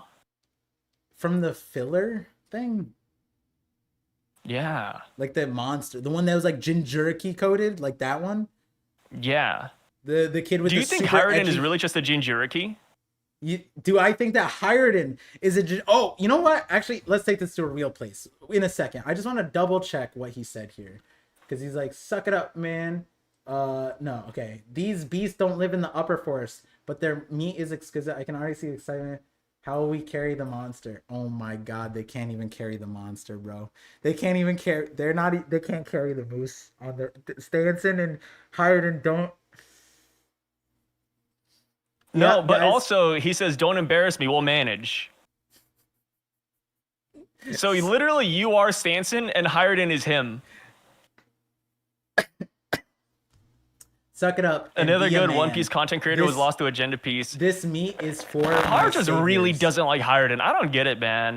What do you mean? Did I draw the manga? Did I didn't write like? the No, okay. It's so funny how Par does this. He always switches up. Like, he didn't like Jarl, now he likes Jarl. He didn't like Loki, now he likes Loki. He didn't like Harold, now he likes Harold. He didn't like Rocks, now he likes Rocks. He literally jumps on board after they start getting feats. After, like, oh, they had a crazy power-up. While the manga was going, Sai's so favorite strange. character was Ange. Let me remind you guys how many so panels odd. of Ange and Mosa and Shaggy and all that stuff. Meanwhile, I am talking about the actual stuff, and he's gaslighting. That's crazy. That's crazy. Like, I'm literally over here just talking about the chapter, and then he Par comes just in. He comes with in and Agenda goes, Piece slandering these Par characters for no loves reason. old characters, and then contradicts And then himself watch. next breath.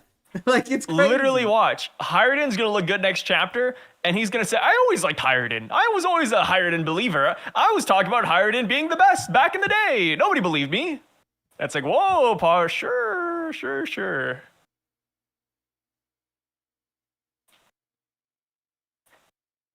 I think Par's already trying to cover for himself by saying, I actually liked Hiredin in Dressrosa. No, I mean I said that earlier. I said Hiredin in Dressrosa was it like it was built up for something, but then especially Egghead, when you introduce those giants back and then they're that strong, and then if Hiredin's not that level, then it's kind of disservice to him. But what I was gonna say is that I was like trying to think back. Like, I think like the moment Loki got introduced, because that's when the younger brother, older brother thing that was just brutal. As soon as we started getting the comparisons, and then I'm like, yeah, Oda just hates this guy. And then I've been right every single time. I said that, like, hey, he's not gonna depict him well in the flashback, whatever. It's like, sure. I mean, if you think Hiredin is going to like if chat was send like, Emu home with the hockey knot. Hiredin is gonna. I said, hey, does Hiredin fight Dorian Brogy? Chat went, Par, let's start with the nightmares first. I'm like, bro, I don't know where to put Hiredin. The thing is, it's weird too, because because I didn't recognize when I was reading the chapter that Hiredin was with the Yarul, meaning he sprinted past all the nightmares. He even sprinted past Dorian Brogy. When you think about it, because Dorian Brogy were on their way, and in order to get to the thing, he would have ran past him. So he ran past him and then turned around, and they're fighting him. If he was strong enough, I think he would just, run in front of him. But we'll see. I think Zoro was coaching him. I think that might be it. With Zoro as his coach, Hiredin can't lose, right? That might be it. I think it's the opposite. With Hiredin there, Zoro can't lose. Okay. That makes sense. I can't wait to see Hiredin help Zoro. When you scroll down a little bit more after that Dressrosa panel, I love Brook tells a stupid skeleton joke. Brook looks so angry when he tells it. He says, skull joke. It looks like he's about to kill somebody. You see him? Yeah. I remember this, but I don't remember receiving it like that. Yeah, he looks so angry, man. Skull joke. This must be an official translation thing. This is the stupid chapter where Ange is like, oh my god, Saul's fallen. He can't get up. It's so stupid, man. That's great.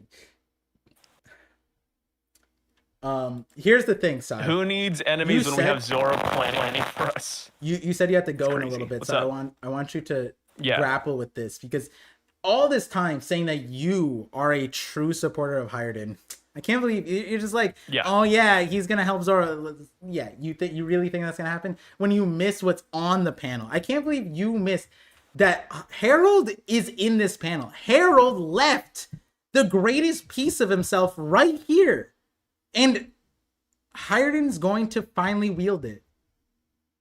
The sword? Yeah, bro. Is that not like Oh yeah. a Harold, Devil Fruit, Ragnar? But that wasn't Harold's. Harold could never even get to that point. That's Loki's. The true Harold's gonna get that sword, dude. Just wait. Yeah, he's gonna pull it straight Or out of Hiredin's gonna Yarul's get that head. sword, yeah. Yarul's gonna be like, "Go on without me." Hiredin's gonna like, "Fine, old I man." think we joked about that before.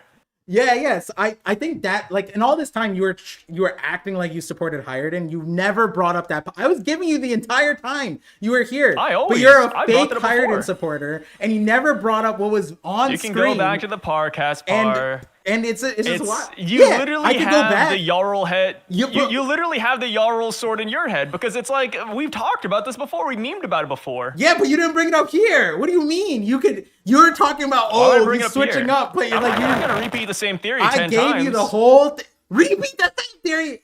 You're talking about next chapter. He's gonna help Zoro out.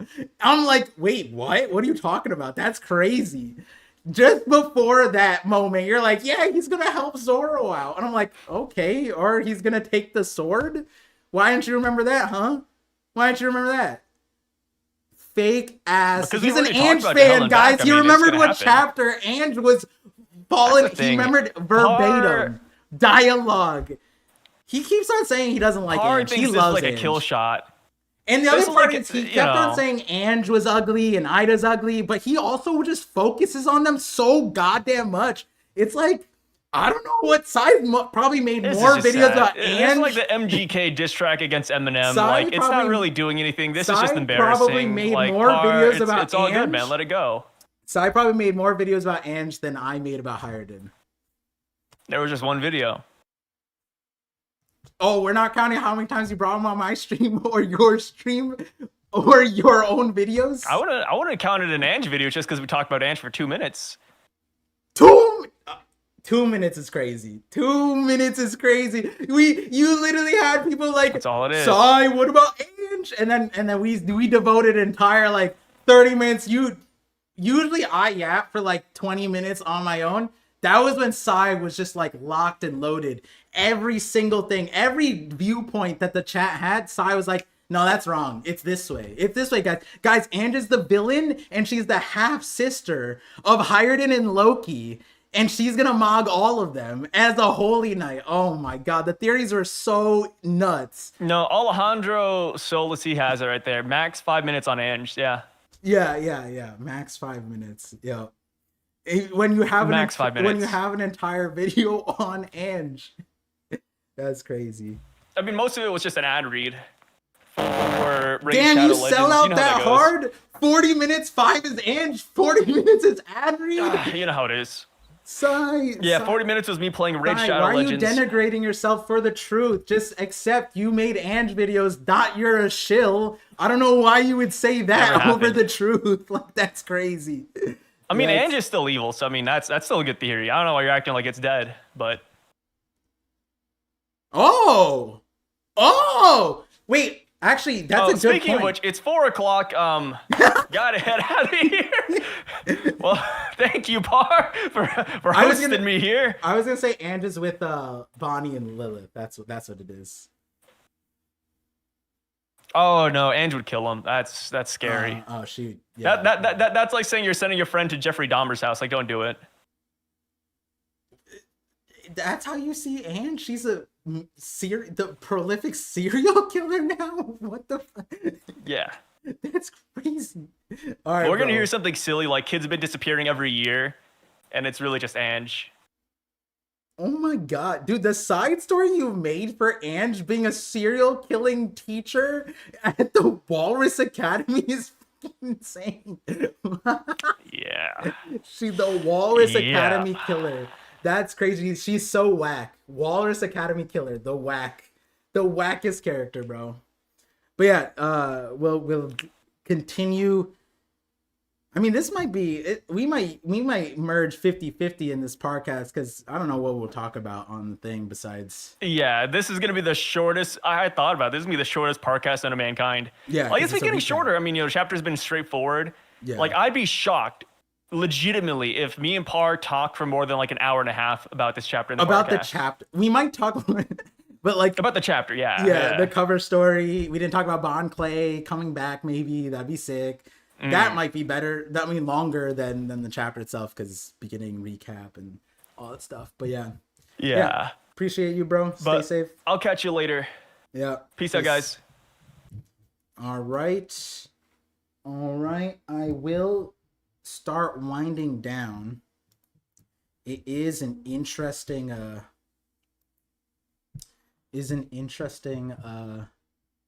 what's it called?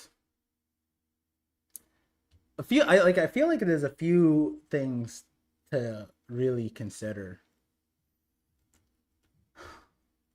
It's just like the pieces on the map are in such interesting spots. Zoro with Dory Brogi, with Hiredin and Yarul. What was it? Who was going to the kids again? Was it Sanji? Where is it?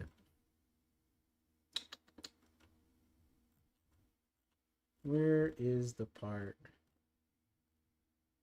I'm just interested to see how powerful these Dami reverses are. Because, like, this was the entire problem of Zoro, Sanji, Luffy. You bring them in, and then a lot of these threats kind of dwindle away. And Zoro being there, it takes a lot of pressure off of the situation, in my opinion. I don't see Zoro losing, like, here. And then Sanji's not even here. But, and then Sanji's taken care of elsewhere. Killingham's running in. We don't know from, like, necessarily where he's at. I guess Killingham goes to where Sanji goes, right? That would make some sense. Yeah, I'm a little confused at where the Holy Knights go.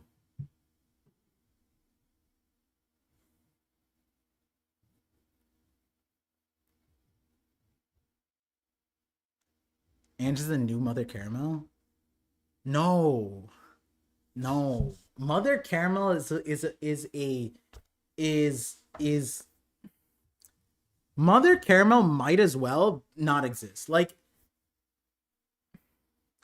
I feel like Mother Caramel even more than Big Mom on Elbaf. Like that whole thing, right? Big Mom's connection to Elbaf hasn't been that, like, significant, right? Like, yeah, there's certain things they hunt, whatever. They all hate Big Mom, sure, and they're happy that they took down Big Mom, sure. But Mother Caramel, she was the exact thing that Harold, like, needed, wanted. She was a mediary. Yeah. Like, intermediate, or whatever the word is. You guys get the point. Literally negotiated the freedom of giants from the Navy, from execution for the Navy. And that's without the nefarious part, but, like, it's just such an odd thing. Such an odd thing to not have. In the Bond Clay cover, one swan has a straw hat. Yeah, I saw that. And the other has a crown. Emus could mean nothing, but it is interesting. You know what they say? Birds of a feather flock together. Maybe it's not Luffy and Emu. Maybe it's Joy Boy and Emu. Maybe. I don't know. I don't know how many of you guys. Man, I should have put the thing up. I should actually link it. YouTube.com. Let me see. Dax. I think he posted it, right? Yeah, he posted it. Pretty sure. Redacted. I went on Dax thing. There we go. 4 days ago. There we go. Oh, I look hideous. That was a rough time though. Okay, I'll put it here. I was in Redacted's thing, and I talked about a lot of things, like with Dax especially. Like, there's a lot of conversations I don't have with Sai. It's just a different like back and forth, right? I actually referenced a lot of what me and Dax talked about in the podcast, but there was other things too. And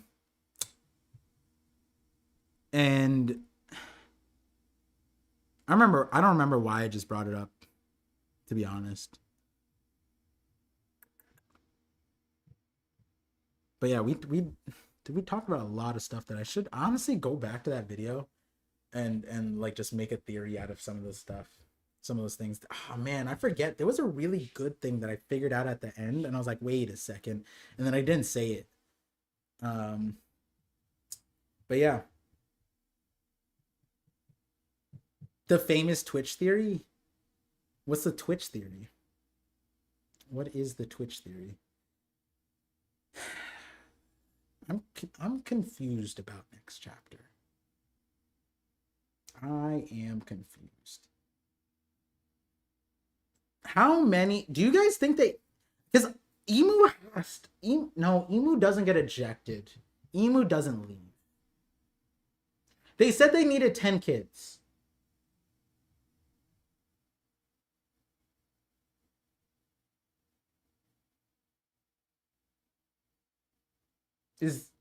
If they get the 10 kids and leave, is that it? Oh, the theory you cooked on size. Oh, you were there.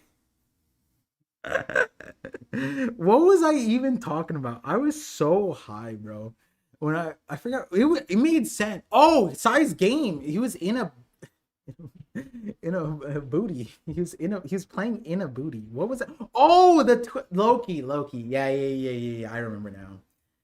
Yeah, that was from Dax stream. I was saying that this isn't what I want to reference, but in Dax's stream or Dax's call, I was saying that because I think a lot of people were talking about Dawn and Dusk were translated like Ragnar's entire naming scheme is all like sexual innuendos.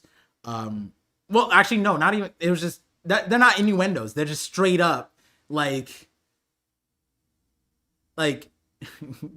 censored graphic, not PG, not like rated R material, right? The hub and like Ragnar, the squirrel, and Chestnut translate that. Very interesting.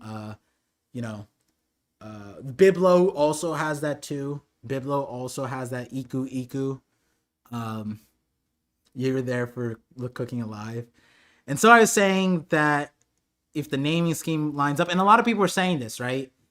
That like, oh, Loki's probably gonna have that too. But I, especially with Dax, I think because with Sai, I talked about it, and I don't think people brought it up then. And talked about it with Dax, and it seemed like newer information then too. But I was like, oh, that's a perfect layup to make him Uranus. Loki being Uranus. And I forgot what I said about his fruit. I forget. I was cooking though. It was live, yeah. I was there for you cooking the theory live. Yeah. I was in the bag, bro. I forget what else. Oh, Shaggy being another Loki and Shaggy, right? If Loki is Uranus and Shaggy's his like thing that he, it just, there's so many things, bro. What was the other one? There was another one too. He was chained up, chastity belt. Is that what it was? No, they unlocked Uranus. He was tied to the hardest wood. Did I say that? You added that part at the end? Yeah. I was riffing, bro. I was going nuts. But yeah, with that, guys, growth stonks, I will check out the theory. I will check it out. I'll check it out tonight. That being said, thank you guys for the support. Thank you guys for being here. As I mentioned at the beginning of the stream, you know, solidarity. You guys know where I'm at with all the stuff. I'll probably, you know, be, you know, I know that a lot of people want to escape this stuff. Certain things you can't. But, and this is a time where it's like, at least for me, it's like the needless deaths, recognizing the people, you know. It's sad because our government isn't even writing it down. Last 4 months, nothing. So least we could do is remember some of the stuff that technically all we, as an American, if you're not American, then you didn't cause this, right? But $100 billion, $100 billion, you know, wild. It is a shorter stream. It is. You're right. I think that's the chapter's fault, to be fair. But I still like the chapter. I like the chapter. Yar Rule, living up to his name, and hopefully we get more Mark Abyss stuff. But with that, guys. Oh wait, actually, I do have a question. How many people do you think already have the Abyss Mark tattooed on them? Think about it, right? Like, do you think a lot of people, or do you think when the anime comes out, that's when a lot of people are going to start getting it tattooed? I think a lot of people probably already did, right? Just to be like Shanks or Harold, you know? Or nah, they probably didn't, because it's like satanic, right? People probably didn't do that. Is it satanic? It's not satanic, but like could be. Elders, a man with a burn scar. Wait, elders, God Knights. Okay. I'll let Gunko tattoo me. Can she tattoo? I guess she could. She had a good. What can that arrow do? You know what I'm saying? IRL people, like in real life, people who see the thing and now want that tattoo, the Bismarck, right? I feel like there has to be some people who already got it tattooed. I guess next Anime NYC, I'll see if people actually got it tattooed. Maybe people will get it tattooed there. Maybe. Oh, I gotta lock in for Comic-Con too. I like Comic-Con for, I guess I should, when I bring it up, not that many creators go to Comic-Con. The year that I went, I was like, yo, everybody come to Comic-Con. And then they had the Film Red release there. But the main thing I was gonna say is Comic-Con's way better for One Piece. Way better for One Piece. One Piece fans. Last Anime NYC didn't even have One Piece stuff. So if you guys end up going to Comic-Con or end up going to one or needing to choose one, I would choose Comic-Con. I'm probably gonna go Comic-Con this year, even if all the creators go to Anime NYC. Because I want to get some One Piece stuff. I've been in a One Piece, especially now that I have my own space and I could put like stuff up. Oh my God, Dan DeMan. Oh, I forgot to. Okay. I gotta respond to him. Oh my God, Dan DeMan, if you're listening, I'm so sorry. I forgot. Oh no. But yeah, with that, guys, I appreciate you guys. See you guys next week for 1173.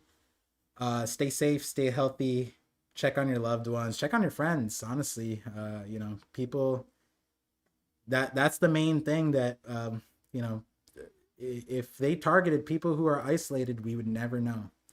And the only way to save the situation is to just be together. So peace out, guys.